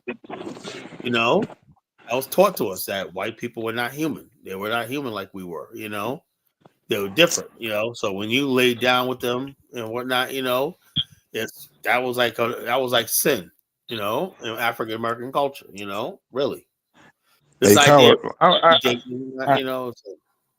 I had a question because, like, every time, like I mentioned in Liberia, and you know, you get upset when I say stuff that other people are saying. Hold on. I say that because I understand Liberia more than you do. And I understand nuance. All you're doing is going around talking about, hey, you don't know the history of Liberia. Liberia in But America. I'm just telling you what other Liberians say. Hold on. I don't care what there's a lot of Liberians that talk that shit are ignorant, you know. Real Liberians will tell you, the ones that Robiel Patel, you know, listen to her what she has to say. I was listening to Liberia in America has a contentious relationship. Always has, always will. You know, but They Tyler, was. They was. you I could was take watching. that other one down. I couldn't hear my. I couldn't But talk. I was watching the show, and they was talking about like that the president needs to be prepared when he meets Donald Trump, and he needs to come with request, and one of the guys said one of the requests is to terraform Monrovia into Miami, and also to build a Navy base. These were Liberians talking. The bottom line is this: no serious Liberian wants no U.S. Navy in fucking Liberia. 1776. Why you want America to invade Liberia? Come on. I have no Listen idea. to me. Hey, Kwame, I said I was on a. That's why I said, hold up. That's why I said he doesn't understand Liberia. Liberia. One thing about Liberia, they pride themselves on the fact that they would never colonize. That's the one pride thing they have. Out of all the countries in Africa, they would never colonize. Hey, Kwame, what I was trying to say is a lot of Africa is crying out for American intervention. Right now, I listened to several shows. That's bullshit. Okay. All right, man. All right. Yeah. It's bullshit, man. I don't care. You see, you may get somebody online, a couple of people, idiots talking about that. If you think 35 people in the chat saying that, that's out of all. It was 3,000 people on the chat. And what you mean that Black American culture is European culture? Like, that's very disrespectful, King. It's an amalgamate. It's an amalgamation. It's like a gumbo. You got French culture from Louisiana. You have European. That's a lie, because Black people in Louisiana have their own unique Africanized culture there. Yes, but it's a mix of African, European, and Native American culture. European, right? Could anything in Black culture be? You could say this is what we do here and whatnot, and you could go to like Europe and say these people are doing the exact same thing. Nothing. You have fried chicken. That's a European invention, and we adapted it. Hold on. White people eat a lot of our foods that we brought over here. Did that make them African? No. So it is what it is. They don't look. Our food, the food that we eat, are either African or European. You're in a country, right? That's what I say. You're in a country. Your diet and stuff like that, and what you eat and how you cook it will change and adapt to where you're at. Kwame, like burgers, ribs, all the stuff we eat for 4th of July, right? That's an African adaptation. Hold on. All that stuff is very new. There was nobody eating burgers 200 years ago. That's new. Hot dogs, burgers, even the chicken. But that came from the Germans. It came from the Italian sausages. Yeah, look, we basically African American soul food also incorporated pastas, different types of rices, and stuff like that. Yeah, of course we understand that we influence. That's how the culture is. It influences.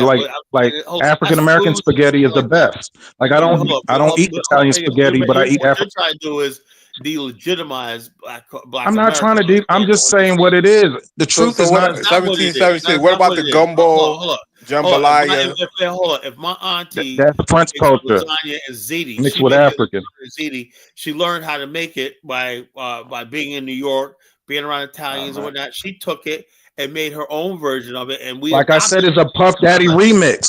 Puff Daddy took music and made it better. Hold up, the Italians got pasta from China. It originated in China. So the bottom line is this: it went from China to Italy and introduced here. So we put our own a version of it on. That's simple as that. It's a synthesis. What you're trying to do is tether yourself to white people. You want to be tethered to white people so bad, I don't think that. I don't think that, Kyler. I got faith in the brother. He dates sisters. He just struggling. He just struggling a little bit. We gotta work. Can I ask you a question? We just got to work. Spaghetti was made by the Italian, but we made it better. Everything we found, we made it better. Check this out. Noodles were created in China, brought to Italy. So the bottom line is this: so Italians basically introduced her here, and the bottom line is black people adopted it. Made our own version of spaghetti. My sister makes the best spaghetti. When I, that's African American culture. We found something and made it better. It's not just African American. It's just basically a dish that we adopted. It's not banana pudding. Banana pudding. It's part of something that we do. What I'm saying is this: my point I'm trying to make is African American culture, traditions, customs, folklore exists. Not everybody practices them. Everything we have, whether you call it being tethered to Europeans, it has some European in it. That's what No, makes no, it African that's a lie. American. That's a lie. That's a In lie. 1776, do you know who John G. Jackson or Amos Wilson is? Yeah, Amos Wilson. I know him. I don't know who John G. Jackson. I know who Amos Wilson is. You know who Dr. John Henry Clark is? Yeah, I think he was like a professor at Morehouse. Yeah, I think I know him. What about Yosef Ben-Jochannan? You know who he is? Who the pervert? Nah, he's not a pervert. He's a scholar. That York dude from New York. No, you're talking about Malachi Z. York. Oh yeah, no, I don't know that guy. Oh wow. But the thing is, like I said, there's no authentic African American culture. It's a blend between African, European. That's a lie. It's like African American culture is African culture with the influence, just like you have Italian American culture. That's different from the culture of Israel. Okay, just like African American dance. When we came from Africa, we was jumping around. Then we learned European. Ancestral culture is French Canadian culture different from Parisian culture. French Canadian culture of Quebec is French and French culture. Yeah, so is that the same culture as French Parisian culture? No, because Canada has French and they're English. in a different space. African American culture is simply an African culture in an American space. That's all it is. It's mixed with European. Up here and there. That's all. All right, Kwame, look at this. Kwame, what makes an African American? You're 70% African, 30% white. It's a mix. Anything African American is a mix of. We're not mixed. I'm not mixed. Yeah, I kind of think y'all saying the same thing, you and Kyla. In a way, I'm like this. I look. What he wants to do is this. I don't acknowledge any friggin'. If you separate European culture from African American culture, you're just a straight African. I believe African American culture is African American. Carla, I think the confusion here is this, Carla. I think the African American culture should go down to the South. The story I'm hearing now, that lady was talking about vampire and the flying something. This is a perfect story for African people in the South. You understand me? You can sit over this because these people grew up in this African culture they brought over to the United States. They tell their story, their children, behave well and everything. They eat their food, cook food, bake bread, homemade bread. You understand? And this is African American culture. You see, the taste of African American culture is also tastes like an African culture. That's why you see that soul food. When African people started tasting soul food, they started saying, "Whoa, since I've tasted something like this before." Even those new Africans that came to the United States because of the way they're cooking it. The African American culture is there and it's heavy.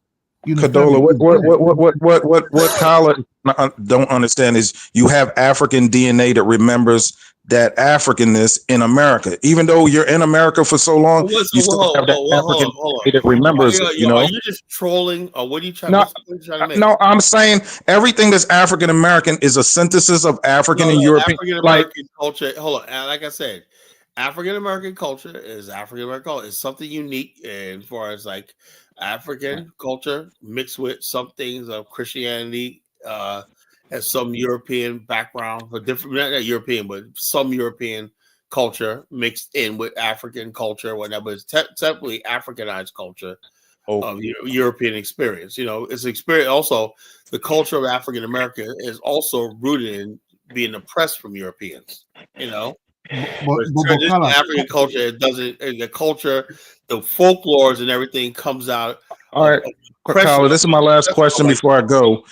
If you didn't have Europeans in America, it was just strictly African Americans here, the culture would not be what it is. It takes the European culture. What I'm saying is this: not because we adopted, because a lot of our culture in Black America has to do with being oppressed by Europeans in America, and being a minority group, So if we were the majority, our culture would be completely different. We'd be something like Jamaicans. If Europeans never came to America, it would just be African culture. So if we came to America, if Europeans had come to America in large numbers and we became the majority, like like South Carolina. Well, I mean, Bro, whatever like that. Hold on, Even yeah. from South Carolina look like they're from Africa. They still have the vestiges Hold of. on, hold on. My point I'm trying to make is that our culture in America, the influence of Europeans, our culture is about 95% negative. bro, Hey, even Steve, can I ask you a question? You're from North Carolina. When you look at the Yeah. difference between somebody from North Carolina and South Carolina still has that Africanness in their culture, especially along the coastal islands. You don't really see a lot of like light-skinned South Carolinians. My point I'm trying to They make kind of is, look like Kala. you know what I'm saying? My point I'm trying to make is Kala not light skin. Yeah, but that's how he looks like somebody from South Carolina. You see a lot of dark-skinned people in South Carolina, so they still have that voodoo. They have all that nonsense from Africa, man. One is I wish I was. I'm not dark skinned. To be that nonsense from Africa. Yeah. So you know, my point I'm trying to make is that 90% of all the stuff that we have in America from Europeans is negative and oppressive. That's it. That's all you need to know. I don't care what kind of good, maybe something good came, whatever good came out of it. I don't care if they knows how to fight. Okay, but let's look at the benefits of 90%, European. So Kyler, you got to add the Christianity and Jesus with it 90% of too. everything we did with Europeans in America was negative. You know. No, it was positive. We How the fuck was it positive if they fucking they wrote into law that you're fucking not human? How the fuck is that positive? What do you say? They You heard this is me. not I said, how contradiction. could that be fucking positive if somebody said something? Okay, slavery lasted in America for 79 years. Only 79 years. 79 years. Black people were first brought here in the 1500s, right? Slavery didn't end. I don't care about what the republic is. So that's when the fucking white devils became a republic. I'm saying for the time we was in bondage by the white man, whether he was a fucking colonialist, European, whatever, like the European white race, you know. It was the British that stamped out slavery. Else slavery would have continued Hold on. throughout the world. They benefited from slavery. How you gonna build an empire, a world empire based on slavery, and then you're gonna talk about stamping it out? Get the fuck out of here. Okay, but we got from our interactions with Europeans, right? Everybody up and killed them one night, and you gonna go around years later and talk about But I'm giving. let's look at the pros and let's look at the pros and cons of our interactions with Europeans. We develop a written language. We develop discipline. We develop order. No, Europeans and teachers don't fucking. That's a lie. Come on. So what about sharecropping? How long sharecropping last They year? didn't give us no order and discipline. We already had those things. They brought chaos to us, you know. All right, they brought chaos to us. If Africa had kingdoms and empires, then of course we had order and structure and things like that. Exactly. Yeah, you know. This guy 1776 a clown, man. You know. Okay. Here's the thing, Kyla. What I'm noticing is this, Kyla, is that little by little you breaking down the coon in 1776. You deconstructing the coon in him little by little. I think once 1776 get familiar with like the John Henry Clarks and the Steve Coakley. I don't think anything will help this dude. You know, he worships like you know what it is. He looks in his mirror, right? He hates his dark skin, and he fucking just hates what he looks like. See, me, I look in the mirror, I love myself. You know, but the thing is, hey, Kwame Ndama, right? This guy glorifies Africa and everything African, but nobody wants to live in. Fuck you, shit the fuck on my platform. A lot of people want to live in Africa. If I walked around like 1770, hate myself all day, I would love the white man too. He hates himself. I was born loving myself. You know, I love myself, so I don't fucking care about no fucking giving white man the glory shit. You know, this guy gives a white man the glory. All the people that gave me structure in my life were black people. My uncles, my grandfather, my father, everybody like that. I grew up around strong black people, strong black families, my institutions. You know, that's what I'm a product of. You know, a strong black America. Colin, what's the percentage of black people you think like 1776? I hope not a lot, man. If people think like this, we're fucking finished. You know, he's a fucking slave. You know, he's a fucking slave. And the bottom line, people inboxing me, emailing me saying, "Why the fuck you have this guy on your show?" I said, "I give everybody a shot." Yeah, people emailing right now. Like, what the fuck you have this guy on your show Nah, for? Kyler, you gotta Kyler, let me use. let me ask you this real quick, Right. Kyler. Are you familiar with Brandon Tucker? Yeah, what about Brandon? Yeah, did you see the video that he did today? Because he was on he had been on for the last couple of months. He had been on No Jumper, Yeah, I and saw the video he did the other day. He was talking about the guy spit on him, whatever, like that. yeah, and they kicked him off No Jumper, but he made a podcast on it today though. Yeah, what he was saying. He was saying basically like he was playing the video of like Adam 22 and on No Jumper, and he was basically saying that like Adam 22 was saying, oh, we made a decision, not to bring Brandon back because a lot of people in the comment section was saying that like, oh, if you keep bringing Brandon up there, we're not gonna watch the show anymore. So they like eliminated Brandon off the show. But it was like my whole thing. This is my whole thing. The second he went over there, I was like, "Yo, Brandon, you shouldn't be going over there. I mean, you going on No Jumper? Like that's not where you belong. Like, you know what I mean?" But so I knew it was coming, but now it Yo, finally happened. It's like that's so sad because black people like to see ignorance and gangbanging. The minute Brandon got on the show and he started talking like intellectual stuff on No Jumper, people start complaining. It's crazy. People want to see ignorance, dumb people like 607 all acting retarded. I don't know, man. Sometimes I wonder about black people globally. Bro, Yeah, same thing with this bro, the idiot truth of the matter, 1776. Just i- fucking people saying stupid shit. I can't sit there and listen to this shit. i- I really can't. everybody have, You can't Kala, bringing my platform down. Kala, everybody have influence. Even in Nigeria, we have Portuguese. The stew and rice we eating, those come from the Portuguese that returned from Brazil. You understand me? So people have influence. The stew and rice we eat in Nigeria is not originated from Nigeria. Great African was telling me that pineapples are indigenous to West Africa. He said that Nah. coconuts. He said coconuts was introduced. That's No, not. no, coconut was already there. That's how the palm one came. No, hold on. He said that Great African also told me because that's what he studied. He grows shit. I would take his word for it. He said tomatoes are indigenous to Africa. He said jollof rice is relatively new. Tomatoes aren't grown traditionally in West Africa. In Africa. The African Brazilians that came with bisa rice. They came with that stew with a lot of meat inside. You pour it to your rice, you start eating it. You understand me? These are things that they brought from Brazil to Nigeria. So the influence are there's some cultural exchange. Sometimes happens. Sometimes depends where you stay in. So I think watching some of this your story, this storytelling, and I understand there's no difference between these Africans that live in this. Well, that my brother said in the Carolina zone, and the Africans. You can see their skin color.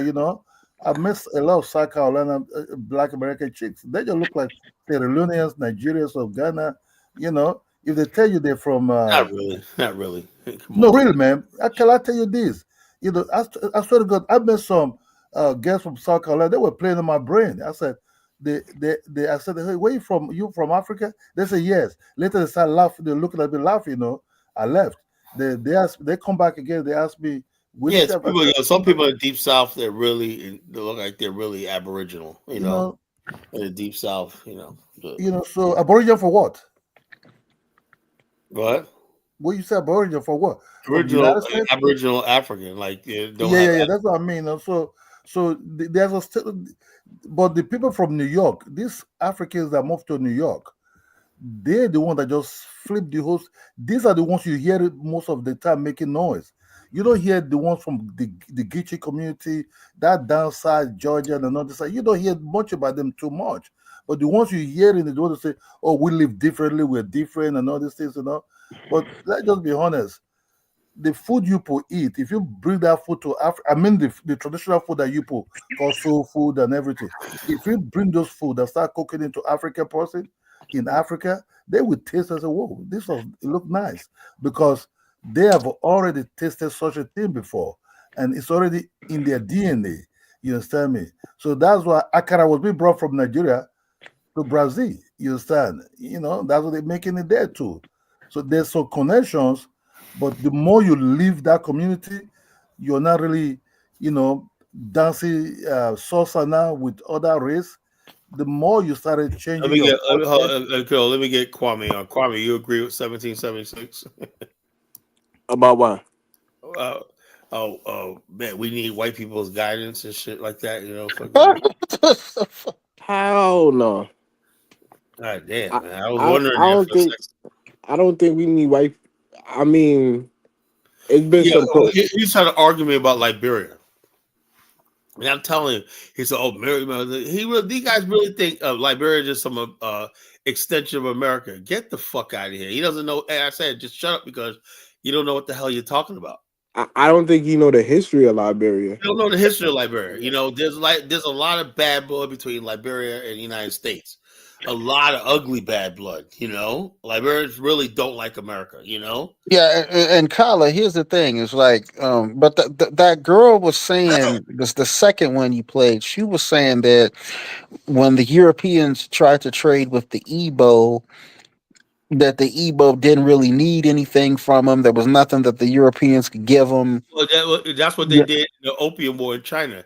The Europeans, it was just the reverse. The Europeans had nothing that the Chinese needed, right? They had a trade route, the Silk Road with India, right? They didn't really need anything from the U.S. So what they did was they exported opium there and addicted people, and they supplied Yeah, with yeah. opium. If you ask me, I honestly think direct contact with Europeans probably the worst thing to happen to Africa. Yeah, so also, yeah, I hear 1776 don't talk about how Europeans addicted millions of Chinese. That's why they in Asia they got the death penalty. But the death penalty in Asia about drugs is usually targeted towards Europeans. It's like revenge for the opium addiction that destroyed millions of people in 200 years ago. So they got the countries like Singapore, Malaysia, China have the death penalty for dealing drugs. Africa was pretty wealthy, but prior to Yeah. European So the bottom of the invasion. thing is the fact that Europeans can still come to Africa, do what they want to do, and Africans don't respond the same way. That Europeans coming over here, misstepping, they don't get arrested and be given a death penalty, whatnot. This is a thing. I don't believe like that. Seventies has to understand. I don't believe like this. I basically would tell Liberian government to execute these. If I find a white man accused of espionage or doing some shit like that, Hey, I'm put gonna them agree with I'm up. agree with everything you say, because if I bring up the truth, you're No. just gonna. Okay, goodbye. Get the fuck out of here. Get the fuck out of What here. the fuck? Get the fuck out of here. Being a fucking dick. I'm saying everything this guy says is just bullshit. About the truth. I mean, those people like this, they think they just talk bullshit all the time. And if they say something against me, oh yeah, no, I just don't like people. Look, I don't like. Everyone's to tell you, if you don't agree with me, for the most part, I'll let you talk. You don't have to agree with me, right? But when you're telling outright bullshit, I can't let that go out. I have like a bullshit fucking detector, that goes off in my head. There's nothing that the United States ever did. Show me any one country America was in that it turned out good. Can anybody show me that? Yeah, Show me I don't any know one why. country where America set up a base or anything like that. The country turned out good. I'll say maybe, Kyla. I'll say maybe South Korea. No, South Korea thing was it was already pretty much an industrialized country because Japan occupied it. So when country like South Korea and Japan, those are first world countries. So therefore they did that on their own. By contrast, look at the Philippines. Philippines was a fucking mess. United States Subic Bay made that place a mess, turned it into a whorehouse. The world's whorehouse. Filipinos weren't respected in Asia because America based with their turned the women into prostitutes and everything like that. It was just a freaking mess. So back in like the 90s, Filipinos said, "Yo, y'all got to get that base the fuck out of here." And we're I'm gonna start. still wondering why would the Congo sign over all their Because they're fucking resources? stupid. That's why. Because they're coons, man. They Africans, man. Stupid. They're a bunch of people like 1776, you know, a bunch of fucking niggas we can't stand. They're a bunch of people But like the thing is over. that one day when we do have a revolution, one day niggas like this are gonna be lined up and one night you be like, I'm so sorry. It's like But the thing I don't get, Trump put them on a tribal ban list, and then you sign over your resources to him. that's why, you know, it's stupid. That's why. It's just like Ramaphosa begging on his knees to stop the sanctions to Trump. Like, it's pathetic. Yo, let me get my good brother Focus Dave on. Dave, go ahead, bro. Yeah, good evening, Colin, man. Good evening, panel. How y'all doing? What do you think about 1776? He thinking that America's going to take over Liberia. Does he know Liberia very well? He obviously doesn't. He obviously doesn't Well, know. they already see what's going on. They see, you know, Brocca's coming to the U.S. He's coming to the U.S. So I think they try. Liberians have a good thing. Liberian leaders have always known how to play the United States.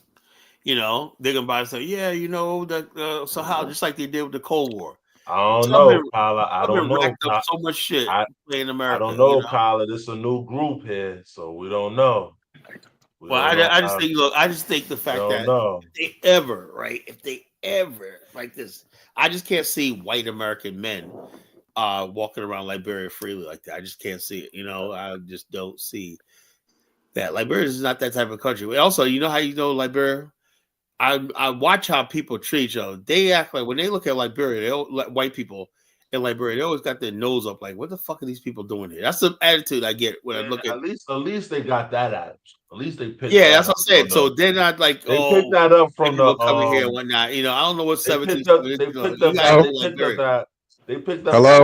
from the Americoids, man. They picked up that attitude. 1776. Walk on eggshells. Focus, Dave. Let me ask you a question. I was watching this show called Spoon Talk on Liberia, right? Eggshells, 1776. Okay, yeah, I know about Spoon. So they had 3,000 people on there, and they had a panel of distinguished Liberians on there talking, right? And they were saying that Samuel Jackson, you know, all the usual suspects. They distinguished, right.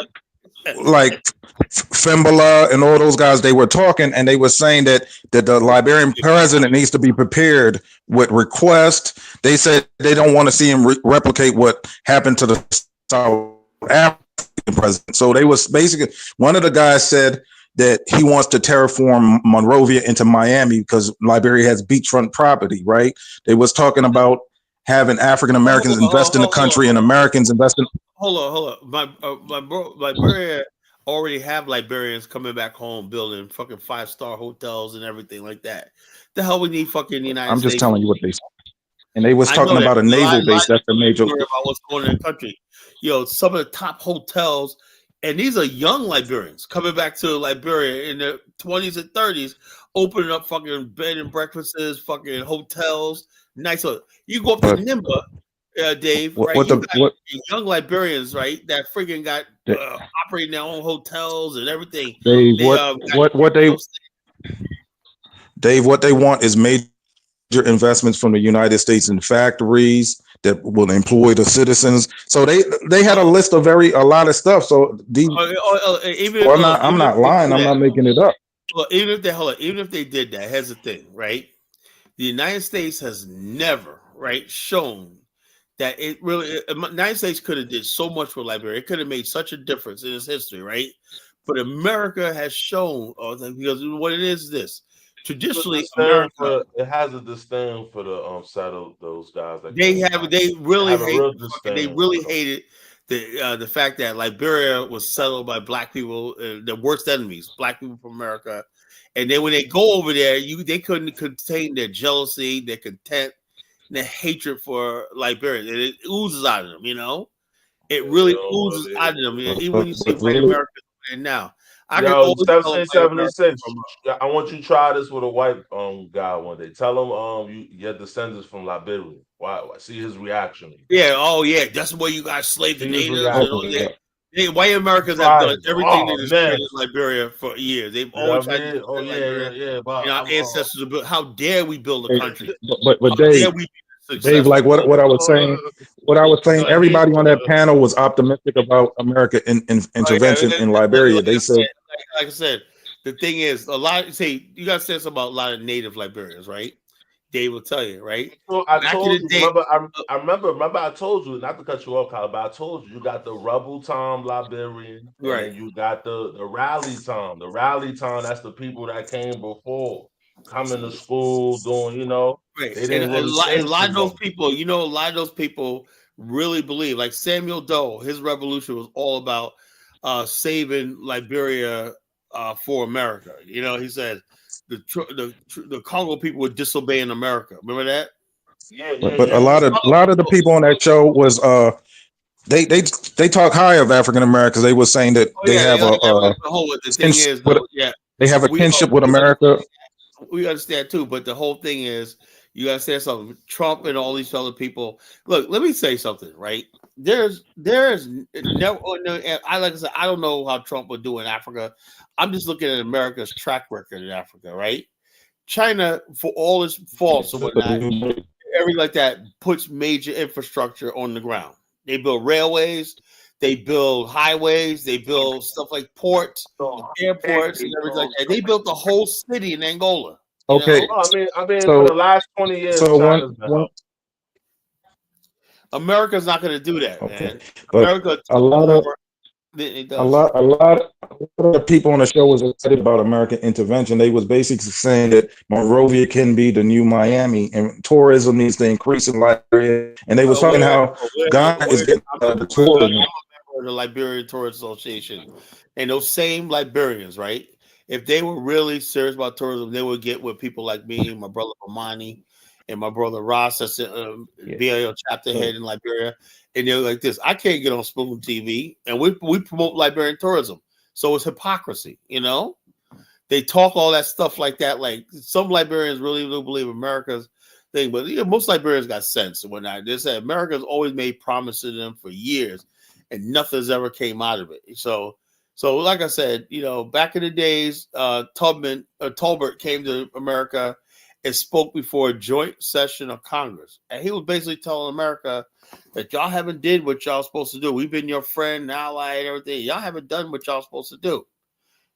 So that's the relation with Liberia's always been frustrated by the United States, claiming to be this partner and everything like that, but it doesn't really come through, and so like I said, I wish for the best. I'm glad it's a good sign that Booker's coming to America or whatever like that.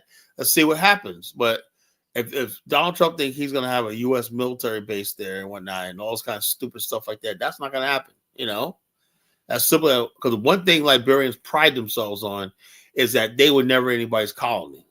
That's what they pride themselves on, Liberians pride themselves. Let me tell you, 1776. Let me tell you something, 1776. Liberians pride themselves on the fact that they would never, no flag has ever flown on their soil. They were never colonized like the rest of Africa. That's their pride. Every Liberian background, American Liberian background takes pride in that, All I'm saying is don't be surprised if you cannot change 170 something 200 years of history. That's not going to reverse itself. The very foundation of Liberia is this is a black man's country. That's it. There's no white people, no power and everything. We're the supreme. Kala. Elvis, am I lying though? One second. I mean, I like, honestly, I like the fact that you like Liberia. It's nice. As a Liberian, it's a nice thing. So what did I say? But I think you're being too ideological when it comes to the country. No, hold on. Let me, Kala, I've been quiet for like 2 hours. Give me 1 minute to say my piece. So what 1776 is saying is on track, because our president is coming. He's one of 5 African presidents that's been invited to the White House. And the State Department has made it clear that their foreign policy now, when it comes to Liberia and other African countries, is that we'll give you aid, no more USAID, but in exchange for your natural resources. So our president is coming to the United States to first of all clarify why we should be taking up the ban list or the provisional ban list.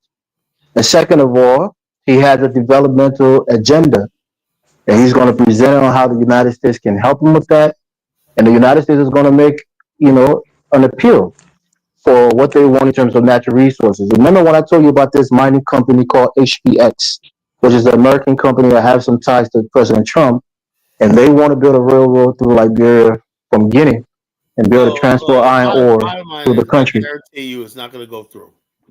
That's what we're waiting for. That's why people were talking about it.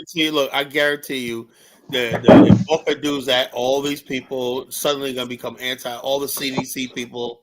I see it right now. Oh yeah, they're going to start raising Traore. They're already having demonstrations in Liberia supporting Ibrahim Traore and everything. They're going to frustrate that he's going to abandon that project. It's not going to. Scholar, don't. That's what I'm saying. You got to let's look at the nuance, right? Like what 1776 was saying.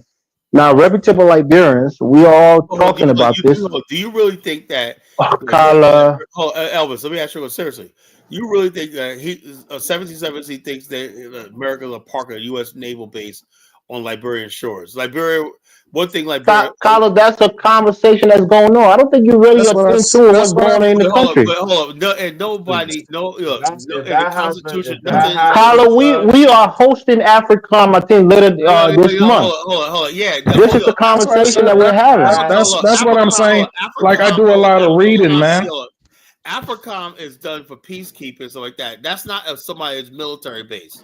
No, the United States wants to set up a hub in Liberia to fight. Listen, I'm just giving you. Yeah, I'm giving you information, Carla. You're the only Liberian that talks like this. No, just listen. I'm giving you information. 1 second, bro. I'm giving you information, not opinion, right? The conversation is since the United States got booted out of the Sahel. For a fact, Carla, Carla, you can't even let me finish a sentence, man. It's not gonna happen. The conversation is they want to use Liberia now as their hub to fight terrorism in West Africa. Of course, the United States has a historical ties with Liberia, especially in terms of. What historical ties? Carla, what did they do for us during World War II? Wasn't Liberia a refueling port for the United States? This is why we all think you guys are. And it was a CIA base also. They fucking. Carla, we had the Omega Tower in Liberia that was used to spy on other West Africa. So that's what I'm saying. When I say historic ties, that's the historic ties. Shut down the Omega Tower, Yeah, like in what? In like the late, when was it? Like the 80s or the 90s? The bottom line is, if Liberia was playing America during the Cold War, right? The bottom line is this. The bottom line is this. Hold on. Everybody in Liberia knows that the United States is their biggest threat. Not China. Carla, that's why I say you're being too ideological. There are actual things that's going on that's contrary to your view. Dave. Elvis is basically telling us that he wants to sell Liberia to America. Dave, what are you guys talking about? Dave, I'm giving you information, not opinions. I have my opinions, but I'm only telling you what's going on right now. Hey, Dave, like what I was saying and what Elvis second, these are big talks that's going on in the geopolitical space. Big talks here. Look. You still Buckeye, whatever treaty has to be ratified by Liberia's Congress. As a country. Carla, you don't even understand how Liberia works.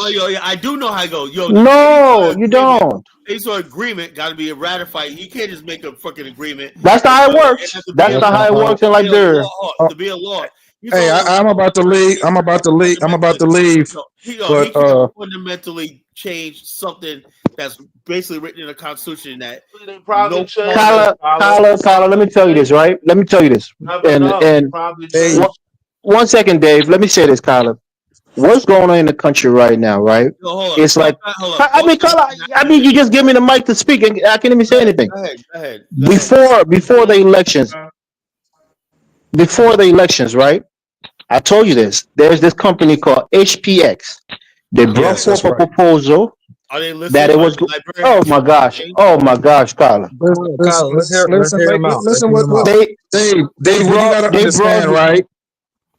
What you gotta understand is there's no more USA going to Africa. Trump wants resources, so everything's going to be on a basis of exchange, right? Okay, we'll build the roads, but we need this.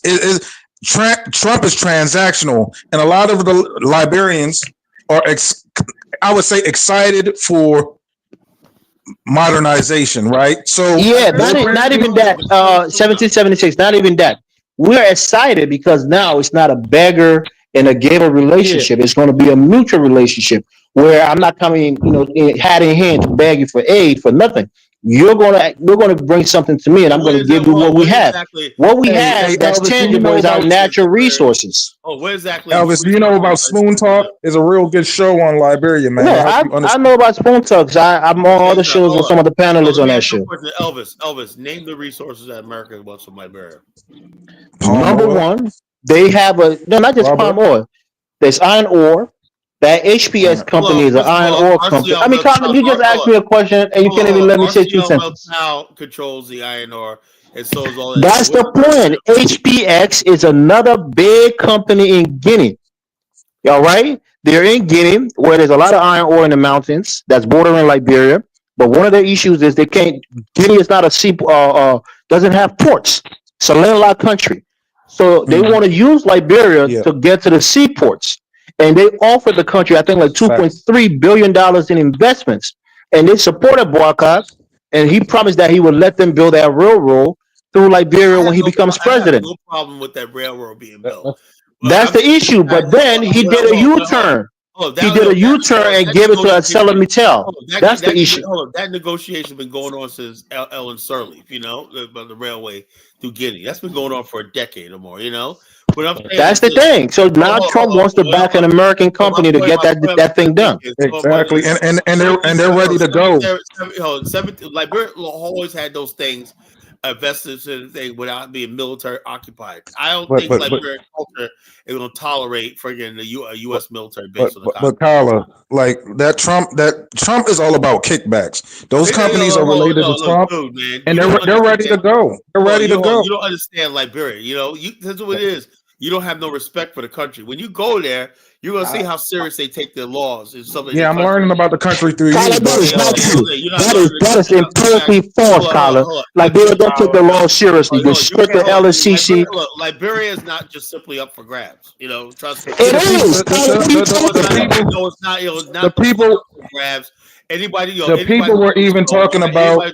So they're gonna. Hey, Kyla, the people were even talking about reforming the judicial system because when you have Western companies investing that much of large amounts of money, that the judicial system needs to be fair. So they was even talking about. It was a real good show. First of all, Liberia right now, the court system is actually one of the best in the world.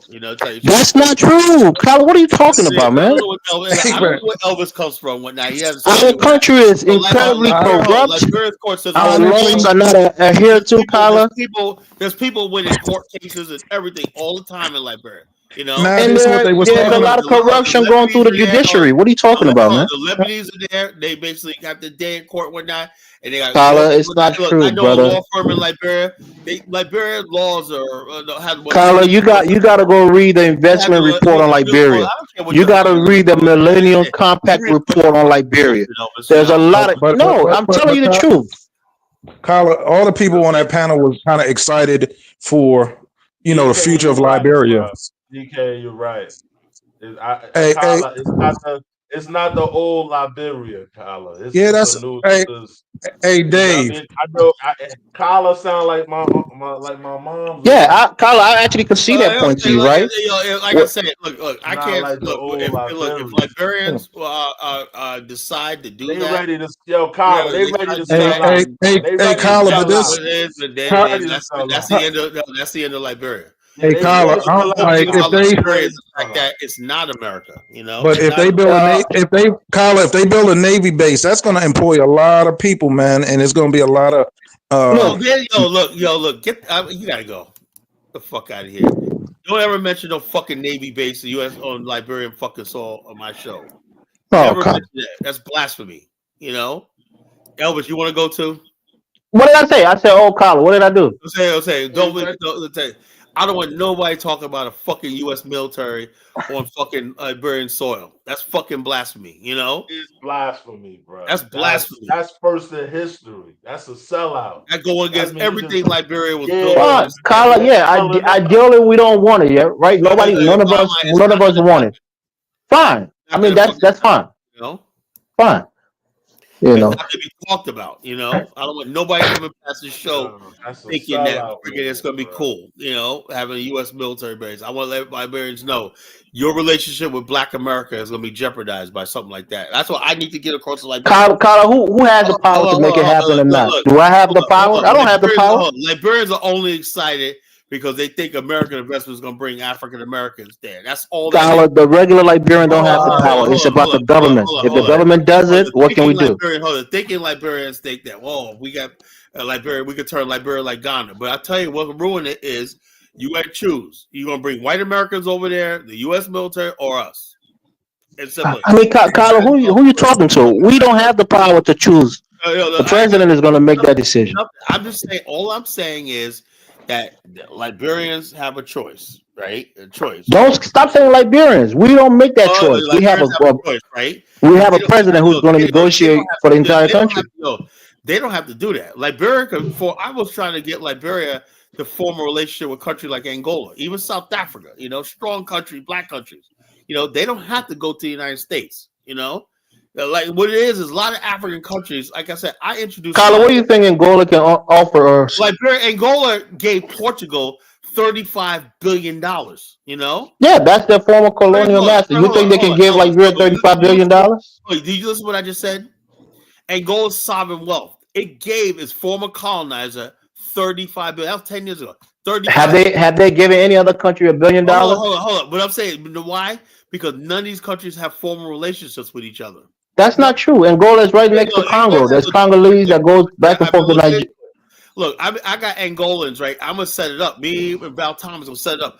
We're gonna establish a relationship between Liberia and Angola. You know, Liberia has no relationship with Angola. Angola's washed with oil and diamonds, and it's a rich country. You know, like that's a country Liberia should be partnered with, not no fucking devil ass United States.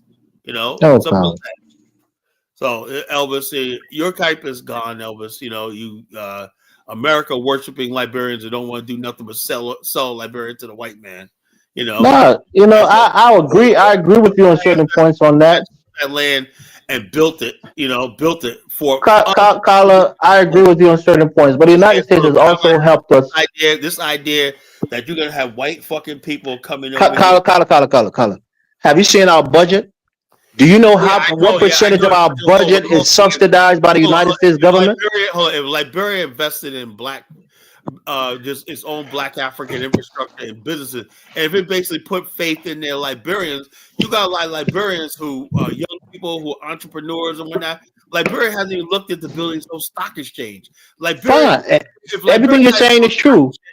If Liberia, all Liberia has to do is take one fucking building in Monrovia, even in Central Bay, open up a stock exchange, learn how to do stocks with that, enforce it in the law, create their own SEC. And Colin. Have billions of dollars flowing in investments. They could capitalize the country into billions of dollars overnight. It has plenty of gold, diamonds, everything. But the thing is, Liberians basically are still going on an outdated model, you know, of natural. Carla, about 40% of our national budget is subsidized. And so hold on, Elvis, right? The reason why it's subsidized because you didn't want to build a economy. We got freaking people in America, right? MBAs that can. I'm just telling you our reality. I'm not talking about the philosophy of it. Because you don't have a flow of cash and capital in the country. That's why it is. That's why they're trading resources for development. That's why. Hey, look, if you have your corporate system, right, financial system, you make billions of dollars, make off interest on loans and everything like that, and investments. You Liberia be taking in billions of dollars. Fine, Carla. Ideally, yes. But our reality is that. You know. What do you mean? It's not happening. It hasn't happened.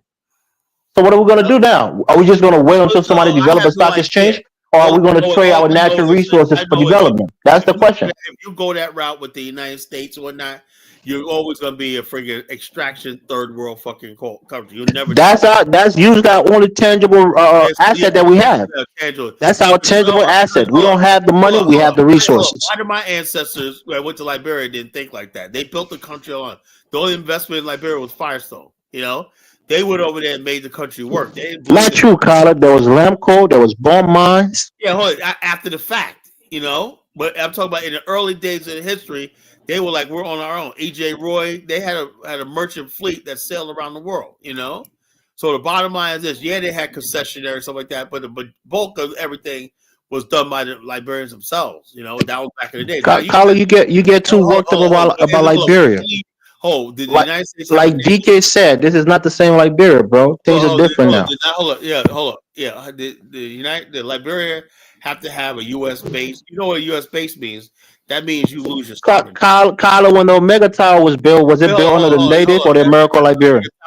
If somebody has a naval base in the country, right, you lose your freaking sovereignty. You might as well give it up. You're a freaking a naval base, bro. That's the communication tower. It's different. No. Do we?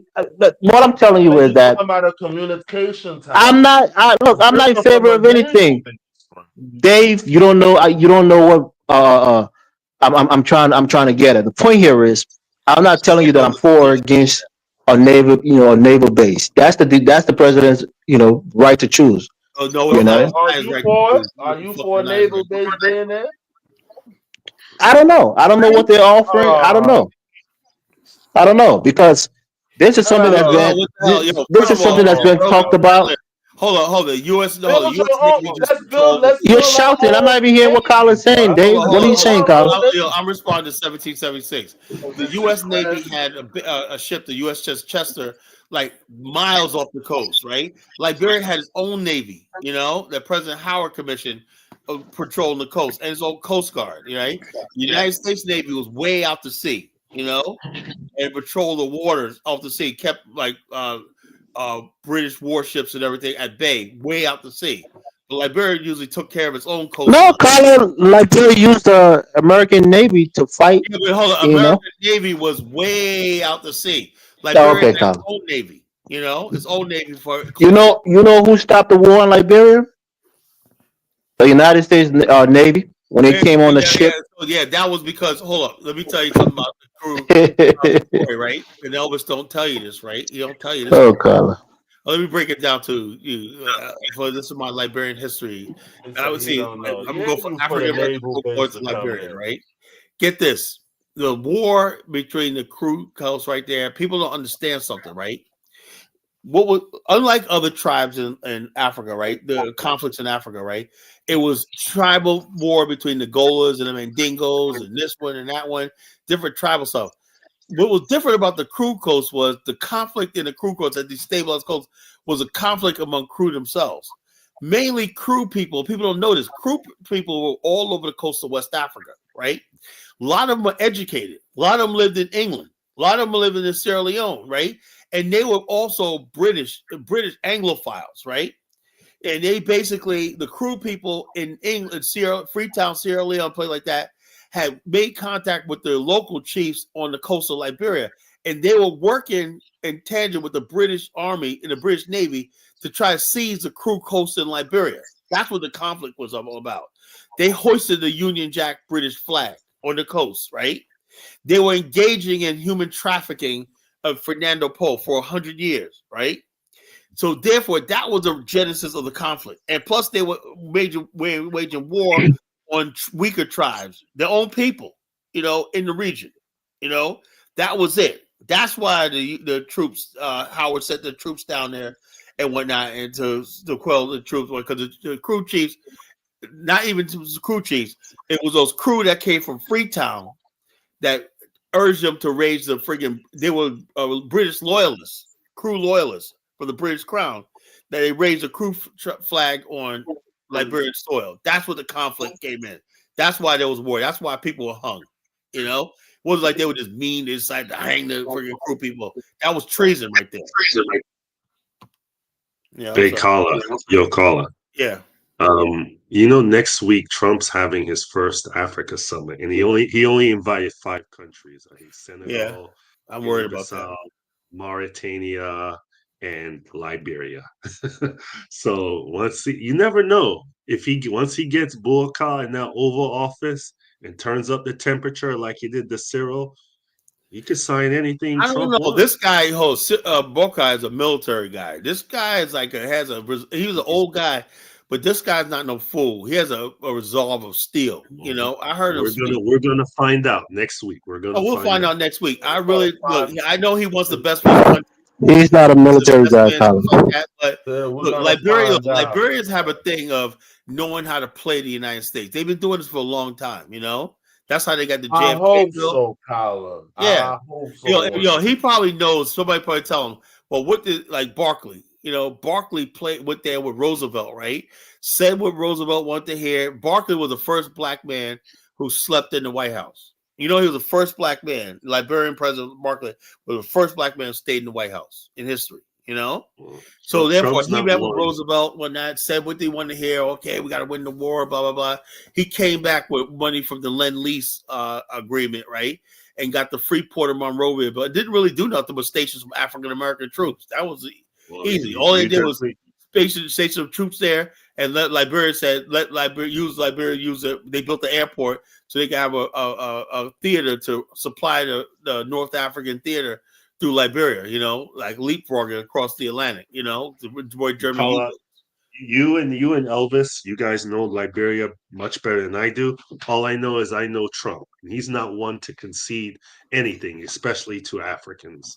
So, well, he already conceded Ibrahim Traore, man. So what the hell? What are you talking about? I don't think he gives a shit about Ibrahim Traore. Everybody's thinking that Trump's coming for Ibrahim Traore. Everybody thinks it's just running. Man, Trump doesn't even give a fuck about Burkina Faso. Man, somebody does, man. Because Sahel region right there is in proximity to Europe. So France and EU does, but Trump doesn't care. I hope this guy don't fold next week, man. Well, we're gonna all just wait. The bottom line is, I think if he announces that US-Liberia, there'll be riots in Monrovia. There's already unrest in the country. In the country right now, and if he does something like that, that's all the CDC. You said, Dave, you know it, right? You know these ammunition they need. All the ammunition they need. The fucking, they're gonna say he sold the country. They're gonna say he sold the country. They're gonna say he sold the country. That's all they're saying right now. All they're gonna say. So every Liberian got to walk that tightrope because that's all they do. Levy with George W. Wales in there. Oh, he's selling out to America. Liberians are very conscious of your relationship. We have 2 mountains full of iron ore. The Wologisi Mountain in Lofa and the Futu Mountain in Granjita. Those mountains can be traded for there's a lot of Liberians who basically don't like. You know what could be on the table is Trump might push for get rid of them citizenship laws where it's only black people can be citizen. If he pushes that, we're gonna find out. But we're finished. Just thinking. We're finished. We're finished. I seriously doubt it. It's crazy you brought that up. He was talking about white Americans becoming citizens Liberia. No, over my dead body. That'd be crazy. That's over my dead body. I'll be there on the ground, man. It'll be war. I'm dead serious, man. Liberia's all I got left, man. It's all I got. That's it. It's an attack on our history. It's an attack on us, our future. Here comes this clown 1776. What the fuck? Should I let him up? Yeah, this guy's so fucking annoying. Yeah, let him up. Let him up. Like, god damn, man. Why these people? Why me? Why me, Lord?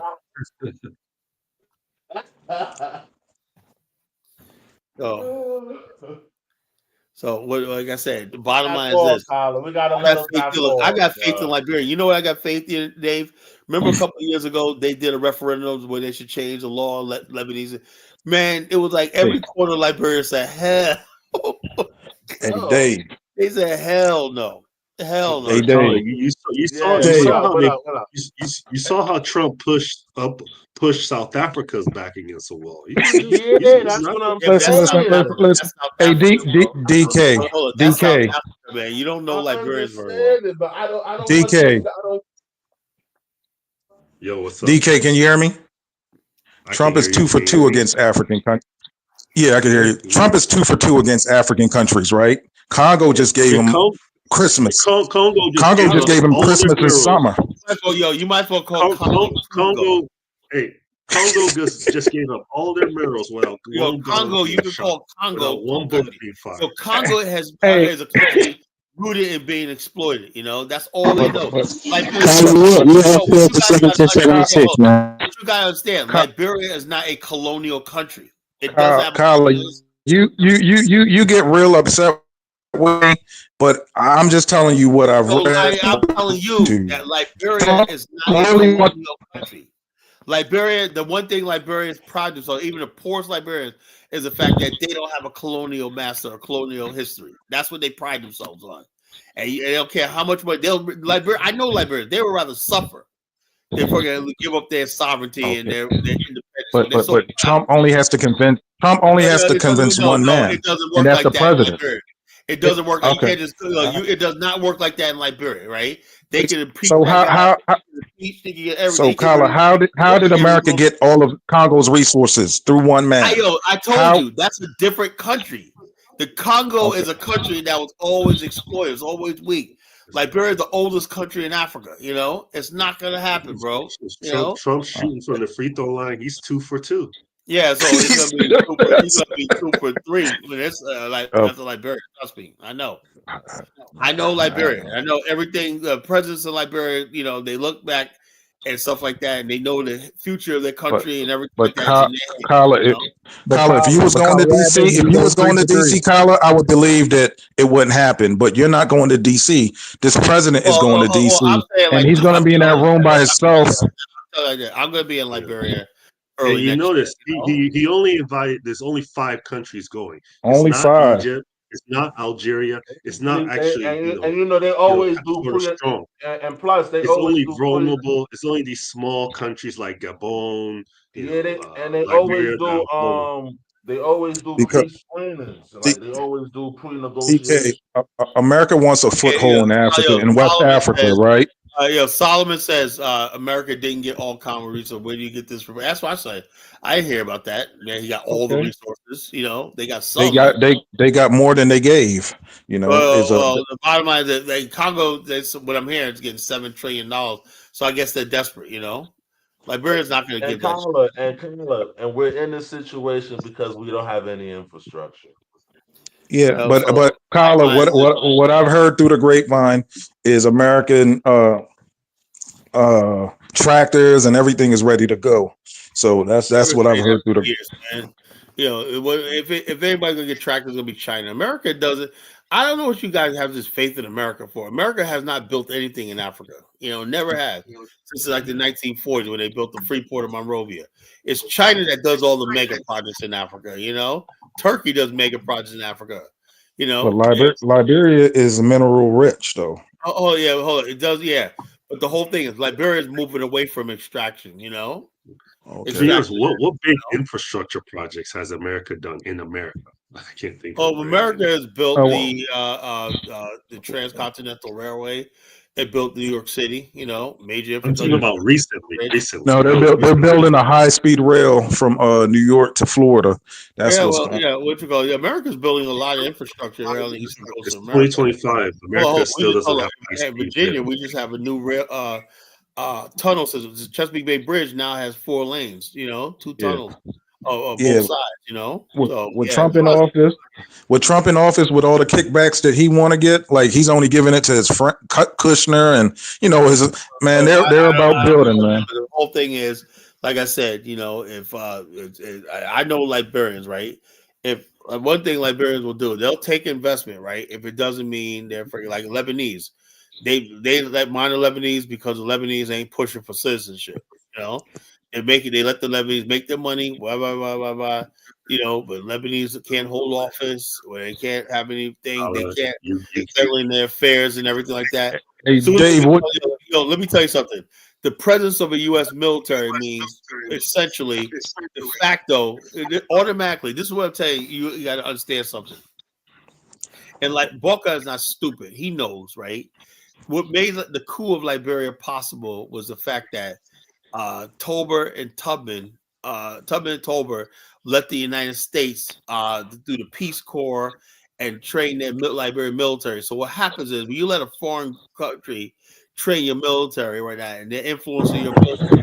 Carla, did you know that Boycott worked in the PRC government right after the coup? He was working with Sandra Doe? Well, I'm saying the fact that the PRC. I'm not even talking about that. I'm saying the Peace Corps was in Liberia, right? And all these forces in Liberia. And bottom line is, when you have all these forces, my boy Bobby Williams told me that he remembers he's much older than me.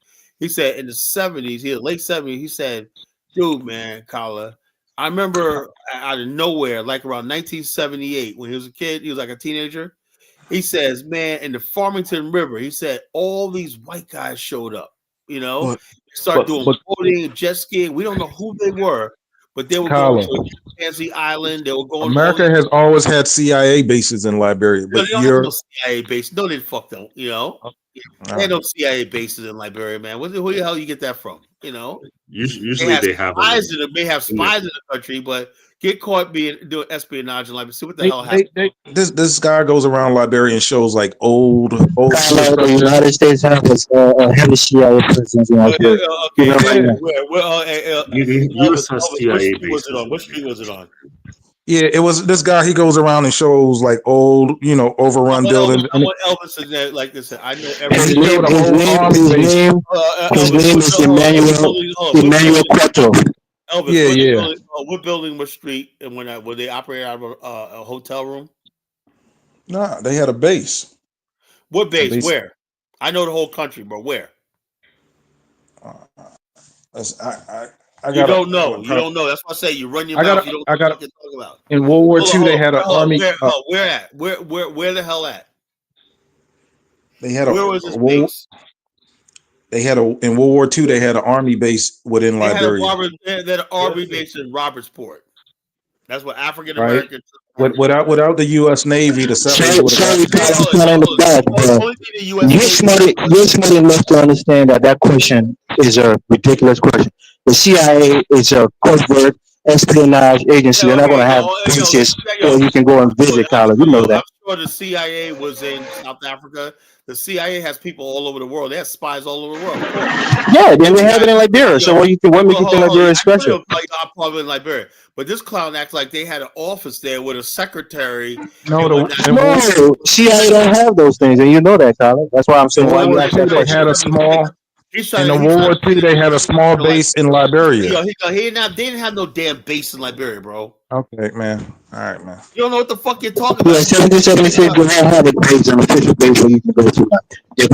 They're almost like ghosts. They don't even know they're there. So yeah, they have spies, they have traitors, and whatnot. They paid, of course. That's everywhere. Because like the CIA had spy networks in the Congo. That's how they took out Lumumba.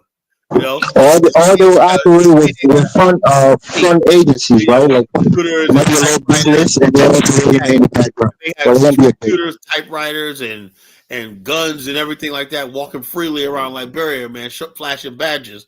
That's the stupidest thing I ever heard in my life. Hey, Dave, what do you think is going to happen after next week? Like, what's your outlook on things? I'm predicting. I'm just praying he don't fold. I'm predicting he's gonna fold, but I'm betting that I don't want. You know what's gonna happen, right?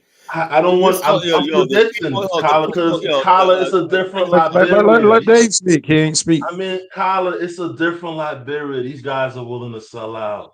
They're not.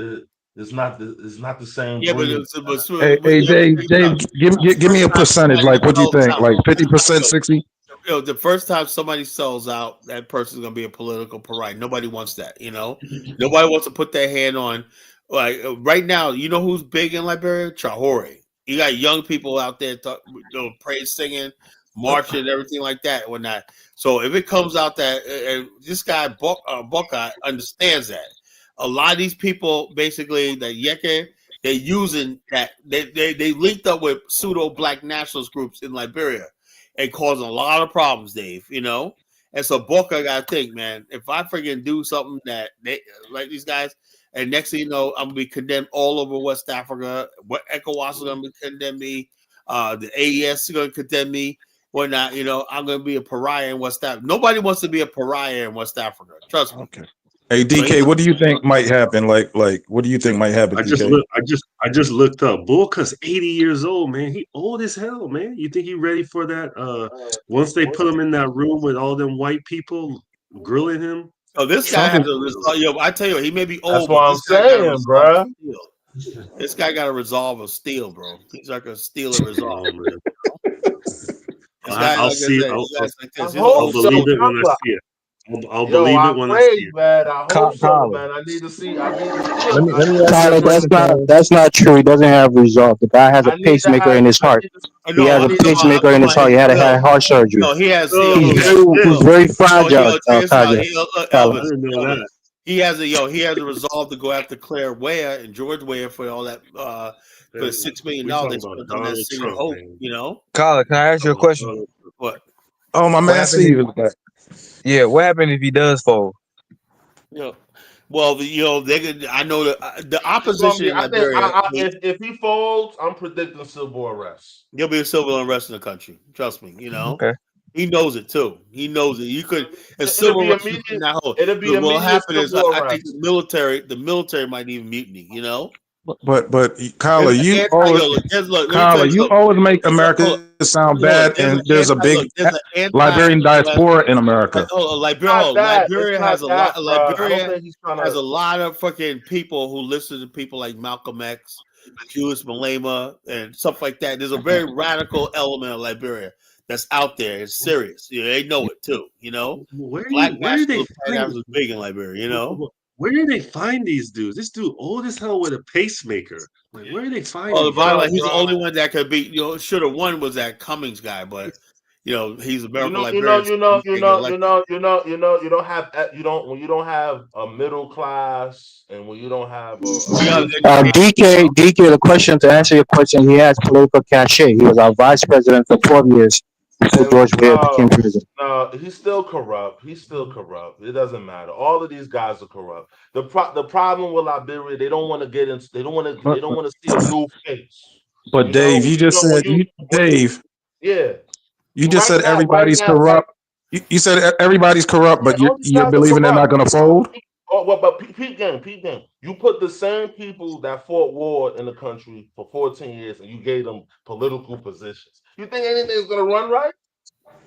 Yeah, most of the people you don't put no intelligent people in there. It's a train wreck.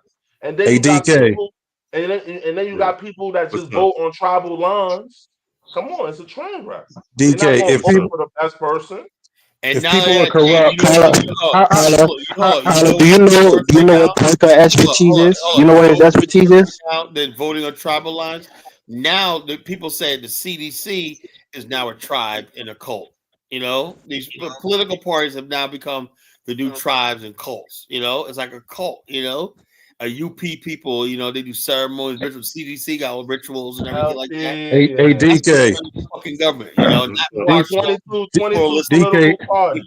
DK and Steve. I'm 75% sure they're gonna fold. I'm that confident. I don't think so. If they fall to America, then Hold on. Everybody gotta stop talking over each other. I can't hear. I'm about 70% sure he'll fail. I'm about 10% sure they might not even let him in the White House with that pacemaker. He might not get through the metal detectors. What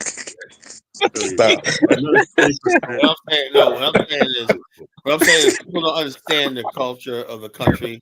They don't understand Liberia. Liberia's walked away from a lot of deals like in the past. But the new had grand ideas. Tyler, what I'm trying to tell you, the new Liberia is more Americanized, man. If Liberia, it took like when you think Donald Trump was it took freaking Harvey Firestone 12 years to get negotiating to get Firestone lit. Liberia kept frustrating them. Like it's that type of country.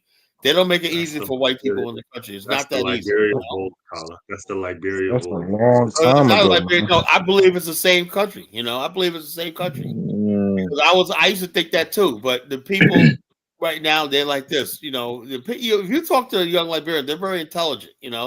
They're like, Young Liberians are Americanized, though. What do you say? A lot of young Liberians, you see them on TikTok, I they're don't think very they're Americanized. Americanized. I think they're modernized. They're modernized, and there's a modern culture in West Africa that's similar to the culture of Black They youth in still America. African. It's that culture, right? So they're really modern. They listen to Afro beats, Nollywood and stuff like that. So the culture is really modernized.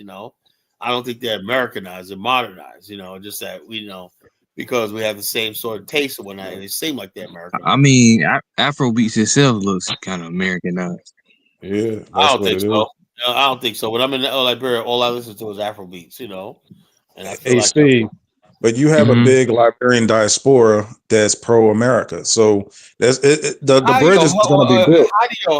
Look, when you get off, you think all Liberians are like Elvis? Are you kidding me?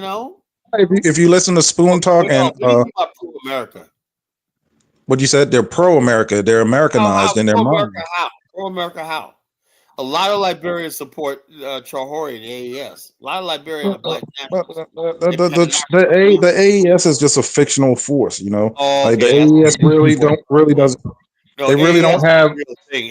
AES What does the AES have that America wants? Okay, I have no idea. But somebody, evidently, you got white Americans now talking about they back Ibrahim Traore. This guy's power is significant.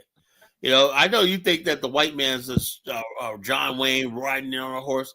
I'm telling you right now, America has basically always been front, not just Liberia, Listen. West Africa in general. West Africa is not a walk Hey, in the park. hey, DK, if America had a real problem with the AES, we have B-2 bombers that would turn those guys into fossils overnight. AES The AES is like a Boy Scout. AES is about Russia. Also, Tyler, 1776 is right. A lot of Liberians have an affinity for the United States. This is a fact. When we was dying during the Civil War, America brought a lot of people as refugees to this a lot of country. Liberians just live in America because they don't want to go back to their own country. But I listen to my brother, Great African, right? How come Great African don't think like that? But Great African, Elvis, Great African, Elvis, they're the new American Liberian because they're Americanized. Hold on. First of all, Great African has businesses in Liberia. He's contributing to the development of his country and county. That's the difference. He goes there like twice a year. Yeah, he has a palm oil. Yeah, that's nice, Tyler. He's like you asked him what I thought about this. He said, man, the bottom line is, and also he knows if whatever happens, he goes, his homeland, Nimba, is not gonna ever see no U.S. military or whatever like that. That's not gonna happen. Nimba will succeed from Liberia if something like that happens. Okay, Tyler. That's fine. But the point here is that Liberians, for the most part, do love the United States. There are a lot of Liberians. I talk to a lot of Liberians. I don't see that. Oh yeah, Carla. The only people that love Liberia, only people that love America is Elvis.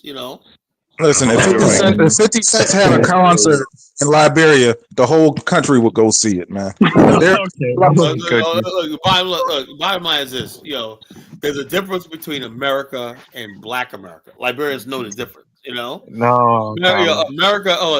When you say America, they're thinking of African Americans, Black America. They're thinking of Eddie Murphy, Will Smith. Well, that's America then, right? Nah, Donald Trump, MAGA is not what they're looking into.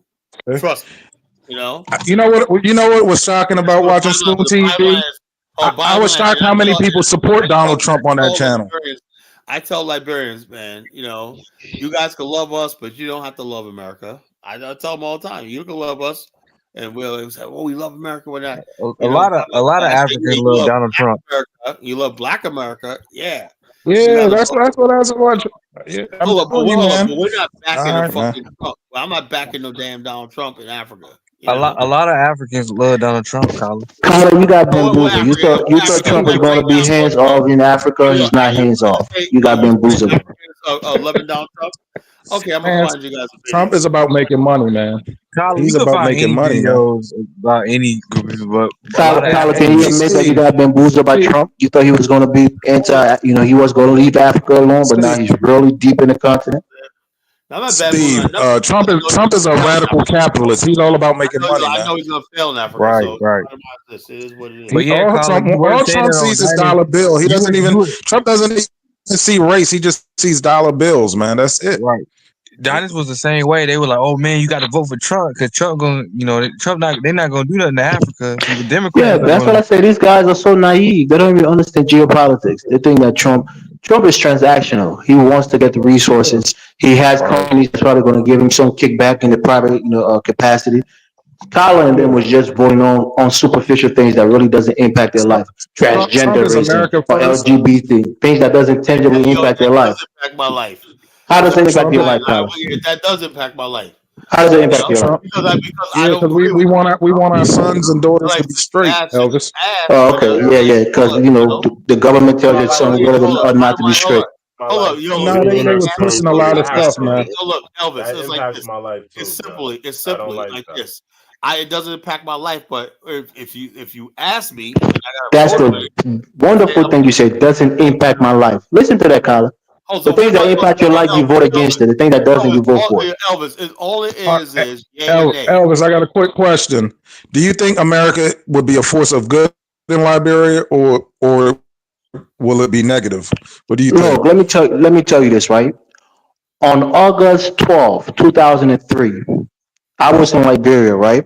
When the United Nations was rolling through the streets of Congo and I was standing on the street, everybody was packed on that street, happy as hell, waving them to come in. A year, 8 months before that, the United States sent a Navy ship on the coast of Liberia, and Charles Taylor had to flee the country. The United States gave hundreds of millions of dollars in aid, in programs, and in direct budgetary support to our country on a yearly basis. The United States is a force for good in our country. It really is. The United States helps in our healthcare sector. It helps in our agricultural sector. It helps in most, a facet of our economy in our country. They're not our enemies. Yes, they have their own interests, but they support us heavily monetarily and in terms of knowledge, and they help our country. Without them, we'll be in a way worse position. So there's no nonsense that Carla be talking about. He doesn't understand the country. He doesn't understand how heavily dependent Liberia is on it is to the United States when it comes to our country and our economy. So Tyler, if you lived in Liberia, you have more of appreciation of the United States. When you're in this country, you don't understand how great the United States is until you get outside of the country and you live in some of these third world countries and you realize how much good the USAID was doing.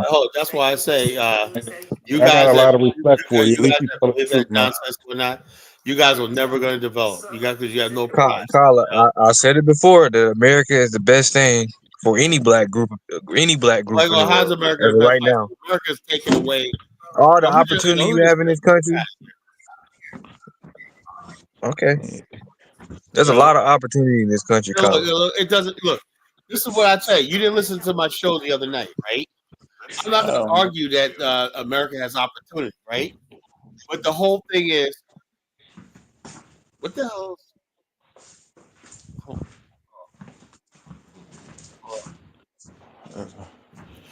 America is the profane. Oh, It's goodness. generic. It's generic, right? That means basically it really has no meaning. It's like I tell people all the time, like, why do Tyler, America's soft power have saved millions of lives on the continent. Elvis, what meaning does America hold besides a good life, good infrastructure, jobs? He just told you in 2003 that they intervened and they brought aid to the country that was suffering. Look, you mean to tell me you guys aren't mature enough and civilized enough to solve your problems among yourselves? And then when I say you guys are a bunch of children, a bunch of savages, Tyler, America spends tens of billions of dollars on a yearly basis helping countries in Africa, Asia, Europe. America needs you need America's guidance. So I'm justifying saying your people are a bunch of savages, right? No, but I'm saying I guess Israel is a bunch of savage when they receive $2 billion in Israel stands USA. on its own. Or Egypt is Israel a got bunch of to stand savage when they on receive but 1.3 billion Kala, in USA. and it's America back just to ended a hold brutal on. war in the Congo. America, you want America to build your country for you. You want America to guide you and rule But you. Kala, No, what's it's wrong an with equal that? exchange, Scholar. You're going to exchange what you have You for guys what are you nothing want. but a bunch of You fucking have natural resources, but you want development. You're going to exchange what you have for Hey, what you want. Kala, you have to stop. You have to stop being You guys haven't condescending. figured out how to develop the natural resources, build industries around yourself. Yeah, Kyle, you can say that for many black countries on the continent. You got 250,000 Liberians in this country, right? You got computers, you got libraries, everything. How come you guys haven't figured that shit out? But Kala, Maybe we're just not smart enough, Kyle. Maybe we're just not smart enough. Kala, I'm gonna keep it real. America has done bad, but America has done a lot of good around the world. Saying to myself, saying, well, these guys telling me, oh, they're my equal and shit like that. You know, But Kala, how like Elvis was saying, when we give money, hold on. If you don't think you could build a country without another race of people, but America built Israel. We give Israel everything. Why can't we give it to Israel? You know. All right. Look, 7 I don't want to have to kick you off, man. All right, I'm going, man. America does not belong. Liberia, our ancestors of Liberia All built right, y'all have a good one. You know, they built All Liberia right, 1776, themselves. No man. goddamn, yeah, get the fuck out of here. You know, bye. You know, our ancestors built Liberia themselves. Every building, everything was built by black men. That's the pride of Liberia. This fool coming up here talking about we need white men in America to come over here and fucking build Liberia with. No, the fuck we don't. You know, I can't get it's like fuck, man. Kala, What the hell? I'm about to fucking quit they this just want whole to sell the movement and say, country, man. hey, white They're man, willing you're to sell fucking the right. country, You are man. fucking right. I give up, man. They're willing to sell the country. Kyle, who do you think built the oil fields in Saudi Arabia I don't and give in a damn, Dubai? Elvis. You It's the European. But Elvis, we could do a Get the lot fuck of that out of shit here. I don't want to hear that shit no more. I don't want to hear no America worship while I'm fucking doing a show. I'm sick of this shit. No, but Kala, the things that they're talking about are basic things that we could do ourselves. Basic things, but you know what it is? Hold on, you know what it is? These motherfuckers, we got black people in America, right? We got black people in America in these industries. Top people, right? They don't have enough fucking sense to reach out to fucking people like the Chinese did. The Chinese reached to their diaspora all over the industries. Yeah, and all black people work in brought every people single back to build it. industry. These guys don't even know These how are to fucking basic do that. things. All they do is wait on the fucking white man. And like I said, as long as these black immigrants keep coming here, we're fucking in danger because they really believe in white supremacy. They really believe the white man's their savior. It's Jesus. Those are simple, basic things. Everything that needs to build everything are right there in books. How to finance, how to plan, all that stuff can be learned. You know, everything that you see is in books, institutions. You know, but we don't have the willpower. We're lazy. We want another race of people come and build it for us, and it's so embarrassing now. You know. He said black people did not build Liberia, but yes, they did. So you're out of here, bro. Get the fuck out of here. You know, black people didn't build Liberia. Yes, they did. Liberia was built only by black. Don't block them. Don't block them. I ain't blocking permanently. I just tying them out. You know. Oh, okay. That's how I'm just sick and tired of fucking coons, man. Man, I really am, man. I hate it. It's just lazy thinking, Kala. Yeah, lazy fucking weak ass people, man. I fucking hate coons. You know, low self-esteem, man. Low self-esteem. Mike wants the link. Oh no! I said I didn't want coons. Here comes Mike. You know. You know, I just the bottom line is basically, you think if you need another race, another race of people who's your fucking open enemy. When I talk about America does more damage than it does fucking good. Yeah, it does some good around the world, but you see what it takes. It takes more than it gives. You know, you give very little and they take too much. You know, so I'm saying about some America, what America did. America's the one who destroyed Liberia. They're the ones who did that. You know, America. They're the ones who orchestrated that coup. They knew what the fuck they were doing, you know, because Liberia stood up to them and said, "You ain't flying no planes in our country no more.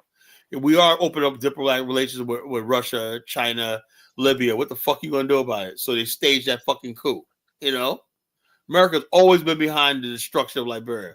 They've always tried to undermine Liberia, while we basically Liberia basically respect them. Noticing a trend, not to cut you off. Yeah, so the bottom line, Liberia, America's always threw Liberia under the I'm fucking bus. noticing a trend with the FBAs talking about Liberia. It's a video of this girl talking about how African Americans went back there and brought in colonialism and all this stupid stuff. all of this kind of nonsense. The FBAs I see now. I don't know if they're listening to you. Yeah, they're trying to discredit Liberia's history. Yeah, they want to. They're trying to discredit because they think we're gonna. Oh, wait a minute. You know, they want to look. If you love America so much, I have no problem with that, right? And what gets me is discouraging Liberia now. I see the FBA. Gala, I have a question. Which country do you love more, Liberia or United States? Which one do you love more? Liberia. You love Liberia more than United States? I would, of course, I do. What the heck? I do. Oh yeah. I'm shocked, man. Check this out. When I'm in Liberia, right?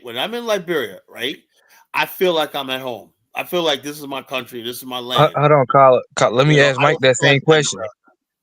Mike, which one you love more, Nigeria or America? I'm indigenous. I love Yoruba land, and I really don't love Nigeria. I love Yoruba land. Okay. So if Yoruba land is in Nigeria, then I guess I love Nigeria. If you're because of by virtue of Yoruba land being in Nigeria, I love Nigeria. So yeah, I'm in Nigeria, but no, with me that's not really. It wouldn't be the same sense asking Carla, because Carla really doesn't. I mean, I don't see a reason why Carla would love Liberia more than America, because it's not. It wasn't born there. Hold on, Mike. My show 2 nights ago, you got to listen to it, right? I said the topic was are we losing colonialism, jewel from the colonialism, the sacred and the profound versus the this abstract, vague, and profane. You know what that means? When you look at America, right? When I look at America, right? America is a profane. You know what profane means? Absurd. We got a KFC on every corner. Every house, you go to every house, every look the same. Yeah, everything's provided for you. But you don't have to think anymore. There's no imagination. Every street looks the same. Every house looks the same. Everybody says the same thing. We do the same during life. You get up in the morning, go to your office, you go here, get some coffee from Starbucks. Everything's generic, same. Coast to coast, sea to shining sea. There's nothing. Yeah, life has no meaning, you know? And so therefore, when you talk about something sacred, that's something we hold on. That's why I've been doing these shows last couple of days. African American folklore. All people have to have something sacred that they believe in and hold on to. Black America has lost everything sacred. We lost our black family. We lost our folklore, traditions, and stuff like this. We lost the black religion. We lost black churches. We lost black institutions, black colleges. What does that have to do with you loving Liberia? Hold on. The only thing I see, me personally, right, we have left is this special history between Black America, the African Americans, and Liberia, you know, and also Africa, again, Pan-Africanism. That's the only thing I really think we have left, and they want to take that away from us, you know? Like, for example, you had the year of return. They want to take Liberia away from you? Hold up, Mike, let me finish. The year of return is supposed to be something sacred. Black people going back 1619, 400 years, going back to reconnect their roots and everything like that. Tell me why the fuck is Cardi B, Kim Kardashian, fucking Nancy Pelosi of the Congress in the fucking year of return? What the fuck? We don't have. They're just visiting. Somebody visit. Somebody doing their own thing. You don't believe in anything, Mike. Why does somebody else's action have to affect you? Because everybody has to have something to themselves, the sacred, you know, a space of idea and belief that they have for themselves, something that nobody else can touch. So Nancy Pelosi went to visit Ghana. Right here. Hold on. When I talk about Pan-Africanism, black issues, I only want to talk to other black people. That's it. I even let Africans on, whatever like that, but I'm not going to engage this with white people or anybody else because this is our business. It's our thing. This is sacred to me, you know? The Afristan ideology is something sacred to me. Back to the reason why you love Liberia more than I love Liberia because I feel when I'm there, this is something special. Let me give you an example, Mike. I have a white friend of mine, right? Love me. Me and him are cool. We drink, we go out, hang out. Nicest white guy, the most non-racist white, coolest guy I ever met in my life, man. Love him, right? In Liberia? No, I know damn Liberia. I don't talk to white people in Liberia. In here in America. He lives in Virginia Beach, right? And he lives like a mile from me. You know, we get up together one time. We used to work together years ago, like 10 years ago. We still talk to each other. Anyway, I showed him a video of surfing in Liberia. And I said, yeah, I have a place called Nine Lodge. And he said, man, I'm going to go to Liberia with you sometime. And I sort of like paused, like, you know, I feel bad about it because he kind of looked at my face like, is there a problem? Because I didn't immediately say, yeah, man, you got to come with it. I was like, all right, I love you, brother. When I am, you know, you're cool and everything like that. But that's something special. That's my space. You know, do you think, speaking of space, Kala, so do you think like Liberia should not, you want to have it to yourself? So you mean like anything America that's types of Liberia should be removed? Is that what you're saying? Like when I say America, no, I'm talking about the US should be known as an African American. Let me give you an example. Safe space. I believe it should be a safe space for. Okay, let me give you one example. That's why I said when people talk about putting the U.S. military. Can I give you an example of what I'm saying? For example, the Liberian flag, for example, they model it after the United States flag. Do you think they should change that so that way you can be more... No, the Liberian flag was not modeled on the United States flag. It's a lie. Are you kidding me? It's the United States flag except one star. Hold on. The 11 stripes of Liberia. What's his name? Elvis, are you there? Hold on. Let me tell you about the Liberian flag. The 11 stripes, the 11 original settlements of Liberia.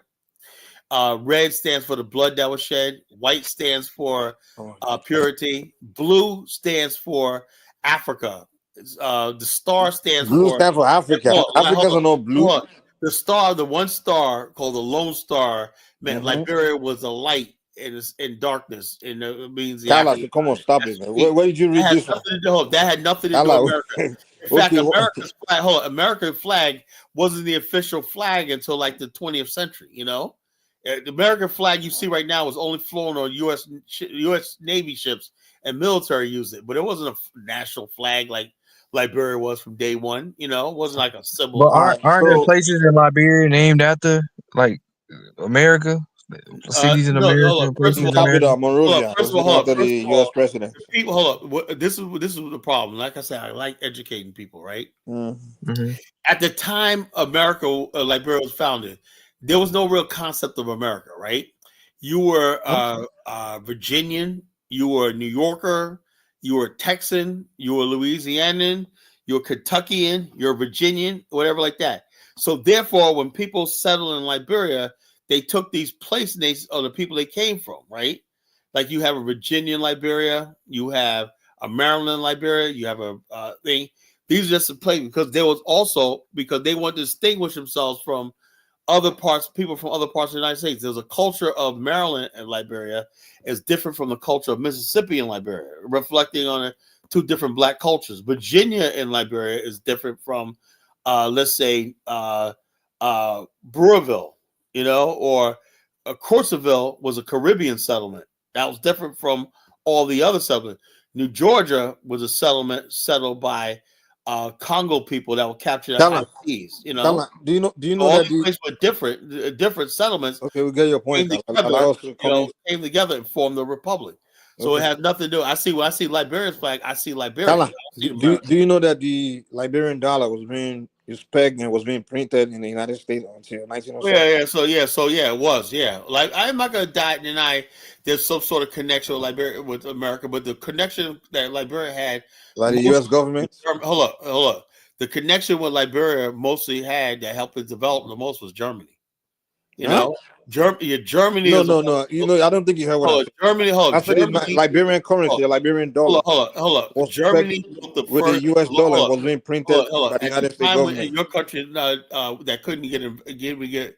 Let's not do whataboutism. I'm just trying to. Largest investment in Black Africa in 1960 was the Bong mines. You know, That was the bong mines in Liberia. That was the iron ore mines. That was the No, I'm just largest saying. You know that investment in the Black Africa. Liberian budget yearly, major And that was most done part by of it, by 80% of it is funded by the U.S. government. company. That was a German company that did that, not an American company. That did what? What? That did what? To build the bong mines. Matter of fact, No, I didn't mention anything about bond mine. I'm talking about the Liberian currency, the dollar, Liberian dollar. yeah, so it was. Yeah, It was it's printed in the United States. Yeah, you It's got the pegged to the Liberian U.S. dollar. dollar. No, you got the Liberian dollar. You got the American dollar. So and Yeah, Liberian so dollar. what I'm saying is, you still got connection to the U.S. government. That's what I'm saying. You What's your tied to the point? U.S. government. What's No, your my point? point is, no, you America mentioned doesn't look. hold on, let me make this. Look, I'm Liberians not are arguing with you. I'm not. Hold on, calm down now. You say you want everything sacred. You don't want white America to be tied to anything that belongs to you in Africa, things like that. And I'm asking you that. Do you mean you have to strip everything that's No, I'm not saying. America that's I tied never to say. Look. Liberia? Because almost Liberia, everything Liberia is pretty much subsidized by the United You're States. putting words in my mouth, right? I welcome anybody in Liberia come to Liberia that can invest. Like no, the one guy. I'm not talking about investment. I'm saying. Listen what I'm saying, Mike. The one lady, this lady named Lisa, she's a white lady, is French. She owns she built a resort called Libasa. Now she built another one called Wakalor Lodge, and I stayed at both of those places. When we went to Wakalor Lodge this year, they're like, "Hey, what's going on?" They remember me with Mamani. They came the year before at Libasa. I said, "Yeah, I remember you last year." Kala, we're not talking about somebody But she's a white lady, right? And I told her I appreciate her investment into Liberia. This is what Kala likes to do, man. Kala, when Kala see a point that you're making that you really can't defend, you start to do a long-winded talk. I'm not telling you. Time to shift the conversation to something different. I want to put it out there. I have nothing. I have no problem with people coming over there doing. You just got a problem with Nancy Pelosi coming to visit during your. Look, I'm saying, return. look. Does anybody with IQ in this platform understand the difference? I have no idea what kind of people coming to Africa, but there should be time and place for everything. Like if I go over there in Liberia and I'm having a sacred meeting with the BAIO and I'm like that, I don't want to see no white people. The time to see white people, if they're coming over there to invest and build, what about I can do that. But at certain times and whatnot, I only want to be with my peeps in Liberia. Okay, what about when you trying to have your country to yourself? Would you want white people to be involved? I have no problem with white people being involved. Building your country. I can't tell somebody they can't come. But you were fighting somebody on the chat was telling you that. That's what I say. Hold on. That's what I say. You come up here and you're trying to minimalize. Well, I'm much more intelligent than Mike. Mike. You're not. No, I'm not minimal. I'm not doing. Hold on. You're not, Mike. You cannot play these games with me. Which game am I playing? Look. I am not one of these stupid black people that talk. Come on, man. I know you're not. Kala. Which game am I playing? I gotta deal with Eric. Don't tell me to calm down. I gotta deal with everybody. White, black, whatever like that. But I do believe that there's sacred things that I could do, like Jewish people, right? There's certain things that you don't know about. You have Jewish people. I have Jewish people friends, but they know, okay, I'm going to the synagogue. We're doing such and such, whatever the fuck they're doing. I know I can't be a part of it because that's their sacred space. You telling me black people? Okay, so give me the list of things that white people cannot be part of. Hold on. Let's say not white people. Let's say United States. This is why you Nigerians are losing your culture, you're losing everything because you have nothing sacred to yourself. You guys invite everybody in. You guys invite everybody into your space, and you don't invite anybody to your space. You're a joke, So why did you invite U.S. with Liberia then? Right? I didn't invite U.S. in Liberia. They're part of everything. They fund your budget. No, they did not. What are you talking about? Are you kidding me? They print your currency. No, it doesn't. Liberia's currency was printed by no. Liberian dollar. Hold on. Liberian dollar was not printed by America. What are you talking about? It was being printed until no, it was not. It was not being printed in America. Look it up. Look it up.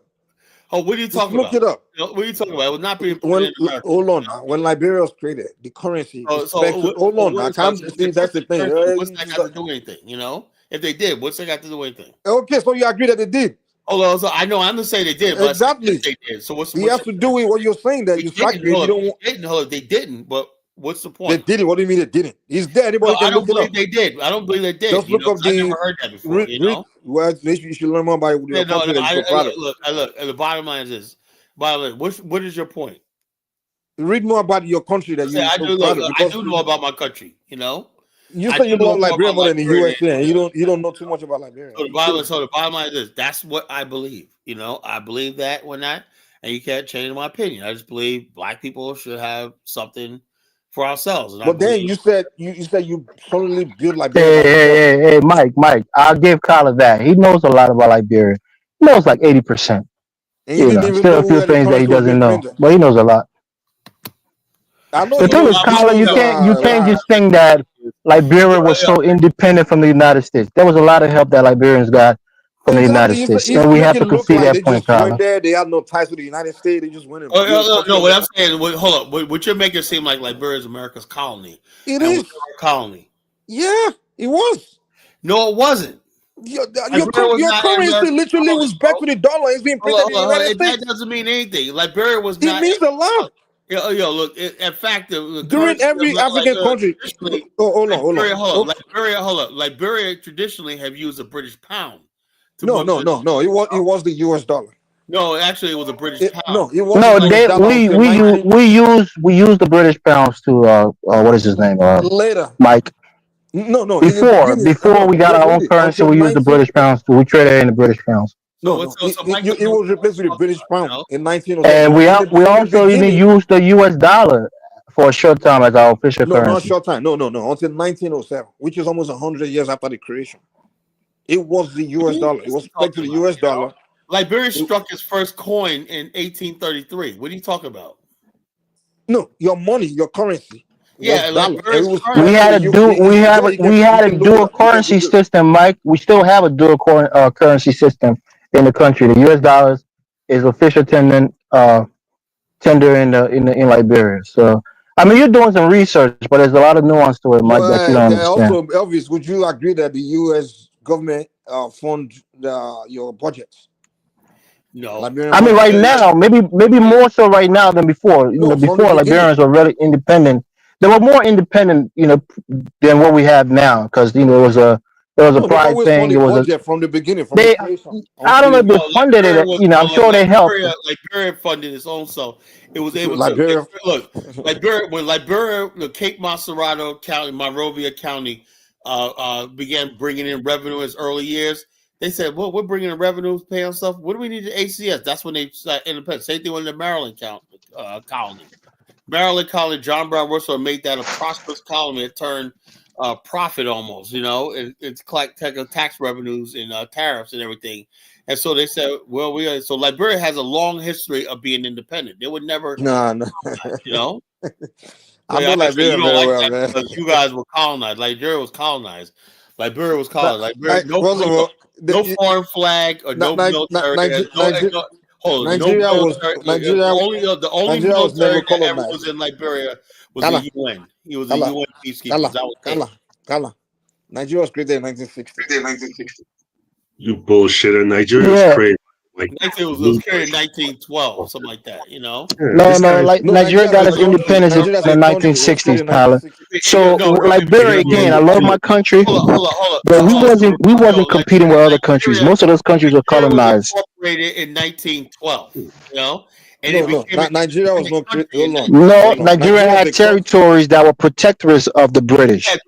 So there wasn't a united country that was fully independent until 1960. That's why we're trying to educate this Kala. But he doesn't want to learn. All it was a place where they extracted peanuts and everything out of the country and palm oil. That's it. And then Kala, have you ever heard about Unilever? Do you know what Unilever is? No, I don't. Okay. It's a conglomerate that was extracting goods from Nigeria from its conception. That took a lot of natural resources from Nigeria. It wasn't just ground nuts that they were exporting from Nigeria. Elvis, do you know that every empire in Nigeria were independently governed until palm oil and stuff like that, And then 1960s, Nigerians got together, Moratorium Muhammad, all of that. We once saw, and then they started creating a country. Always independent, right? It was Nnamdi Ezekwe, Bafawa, Talewa, all of those guys. All these people went to. What's the Yoruba guy's name? Akindele. All of those guys. These guys were not. Akintola, she said. They didn't have a mandate of their people, man. Liberia didn't have to ask anybody for independence. Kala, nobody asked. Who is Kala, talking? we took our independence from the ACS and declared. Liberia declared independence. You know? Kala. Yeah. Kala, let me educate you. Nigeria negotiated their independence. Big difference. Hold on. How you gonna somebody basically the British? First of all, I don't think you know. Do you? Kala, just like you talk, man. God, Lord, You don't know what you're it's like your talking mouth about. constantly leak, man. God, Lord. You don't know what you're talking You about. are the host. Allow your guests to at least have conversation too. God, Lord. DK, were you born in Nigeria? DK, do you know more about Nigeria than Mike? Well, I wasn't born there. Of course not. So why are you trying to talk like you know more about Nigeria than Mike, who knows this country well? This guy says Nigeria was never colonized, but you had a fucking governor of your colony, bro. Lugar was the first governor of That's what I'm trying to make you understand. What I'm trying to. You a colony.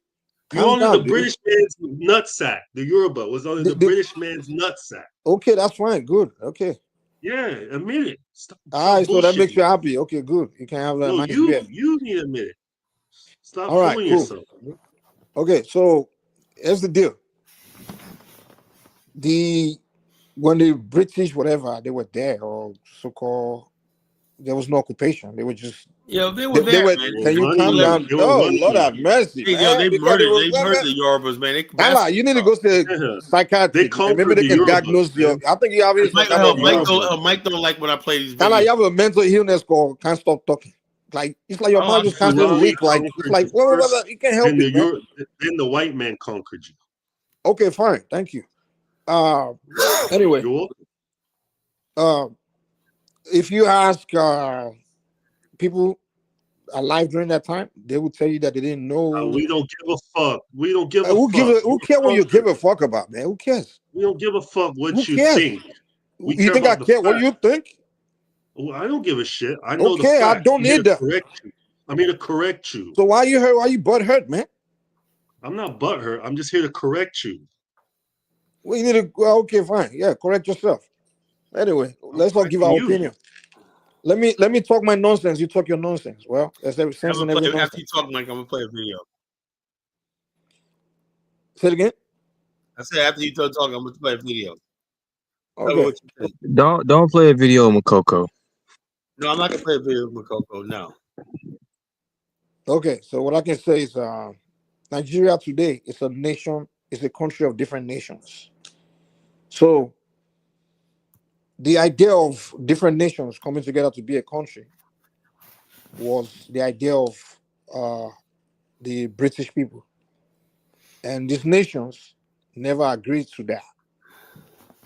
However, during the so-called era where the British had their idea of where they saying, oh, this is territory.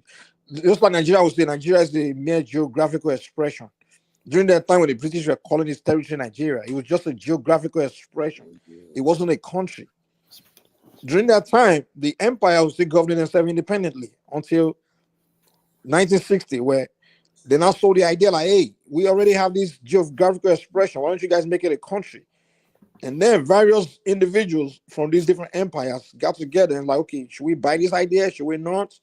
And they had a series of constitutional conference. They were supposed to actually, Ghana was the first people to decide in 1958, like, hey, let's just start this country called Ghana. But the Nigerians like, nah, we're not sure. They had a series of conversation among themselves before they finally agree in 1960, like, okay, yeah, let's just try it. Let's give it a shot. And they even agreed that, hey, if it doesn't work, we're just going to split it, you know. Till today, we're still having that conversation whether we should continue with this experiment. So the idea that a nation called Nigeria was colonized, nah, it was not. When the British were there, they deal with individual empires. You were colonized. Get over it. You were colonized. Good for you. Have you, a man. governor general. What is that? What's a governor general? Who was the governing over? Was the governor over? Check this out. Okay, Mike, maybe this video can answer some questions. You know, maybe video can answer. Anyway, let me leave you guys, man. I don't want to deal with someone that's bitter and butthurt, man. You got a governor general over your territory. Oh, I'm not colonized. Whatever you the think, British Council for the Rights of Benin in Nigeria. You have a If you want to get educated about, It's like how these four, if you want to learn about Africa, how these four men created life in Nigeria. This Mike. history. There's two versions of African story. There's the African version of the story, and there's the European version of the story. No, it doesn't matter. Kala rather by the European white man's version of the story. Africans don't know their own story. They don't know how to read and write and tell anything. You know. You and your By body the end here of the is meeting, talking. the You Croft guys is have slave convinced to use his mentality. military powers to unseat Toba Kosoko, the reigning king of Lagos, in favor of his rival, Akintoye of Egba. Kosoko There had we been go. hostile towards the missionaries and the British trading activities in Lagos and had made no serious effort to end the ongoing slave trade in the region. Beecroft hoped that replacing Kosoko with Akintoye would bring an end to the slave trade and stabilize the region for the spread of legitimate commerce. In December 1851, John Beecroft ordered the bombardment of Lagos, forcing Kosoko to flee and never return. Akintoye becomes the new Oba and signs a treaty banning all slave trading activities in Lagos.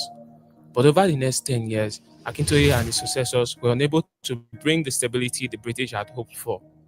In 1861, Lagos was annexed as a British colony under the direct political control of a British governor. The colonization of Nigeria had officially begun. Are you okay, Mike? From the annexation of Lagos to the occupation of Sokoto, the entire process of colonization took over 40 years. And since Nigeria was made up of different regions, it also meant that different tactics were attempted to gain control of this region. However, the most effective tool for British colonial expansion was its willingness to use a superior military might to subdue any opposition offered by the indigenous people. This is the story of how the British effectively conquered Nigeria. Nigeria is Britain's biggest protector, larger than France and Italy combined.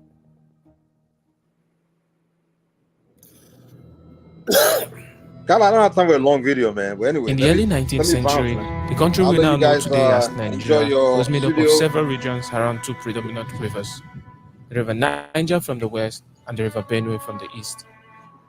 In the north of the rivers lie the Sokoto Caliphate, founded by Usman Dan Fodio, who had previously led the brutal war that saw the unification of all the Hausa states into one Islamic empire.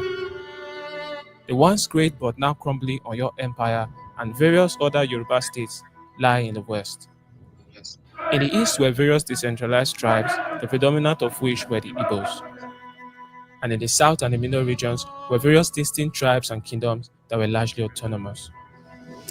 Around the middle of the 19th century, British agents started coming into Nigeria in three forms: Christian missionaries, traders, and political officials, all with the primary aim of increasing British influence in the region.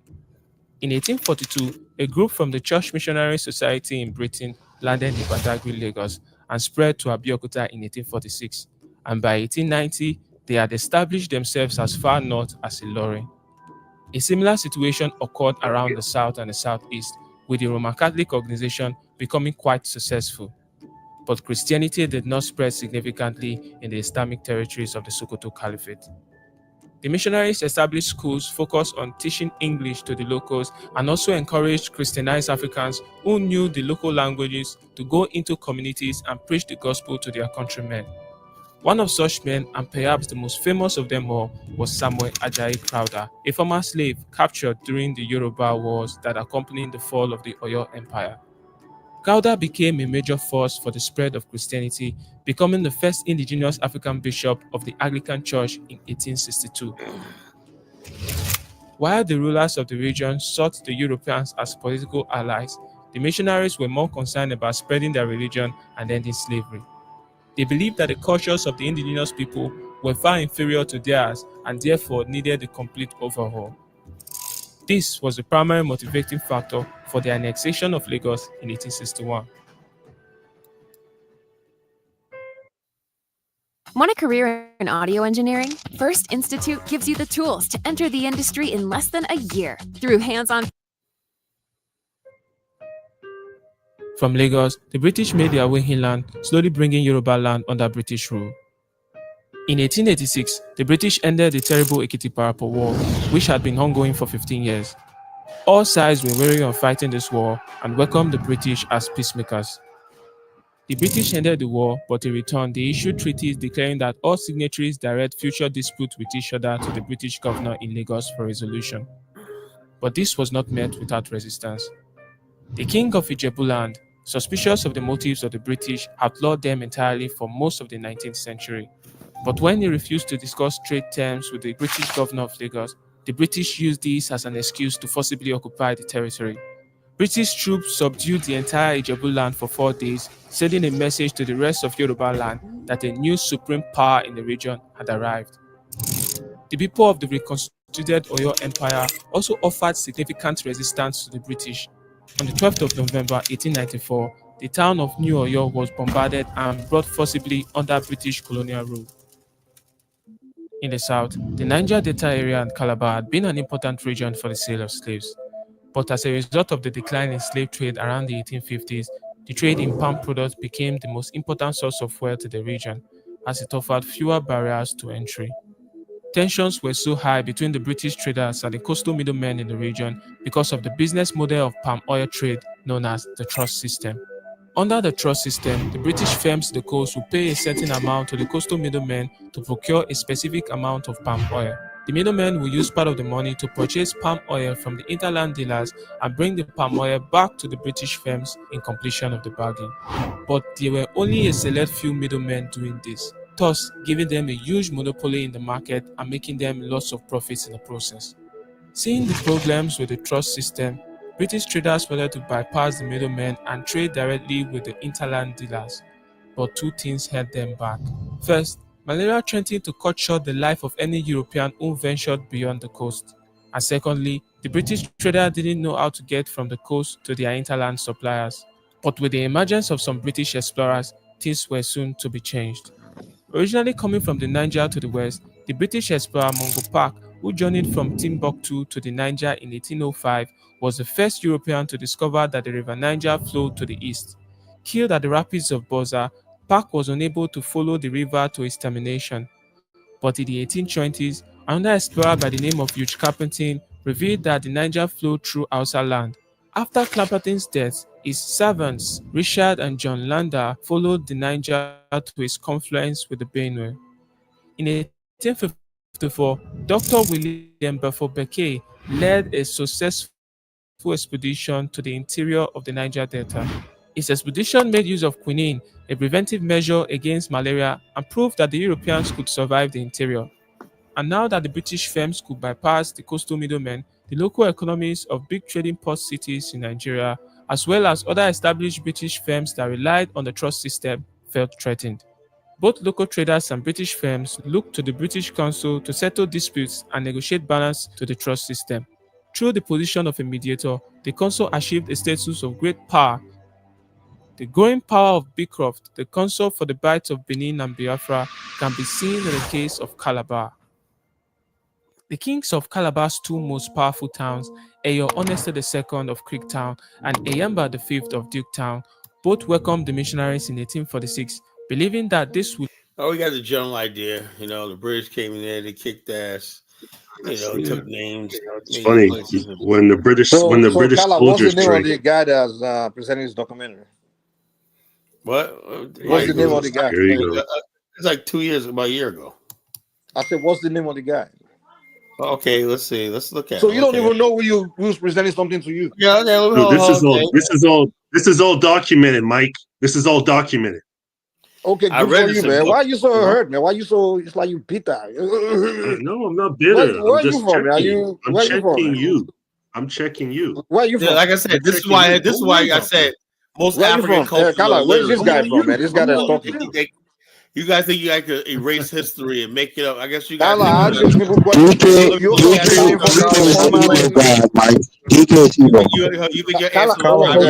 second. All I'm doing is just asking a question, man. I'm not. Kala, post the link. I'm asking. I'm trying to understand Kala. Kala. I'm trying to measure your critical levels. It's called history, Mike. It's called history. Yeah, Kala, I'm asking you, somebody's presenting information to you, and I'm asking the name of the person. You don't even know. I'm asking the background of the individual. So what I can do now is just create anything, put it online. And we just no, don't work like that, I've learned something. Hold on, Kala. I read all this in book. Even kind of, if you even have critical, if you have critical thinking skills, you know that the guy. Hold on, calm down. Now, allow me put a video talking about Nigerians were real Native I'll Americans. give me a chance to embarrass you a little bit. Hold on, caller. I'll give me a chance to embarrass you a little bit. If you have critical skills, critical thinking skills. Hold on, calm down. If you have critical thinking skills, even from that video, you know that the guy, his story contradicts himself a lot. In the beginning, I want hold on. Let me just give you a simple example. Let him finish, caller. Can you calm down, Kala? Chill out, man. It's your show. You can calm down. And why somebody just invited me on Tariq's show to argue with him? I just argued with Tariq for like 2 hours. I don't know who this guy is, man. It's like he's so bitter. But anyway, so if you follow the guy's storyline, from the timeline, he said, "Oh, the British came and they went there and subdued and conquered and went into the land and conquered." And then next story, and later down the timeline, he said the British couldn't go inside because mosquitoes gonna kill them. I'm like, which one is it? So the story alone was not even making. It wasn't even hard enough. The story wasn't even hard enough. It's all like Kala just consume it. Kala doesn't even know who. They had medicine. They developed medicine. Can I speak? I was going to speak on that. They said what they did is once they realized the quinine, they what has quinine in it is tonic, so they would give the soldiers gin and tonic to prevent them from getting malaria. So that's how they were able to penetrate Africa. You hear that, Mike? That's how they got to your village. No, listen to the guy's storyline. No. Before he mentioned the so-called medicine, which doesn't even. It was in the video. Hold on. He said, in the beginning, he said when they first came, they went, bombarded this, went in there, into land, went to war, conquered. And then down the line, when they started the operation, he said now they couldn't go in because mosquito was killing them, and then they had to go for some kind of medicine. He was talking about other areas. He's talking about from Lagos. The story you're consuming from the clown. They already had the area of Calabar. Kala, let me educate you about Nigerian guys. Let me tell you about Nigerian guys. Calm down. The Nigerians, all these young boys, all these whatever, a lot of them, they just want to create content online, and many of them will tell you stories of the one event. Hold on. They will tell you story of one event, and if you listen to all their stories, they don't have. You can find different. Calm down, dude. Chill out. Who's this guy, man? Calm down. You were conquered, Mike. Co-part. Okay, cool. Good for you. Are you happy? Okay. Are you happy? Okay, good for you. So, some of these guys, I've engaged them in a conversation just to dig where the source of their. They'll tell you, "Oh, I just what I thought. I just made it up. So I just want to create something." And it's unfortunate they just put things online and people like Kala just go consuming like, oh, I've learned something. I've learned history. So Mike, are you saying that Nigeria was never colonized? Nigeria was not a country. It's not an empire. It's not anything. So if you say first of all, does it even make any sense? You say a country is something colonized, something that doesn't exist. Well, Yoruba land to be exact. It was never colonized. Exactly. If you want to say was Yoruba land colonized, that's a whole different conversation. Has a 100 years. But you say Nigeria, which was not a country. The guy said Nigeria was conquered. How can you conquer something that doesn't exist? Nigeria doesn't exist. So how is it conquered? They created Nigeria and made you. Okay, now. Okay, cool. It was just. It was a geographical expression. Let AI nigga area, right? It's a nigga area. That's all it meant. Exactly. I can decide to. I can decide to draw it. Usually, Britain and Nigeria is attributed to ending and outlawing slavery. You're their nigga, Mike. However, this never justifies what Britain did in Nigeria in its colonial rule that lasted for over 99 years.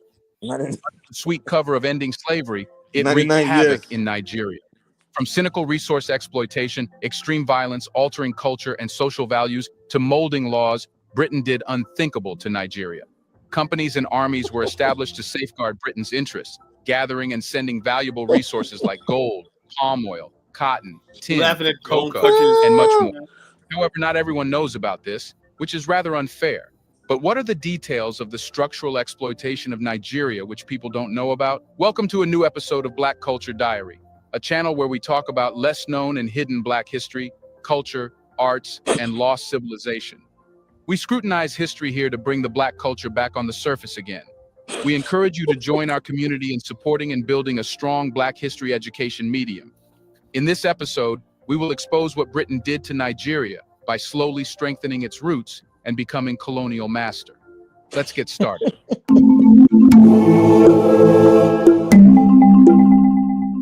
The roots of Britain's colonial era in Nigeria had started growing in 15th century with slave trade. However, this was never a direct rule until 1861. Before this period, Portuguese had dominated the slave trade in Nigeria, which was later controlled by Britain.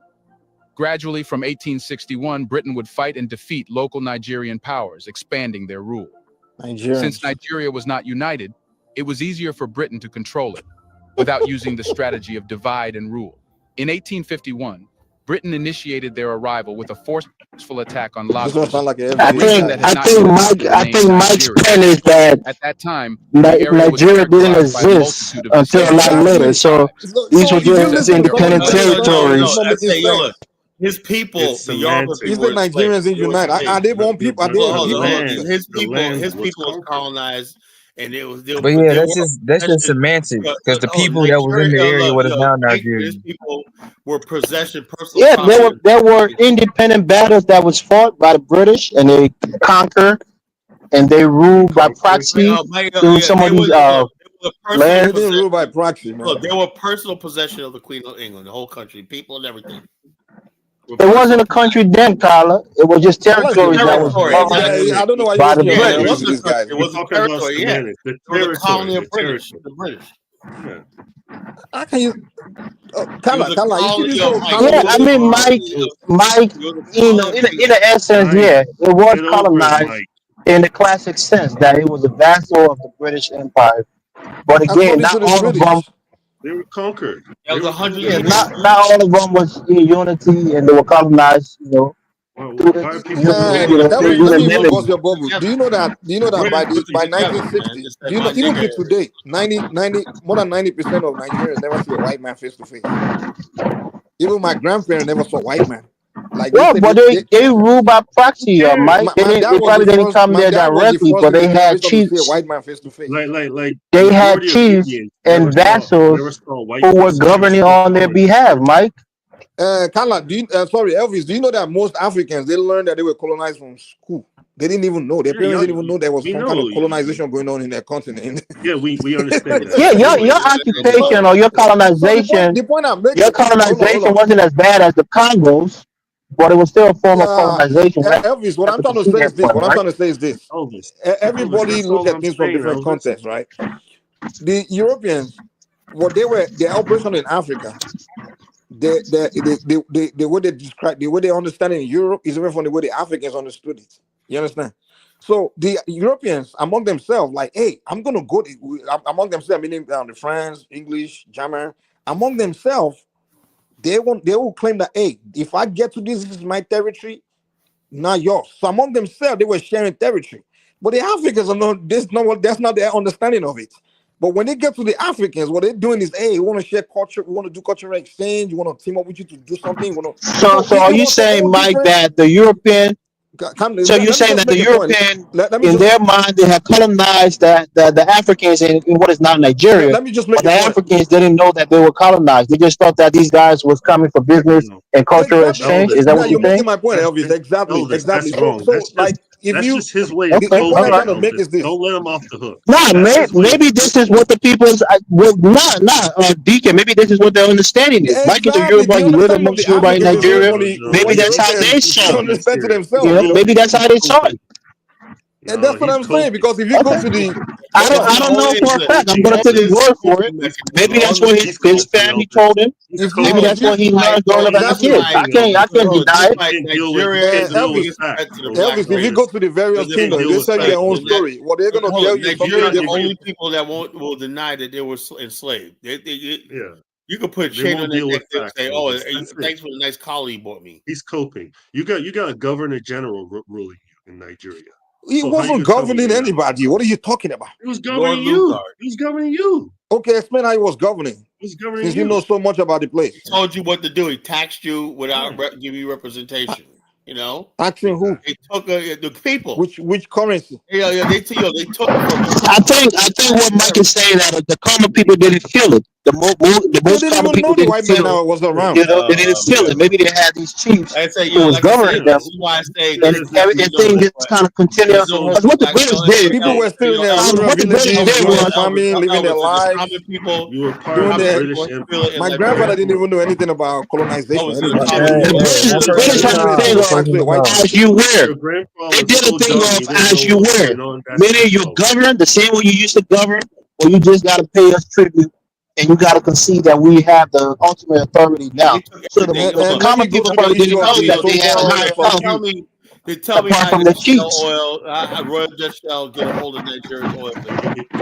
If you weren't aware of the situation, Nigeria's colonization wasn't the same as the DRC Congo's colonization, or even the South African or the Rhodesian colonization. It was more spread out. It was more unseen. It wasn't so overt. It was more covert. Because the white British didn't really occupy the lands like they did in other African countries. Queen of England. They had to go to Queen of England. Yeah, that may be true, but I'm saying the common people didn't see, their colonizer in their lands and being, ruling over their heads. You wonder why I'll never say that when somebody says I'm a Nigerian. Elvis, what's going on here is basically like you as a black man. Let me say this. This is what's going on right here. You as a black man, can you allow me? Can you allow me to just say something? I'm absolutely ashamed that I got some Nigerian. Let Mike make his point. He's trying to make a point. Let him speak, please. So Elvis, what's really going on here is that you as a black man, you give your story, story. A white man give his own story, but because Kala has a slave mentality, he believes his master is always the wrong as right. So he's telling you that you're wrong. The white his master is the right one. So that's the problem with many black people. Like when even sometimes you would tell a black man something, you tell you're lying, and then a white man would say the same thing. Be like, "Ooh, it's true." I'm like, why is it that? You study a lot of things, right, Kyle? You study a lot of things. Is the colonization of Nigeria one of the things that you study? Do you have a depth of understanding about it? Elvis, this is documented history. We can't deny it. Okay, what's the document? Okay, can you present the document to us? That Europeans didn't actually settle there like they did other people. Present the document. Okay, tell us your own version. Okay, tell us your documented version. Why do you have Nigeria was a protectorate, part of Queen of England. And by the way, whose document are you reading? Even worse. Look, actually, Nigeria's situation was a protectorate is probably even worse than No, Colin, we know that Nigeria wasn't the same as India. India, the British. Hold on. India was a protectorate. I would say Nigeria's situation was worse than a lot of parts of Africa. Because at least in other parts of Africa, they had people, they were psychologically. It's not the same. There are gradations. You have to understand the gradation when it comes to colonization, bro. Psychologically, you could say, hey, look, if we get with these Europeans, we can rule, right? Nigerians are like, we're looking around and the people that's ruling over us are on the payroll of somebody hundreds of miles away. That was a damage. Which payroll are you talking about? Where anybody collecting salary? You got to understand that Nigeria was a lot more inhospitable than other places that the British, occupy and colonize. So yes, I'll give you that. They were a protectorate and they were ruled by, by vassal, but it wasn't over the people like they were in India. Live there for some time and learn about the environment. I think that's my own best advice. You don't know shit, Mike. You don't know shit. You're just running your mouth. Who's this guy? Who's this guy? Who's this guy that I keep hearing that he's so bitter? You know me. This is DK. DK is an Igbo Nigerian who was born in the United States. His name is DK. DK. He's an Igbo ancestry, born in the United States. Oh, that's a guy that people were. So he's a Nigerian like yourself, but he wasn't born and raised in Nigeria. History. Oh, he's of Igbo ancestry. His parents are Igbo. Those are people that got their ass kicked from the Civil War. Hey, come on. Hey, Mike. Mike, don't go there. Mike, how could you argue with history? It's an empirical fact that Nigeria was conquered by the British. Like, come on, like you're acting like it's a folklore. But you're acting like it's a folklore. Listen, different tribes fought against the British government and got systematically crushed. How do you conquer something that doesn't exist? Listen, they conquered different tribes. You said they conquered Nigeria. I said, but you're playing semantics. That's a They different conquered the statement. Yoruba. Hold on, listen They to yourself. conquered the Igbo. They conquered the Hausa. They conquered the entirety of what is called Nigeria today. It's not like stop playing Tell me games, how they man. conquered them. Tell me. They put bullet in ass. What do you mean? Really? Nah. It's very. That's why I Nah, don't have that's not conversation how it with blacks, works. man. Blacks, they just. I want to be having a conversation with white men I or mean, Mike, Chinese come on, people, man. man, because You're they going too actually have far. some. We're a black man having a conversation. No, don't go there, They Mike. speak with logic. The point The is, black the man point don't is, agree with logic. 1776. The Buy yourself a colonization in ticket. Nigeria was You'll a be lot different okay. in other You'll places. be okay. But They ruled It through was battles. indirect They rule. ruled through the It was yeah. It was colonization, bro. It was indirect just rule, so it makes it a lot Indirect different rule. than other, it's the colonization. same Yeah, everywhere. Okay. which is Okay. It's different, just which is actually advantageous for the people under indirect rule because they see their kings and their chiefs as their authority over them. They don't see the white man sitting over them, Right. going to the villages, You're telling them what to ruled do. by a So it's a lot governor. different in other You places. yeah, you're but ruled there's by a governor general. You A got someone governor, in charge of you. who the regular people never barely ever saw. He was in some, Who cares if little you saw state. him or Maybe he would not? come Who every gives a few damn? months or every few years. Yeah, but that's Who what I'm trying cares to if you tell you. saw Is him or there's not? gradation. You have to Slave understand that slave it's barely different. It was saw a the different kind master. of He's still the colonization. master. He's still Elvis, ruling the over problem you. with black Fine, man, I Elvis. can You see read that the to you, Elvis. right? internet a every black day. man will be arguing with you Elvis. from a I've point heard. from a You point I've of read heard you the say ignorance. internet before. every day. I've heard you say before that you have properties in Liberia. You're the owner of those properties, whether you live there or not. You're still the landowner. They knew they was conquered by the British. Come on, man. Like he's playing Not semantics. that I don't think the everyday people did though. That's the point that I'm making. I You don't even know know what I mean something by when you see conquer. people. Yeah, when you see people in your face, 1776, the chiefs, the people that had the authority at the top, they had a negotiation. They knew that there was somebody above them who had some authority and had the military might to crush them. But the people under them, most of them probably didn't know what was going on. There was a Do you know that newspaper that you Nigeria can is read that 15 the British times? has taken Do over you know your that town. Nigeria is 15 times the size of England? 15 times the size So, of England. so Elvis, what you're saying is the people in so-called Nigeria were too stupid to know what was going on, basically. No, they What know I'm what was telling you going on. is, They know DK, exactly you what was wasn't going on. there. You wasn't born there. You don't understand some of the tribal knowledge that Mike You has weren't about there. his You people weren't and there. what they You weren't relate there. to. You No, weren't there. that's what You I'm weren't telling you. there, That's Elvis. why I'm But giving then you have Mike to the listen to benefit of me the that was doubt. We there. The study doubt. history, Mike.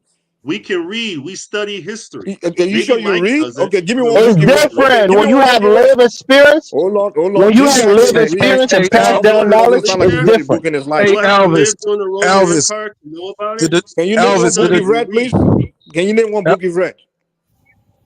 What do you mean? What are you Yeah, talking about? okay, yeah, exactly. That's what I thought. You didn't read any book. You just lied. We don't but have to name it for Elvis. you. We Probably need to never give Did Go it the read to a ahead. you. book in his life. 1776, you got a question. What's up? Elvis? Did the chiefs in Liberia knew that they were under the control of the American Liberians on the coast, or they didn't know during that time? Oh, I mean, there's a famous story about wars that was fought and some chief that was defeated and surrendered and got executed. So there were certain chiefs who were participating in the Yeah, slave they trade. knew. Wait, hold on. Yeah, they knew. Hold on. Let me say this. Yeah, they knew because every year it's Liberian custom that every time a new administration come in, the paramount chiefs have to come in and ceremonial present themselves at swearing in and pledge allegiance to work with the recognized administration. That was So, law. so if people in Liberia knew, people in So, Nigeria Carl, also knew that Are they you was saying under that the the. people were colonized Do or you the know people who? was incorporated? Well, what I'm saying, hold up. The people, what you said, who was in colonized? The people in No, I'm saying, are you Nigeria, saying that those chiefs were colonized or they were incorporated into the country? they were incorporated in the country. They were on the payroll. The government paid them. Okay, then. So it's different. That's what I'm saying. So it's not the Payroll. same Hold on. thing. The people who ruled over Nigeria, they were also on the British Crown payroll. Governing their people. For the I mean, British. who's breathing? Somebody's breathing real heavy. Kind of step back from the phone a little bit, somebody. It's the angry guy, man. That guy want to cut my head off, man. Like, I can But feel the yeah, I mean, hatred Mike, in his voice, you man. do That gotta guy really concede there hate my was ass, the man. British. They have some control over those lands. We can concede that point, but it was a lot different than other colonization that they did in other places. But And the two things can be Mike just true. has so much pride. he can't accept that fact. You know that they're just like Yeah, any I other. just think kind of like you have to learn to listen to African side of their own story. I do listen to the Everybody, African side. They're all the ones telling me the British. They're like the only African that loves the British. yeah, you have to learn to listen to people's side of the You're the people. only. Every time I talk to Nigerians, It's not only your, it's not only your master that knows how to tell a story. You're the only Carla, you got African I know that loves the white man. You know, Carla, you got a new guy in the back that's trying to come up. Well, I don't got nobody. You got a new person on the panel that wants to come up. I think his name is YBN Namir or whatever. The panel's It's full. hard. The panel's full for real. Oh damn, we got a lot of people on the panel. Okay. Whoever this person is, you gotta show your face. I don't know. I've never seen this guy before. Show your face. Yeah, I think it's a new person. It's hard to believe that somebody didn't know they were conquered. He ain't showing his face, so I can't let him up. You know, you can't show your face, you can't come up. That's kind of hard to Yeah, believe. you can't show your face, you can't come up. YBN Nay. My friend, just because you were Namir, that's like a little rapper dude. Yeah, that's a little rapper dude, but I'm sure that's not really him. If I don't know you, you're not coming up until I see who you are.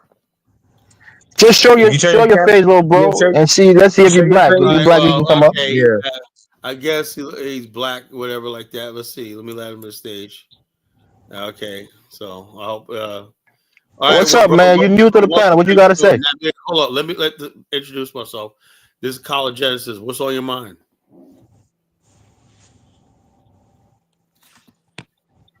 Kick him off, Colin. Kick it off. Yeah, man. I can see it. Somebody don't. What the hell was that? He was trying. It was a troll. Yeah.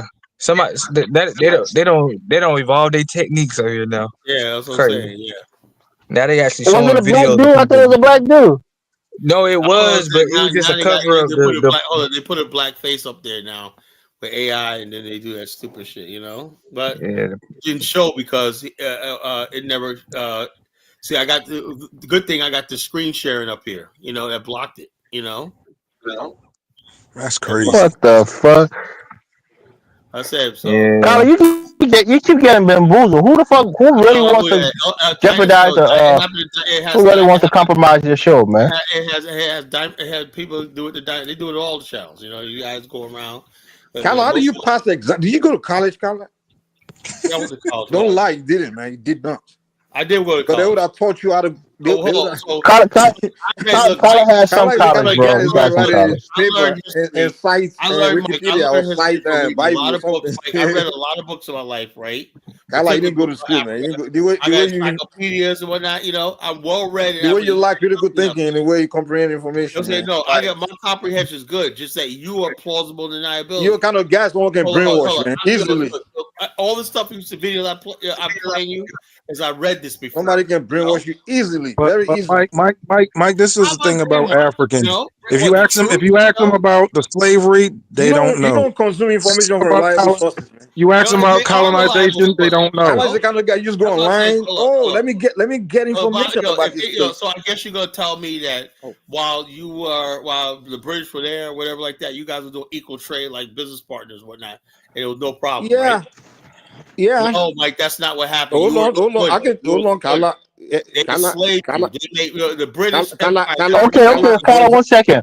Mike, I want you to tell us what you heard from your ancestor or your parents. What they tell you about what happened in Nigeria. Just tell us what they told you. Exactly. That's why it's very important. You go live in Nigeria so you understand the dynamic of that society. Every kingdom will tell you their own different story encounter with the Europeans. Everybody has Africans lie all the time. Africans lie. Elvis, that's the problem with Carla. I told you the guy has a mental problem. He can't control it. Carla, let him finish talking, Carla. Let him finish talking. Talk. That's all he does, man. Just talk. Never allow people to speak. You know. What I'm trying to say is, Nigeria is a nation, country of many nations, different kingdoms. And when the British were there, they dealt with every kingdom independently. They all had a unique experience with the British, and the British made deals with individual kingdoms separately, and the deals were all different. The deals they made with the Sokoto Empire is different from the deals they made with the Efik, the Ijaws, the Yorubas. Different deals, and they were dealing with everyone independently. Well, however, when they go to Europe, what they would tell the French and everybody in Europe is that, okay, I have this big territory here. which is mine. So French, stay away from there.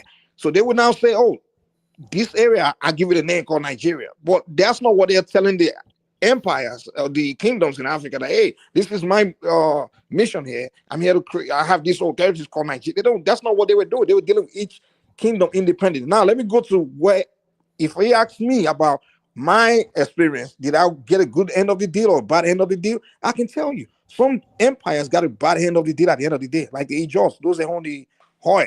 They got a bad end of the deal. But where I'm from, I can categorically tell you that we got a good end of the deal because we made the British build a goddamn city for us. They cost trillions. Hold on. Wait, let me land, man.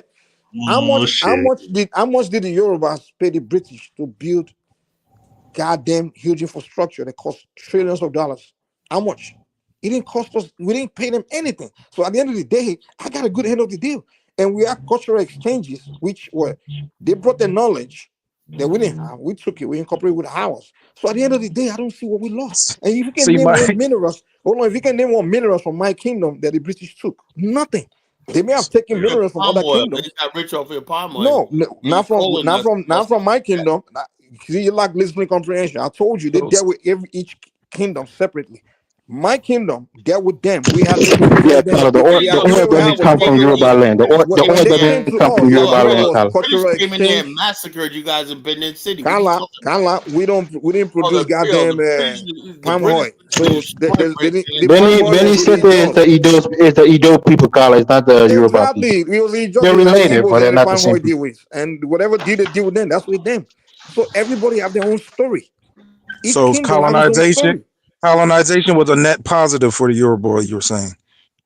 Absolutely. I think that's what he's saying. He actually might be right. Anything the Yorubas lost from the British engagement.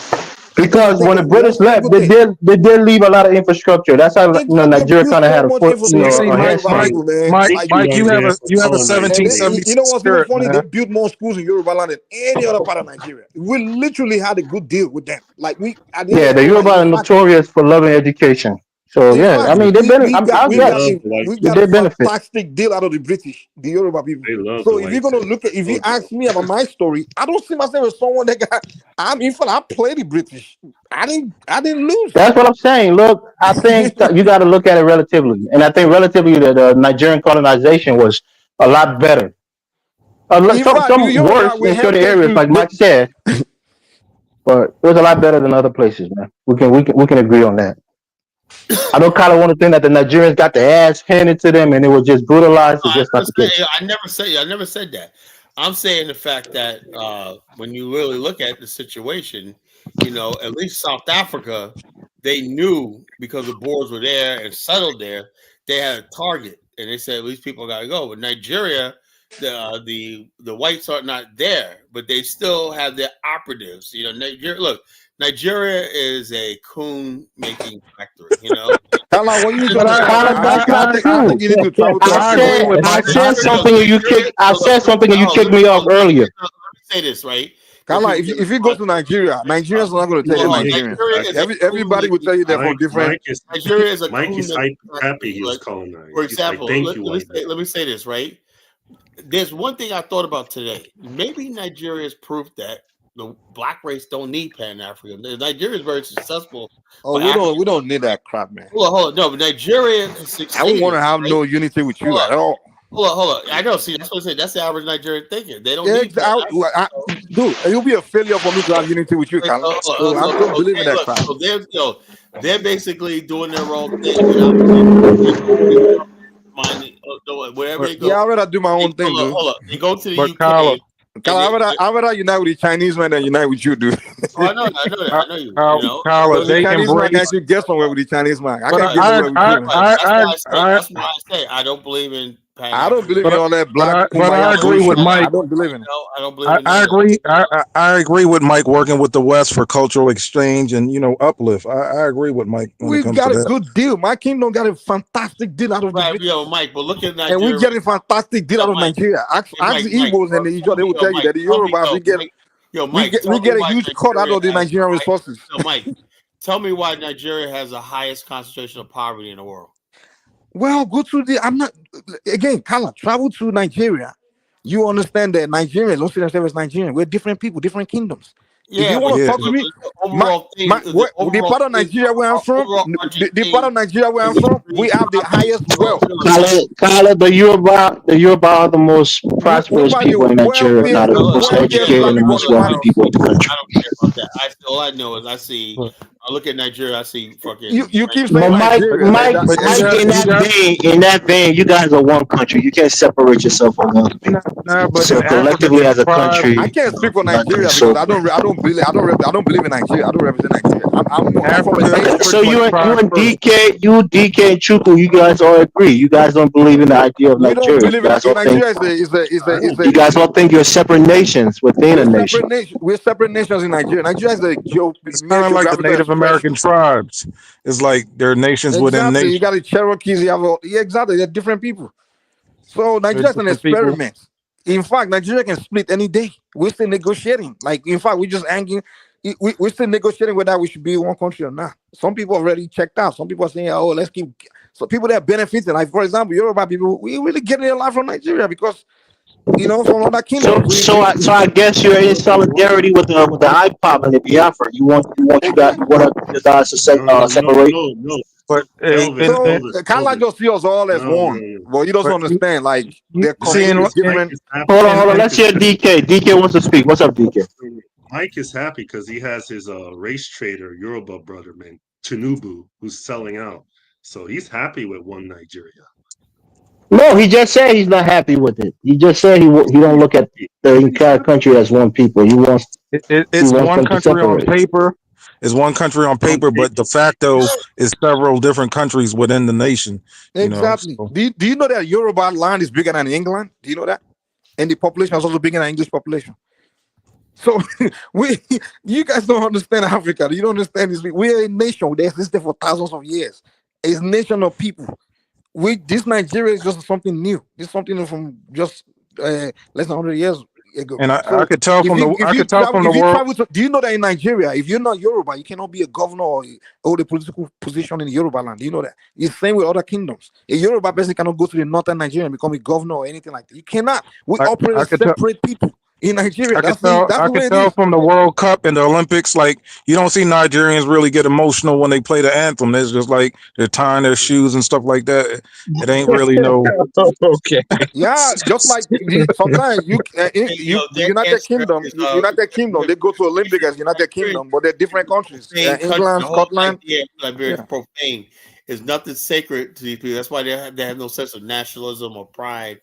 Whatever like that is profane. No, we do have a sense of nationalism. I was from Yoruba nation, so I'm proud and my nation. So hey, let me say something. Do you know Tinubu? He changed the national anthem. Now it's the old colonial one that was written by a white woman. So wow, we can't even write our own. Man, I think I need to go to Nigeria. Y'all got some 1776 spirits over there. Oh, dude, bro, you always got to be a coin. The opportunity you get, man. Relax. Damn. But one thing I can guarantee you, Nigerians are way more prosperous than you. Yoruba people are way more prosperous than you. That's what I can tell you for sure. Come on, man. I mean, DK and Mike, let's not do the Igbo and Yoruba thing. That's one of the things that I despise. That the Igbos and the Yoruba cannot unite to go against the North. I don't understand it for the life of me. Oh, is it the guy from Nigeria that's talking? No, it's me, Elvis. I'm saying, why can't you guys, those two tribes? Oh yeah, that was DK. But I'm saying, why can't you guys come together, man? You'll be a lot more powerful together. You don't got to become one, but you can collaborate more closely and go against the other people. You guys are too powerful, smart group. I don't get it, man. Nah, we don't need anybody, man. The Yoruba people, we just we're too sophisticated and advanced, and we know what we're doing. We're organized. We don't need people that are still backward, man. So you think the evil people are backwards, Mike? If you see an evil person that's civilized, he's the one that grew up in Yoruba land. Trust me. I mean, Mike, The one from that region is very primitive, man. Hey, Mike, how are they going to stop the killing of Have you Christians in the North? seen Calabar? Have you seen I'm not Abia? from the north, man. We're the most Have you seen civilized, bro. Akwa We're the Ibom? ones There's a building. lot of development going on in those We're the ones places. You building. know. We're the ones Yeah, building those up are not Lagos. Igbos though. We're the ones Those are filling it out. Akwa Ibom No, people well, they're quite elevated. Yoruba sold Lagos out, There man. are Igbo people in those lands too, Mike. You guys are sellouts, man. Come on. Yeah, but we got it built though. You sold out Lagos to the Lebanese, dusty Lebanese. To Lebanese. What's this guy talking about? Off-brand white. Tribalism in 2025. This guy, do you have brain in your skull at all? Hey, Steve. It ain't no hope, man. I can't say this Lagos to Lebanese. This guy Hey, have yo, a brain at all. Kwame. We got too many retards here, man. Hey, Steve, that's like black people Yeah, from South what is Carolina Steve fighting North and Carolina. Kwame doing, man? They bring a lot of life to the conversation. Why you guys so quiet, man? Man, I'm just listening, man. They have no logic to present. You know? But this is strange, man. Like that's like black people in North Carolina fighting South Carolina. Y'all are in No, that's not close the same. You're the proximity. same people. No. You're one ethnic group. Black America is one ethnic group. You can't say black people in North Carolina, South Carolina. No, you're one ethnic group. Y'all live so close to each other. The way All you y'all can say- black is no, an the way ace you of can spades. say Hey, it doesn't make sense. Mike, I'm hearing something here, and I don't think it's true. I think DK is just spreading propaganda. Is it true that President Tinubu banned Pan Africanism and people who like Traore? Is that true? I don't know what the heck. yeah, You know the guys who said anything that makes sense. So you're gonna. There's nothing. Yeah, I gotta ask you because I'm not following the day-to-day I mean, politics does of it the even make country. sense to you? That's what I'm saying. Because DK, where you get that information from, bro? You posted it in the It's chat. Where you get that it's like information from? Kala, man. They go online and consume things and they just believe it. You know, they believe anything they see online. Anything Is you present DK to them, still in they the believe chat? DK, where you get that information from, bro? You read it somewhere, just like Kala. You're like, oh, there it is. It's the truth. Hey, Mike, it's Hey, we have a new person on the chat, Kyla. We got Al Morris on the panel. He's never been on before. Let him come up. I believe he called on before. I could be wrong. Oh, he did. Okay. What's up, Al? Al's been on here for, I think he wants to go to Liberia with us, man. He wants to go. Al, you still going to Liberia with us next year? Huh? Al. Oh man, your connection is bad, Al. I think is he a Liberian? He has a name like Liberian. Oh, no, he's Black American, man. Alfonso is a Liberian. I mean, it's not a Nigerian name, but a lot of Liberians have that name. Whatever. Is he on? I hate people come on and don't say nothing. I think his phone is breaking up, but he was trying to speak I earlier. think you black people, man. If you want to be civilized, you need to come to Yoruba land, man. We'll teach you how to think. You know what I'm saying? What's up, man? See how we use the British to build Nigeria. We're the only black people that use a white man to build our land. Nothing. We give the British zero resources. You see how easy slavery happened? Hold on. Al's trying to speak. Al, you trying to speak? Kala, the British got zero resources out of Yoruba land, zero minerals, and they built the land. Are you proud of that? I mean, it's technically true, though, man. What did they get out of Yoruba land, Tyler? No, I'm just saying the fact that somebody else built your. We use British to build. I mean, they built the foundation of the infrastructure, and the Yoruba built upon it too. They built upon it a lot.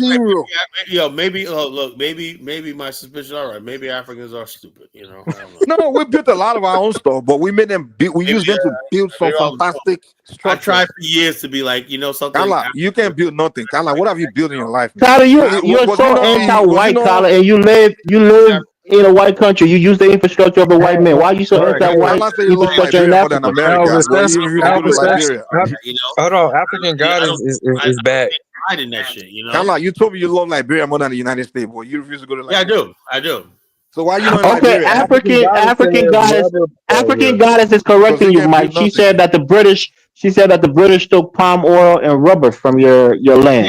Is that true? Not from Yoruba land. They took palm oil and rubber from Jaws and the Igbo. That's all over the region, No, they didn't take no palm oil from no Yoruba land. Man. We don't even produce palm oil in Yoruba land. Okay. I mean, I don't know too much about what they There's produce, so I'm literally not going to argue nothing. with it. Even till today, there's nothing a white man is taking out of Yoruba land. Nothing. African Goddess is a Yoruba just like you, Mike, and she's saying that they took some resources from your land. African goddess. Who's African goddess? African Goddess. I think she's a Sierra lady. She's one of those Afro Brazilians that came back. internal She ethnic didn't come back, but being. her ancestors came back from Brazil and they settled in Nigeria. So I don't think her people were there when the British Wait, was all you there. I have is to think. go look up the British palm oil trade. It was with the Ijaws and some with the Igbos, I believe. I don't think they did palm oil with the Igbos, but it was with the Ijaw, the South Side, the Niger Delta area. Hey, Mike, how you think you can promote Kala, nationalism within African the Goddess is country? giving you an assignment, Kala. She wants you to study up on the Yoruba land and come back with more details, and maybe Kala will become you civilized. can argue more Kala, you effectively need with to Mike. hang out with Danis. Danis will educate you about Yoruba people. In fact, the Yoruba land. If you learn just in Nigeria. Kala, if you spend one day learning about Yoruba land, you become more civilized. You become more elevated. No. I look. You mean Yoruba philosophy will cure your slave mentality. Kala, Yoruba philosophy will cure your slave mentality. You become 10 times more intelligent than you are right now. Mike, how much you got to learn how to put clothes on? Kala, Yoruba philosophy. Kala, don't go there. Don't go there. Kala, hey, Mike, Kala, let's change the topic, right? Learn how to eat with a fork and knife, then talk to me. Oh, Kala. Say Mike. Hold on one second. Kala, Al had a question about the Fernando Po incident. I think he want to talk about it. You got a new guest. Fernando Po, what happened? The whole thing is, like I said, it's been most of the British like that. People understand. Elvis, can we both agree to the fact that crew people were used on British and Spanish ships for about 200 years, right? Oh yeah. The crew of navigators on those ships. That's a fact. Crew means the word crew comes from the fact that they were crew members. They were men who worked. Yeah. The name the real name is Clow. That's the real name. Crew people going to Fernando Po were going there for like 100 years. They were going there before the country was even formed. Migrating to Fernando Po. Yeah. Even if we could see that point, fine, Kala. They said you could find crew people as far down as Cameroon. Yeah, as far as on the Nigerian coast, we know that in Ghana and Sierra Leone, they're all in those coastal places. So they always worked on different ships, and they worked in for the British, Spanish, French, whoever like that. So that was nothing new. So he asked me about the Fernando Po incident. The Fernando Po incident, what Liberian government got in trouble was the conflict between the chiefs and the chiefs did not want to pay the government of Liberia thing, and that's where the conflict came. No, Kala, don't skip over it. Be honest and speak clearly. Don't skip over things. Look. What thing they did not want to pay the Liberian government? Hold on. This is what I'm saying. The Liberian government, when it's cut, which was corrupt, which is being complacent in forced labor. The head count money that the crew chiefs would use. Matter of fact, they were doing that for a good century and a half. Sending people and just taking a head count. We get all of that, Carla, but now you have a government who is anti-slavery, who is anti-forced labor, but they were being hypocrites. That's the whole scandal. The government of Liberia, corrupt people in the government of Liberia. There you go. Well, hold up. We're strapped for cash. We see these crew chiefs making all this money. And they wanted some of it, They said we want some of that money. There you go, Carla. So I'm not even going to argue. I'm just going to concede all your points to you, so we don't argue. To their Bantu DNA, that's what they were doing. So I'm not even going to argue with your point, but once you put it like that, they were still wrong. They were complacent in forced labor trade. I never said they were right. I never said they're right. I never said they were right. But like I said, I am not trying to make no excuse of it, but worse things happen. Contract labor and stuff like that existed all over. People are shanghaied. You know what the term Shanghai mean, right? Shanghai means you're basically put on a ship under false pretenses and taken. They say we're going here, and then you're getting dropped off here, and then you got to pay for your transport and ditch you. Carla, I think African Goddess, she's really coming at Mike, bro. She's telling you, Mike, that I don't know if Mike is still on. She's telling you that even the slaves that was exported from Yoruba land are resources also that the British took from your lands. So slavery was also, a resource that was taken there from your people, the human resource. You mean people who sold? Yeah, she said that people who were sold and taken from Yoruba They land taken into for free slavery. though. They pay for them, didn't they? Say that again? Steve, you see how cool they pay for the people they Hold came on, to two people get. talking at once. I'm trying to hear what Mike is saying. Go ahead, Mike. You mean the people they paid for? So you, Mike, you believe Like we sold Mike, Kala, come on, man. Mike. You Come on, you Mike. think we sold Kala for Come free? on, Mike. You think if somebody paid for somebody that justified to enslave them? Damn, man. I gotta go on that one, man. When I Hey, call that was too coonish for me, man. I gotta go, man. when I Damn. call some African savages, that's what I'm talking about. Kala, we didn't need you, man. That's why we sold you. When I call people savages, that's what I'm Back talking in the days, man, once you're useless in the kingdom, Mike, you get rid of it. Mike, Either we send you on exile or don't you know, man. Mike, you're African. You're African, man. Don't do that, man. Steve, It was a terrible thing that happened. People being sold into slavery is never acceptable, man. Don't you guys support Donald Trump? Hold on. Isn't Donald Trump trying to sell American prisoners to El Salvador? What's the difference? You get rid of people you don't want in your kingdom. What the heck? I don't believe what I'm hearing. And like I said, With people like Kala in my kingdom, we didn't want it because he was too low, so we sold him for an umbrella. Mike, I can't rock with you on that, man. That's the ultimate cooning right there, man. You just said, man. 1770. We just roasting him, man. Come on, man. There's nothing we say he can take. It's just humor, man. It's humor. 1776. Okay, Mike is saying he was just fucking around. I don't think he really meant what he humor, said. man. We just having fun here, People trying to roast you, you gotta try to roast them back. That's what it is. You just roast. Don't take it personal. Steve wants to come back on and cry on Mike's shoulder for saying what he said. The panel's full. I can't. Damn, the panel full. Look at that, bro. The show got too many people on. Shit. You got kick Dave off, man. Dave is just on here mooching. He's not contributing, man. Hold on. I'll take the screen share off. Actually, that should free one person up. Okay, yeah. Okay, here we go. It's free one person on screen share as well. Damn. What's up, Steve? What you want to cry about, Steve? I'm sure you heard what he said. You had to come back on. I actually fell off. I didn't hear what Mike said. What did he say? Oh man, you missed it. He said slavery is okay. Nothing wrong with it. Nah, that's not what he said exactly. He said that African goddess made a point that when Mike said that the white people didn't take anything from Yoruba land, she said that they took human resources from the land, and that's not nothing. That they sold slaves and they took slaves from the land. So Mike said that. Well, what do you expect? Well, certain people are useless to the kingdom or to the land, and then after all, they actually pay for them. So the Yoruba benefited from their slavery because they pay for their bondage. And we disagree with him for saying that. Wait, Africans are closer to animals than they are human. Colin. Oh, come on, Colin. You're doing the same thing now. I mean that too. Because I really believe there's like a thin line between Africans and their evolves into primates, Colin, let me talk, man. Let me talk. I really believe that, You want to know something crazy?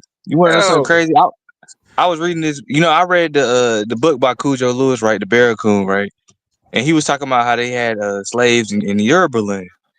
And he said that, they didn't like, they wouldn't sell the people, the Yoruba people to the white people. He said, but unless, I remember reading the book, they said some people who were talking back and being defiant, he said, yeah, they got rid of them. And I was like, that was crazy. So if you was a slave in Yoruba land, you was running your mouth off too much. Yeah, you would have ended up in a slave ship going across the ocean. But yeah, that's not justified, bro. I mean, there's different personalities and different kinds of people.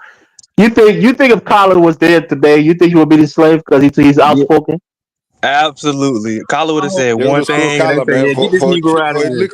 My whole thing is, like I said, it's bad enough that slavery happened and everything, but we got our good people coming in. I said, I have this one video, right, of this African girl crying about fucking Donald Trump. I want to play this video. It's freaking funny. She's like, not funny, but sad. But these Africans are going now. Mike, Colin, 1 second before you play the video. I think African goddess. You have to be specific which African you're talking about. Mike, African goddess is offended by what you said, man. She said her people are not useless because they were taken into slavery in Brazil. She's a descendant of the people that returned from Brazil, the Yorubas, and that they have developed part of Lagos disproportionately They've been responsible for some of the development. So she takes great offense that she said that people were useless to the kingdom, and that's why they were so into slavery. I think you should apologize, man. That was fucked up to say, man. Look at bro man last I don't comment, man. trust you, That's funny. Elvis. You speak for people, you know. Come on, Mike, man. That's your Nigerian sister, man. You can't say that shit as a black man. We can fuck around, but certain things is off limits, man. I don't believe that's Carla. That's what she said. Read her comments. Look, hold on, Carl. Look at bro man last comment. He said that explains why FBAs got sold. They had not changed a bit. They ran their mouths. Oh my god! I think that's Afrodamas or NM, man. These guys are out of pocket, man. Shit. Like I said, like Kala, they can't stop talking, man. Kala just be talking. Maybe that's why they got rid of him, you know. Man, that was crazy though when I read it in that book. Talking back. Let me hear what Kala got to say. What Kala saying? What you saying, Kala? Subhuman and less than. I hear people like Mike. I'm like, damn, man. Maybe the white man's right, man. You know, shit. But Mike, you gotta apologize to your Yoruba system, man. That shit wasn't cool, man. Didn't British get rid of their people and took that to Australia? People they didn't want, like the useless one in England. Didn't they do the same thing? Only people that will sell that race to another exactly. race. So it's not big. That's what great kingdoms do. The British was a great kingdom. People, you'll never have a white person sell a person with white skin to a black person. You know, you'll never have a Japanese person sell a Japanese. No, if you bring in money, they will. Trust me. No, it's not. No, everybody else has humanity. The only place get the hell out of here, man. Humanity. The only thing that human cattle. Kala. So what white people did to you? They have humanity, Kala. Are you telling me white people have humanity? Every part of the world, slavery had died out.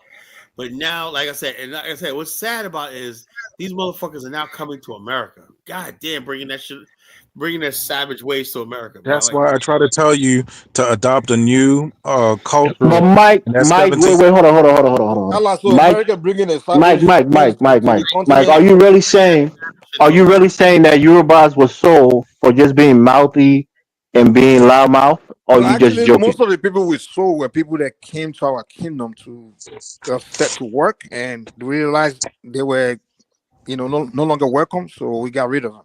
And then that's how you get rid of people who are no longer welcome. You sell them into slavery, Mike. Is that what you're saying, man? Come on, man. Carla, I'm a rock with 1776, man.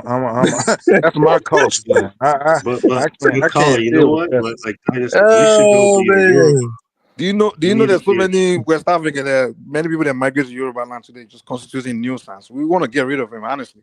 If it was back then, you get rid of them, but don't sell them into slavery by getting rid of them. You ain't selling them into slavery. That's not a good way to get rid of somebody, man. I'm telling you, a lot of the Africans that got sold into slavery was happy to get the fuck out of Africa, man. And coming to slavery, that's what you think. I'll say it again. I'm glad my ancestors, Yeah, because it was. Imagine the ass whooping you would get from a Yoruba king, yo. Yoruba kings, man, would beat you. Listen, man. I've read articles where Africans were making the whips, they were making the chains. They'll beat your ass with a log. It won't even be a switch. It'll be a damn log. It'll be beating your ass. What do they call? What do they call it? Hold on. Carla speaking. Hold on. I love how people are trying to make the immigration issue a Black Americans issue. I hate that shit. It's not our issue. Let's play this video. Decided with the Trump administration on they used to get they were getting flogged. What was preventing birthright citizenship? Which was preventing Trump's birthright citizenship executive order from going in effect. And so essentially it's a 30-day pause before it's a pretty woman, whatever guidance they put out will go in effect, which essentially means that you can't do a nationwide injunction to why she got that stupid ass glasses filter on, man? She looks dumb. Means that it puts that's a filter. I didn't even know that. of a million children. It puts Is it a filter? I think it's a filter. Maybe it's not. I'm not sure. And we know that they don't want to stop there. No, I think they might be real glad. Hold on. It looks like a filter, doesn't it? Foreign jails, which we know. I'm trying to wait till her head turns to the side. That will be Black and brown people. Let me make one thing real clear. This ain't about injunctions. This is about erasing the 14th Amendment. He's gay. At Virginia, across the state receive the education they deserve. Say that shit, man. We thought the courts were supposed to be the last line of defense.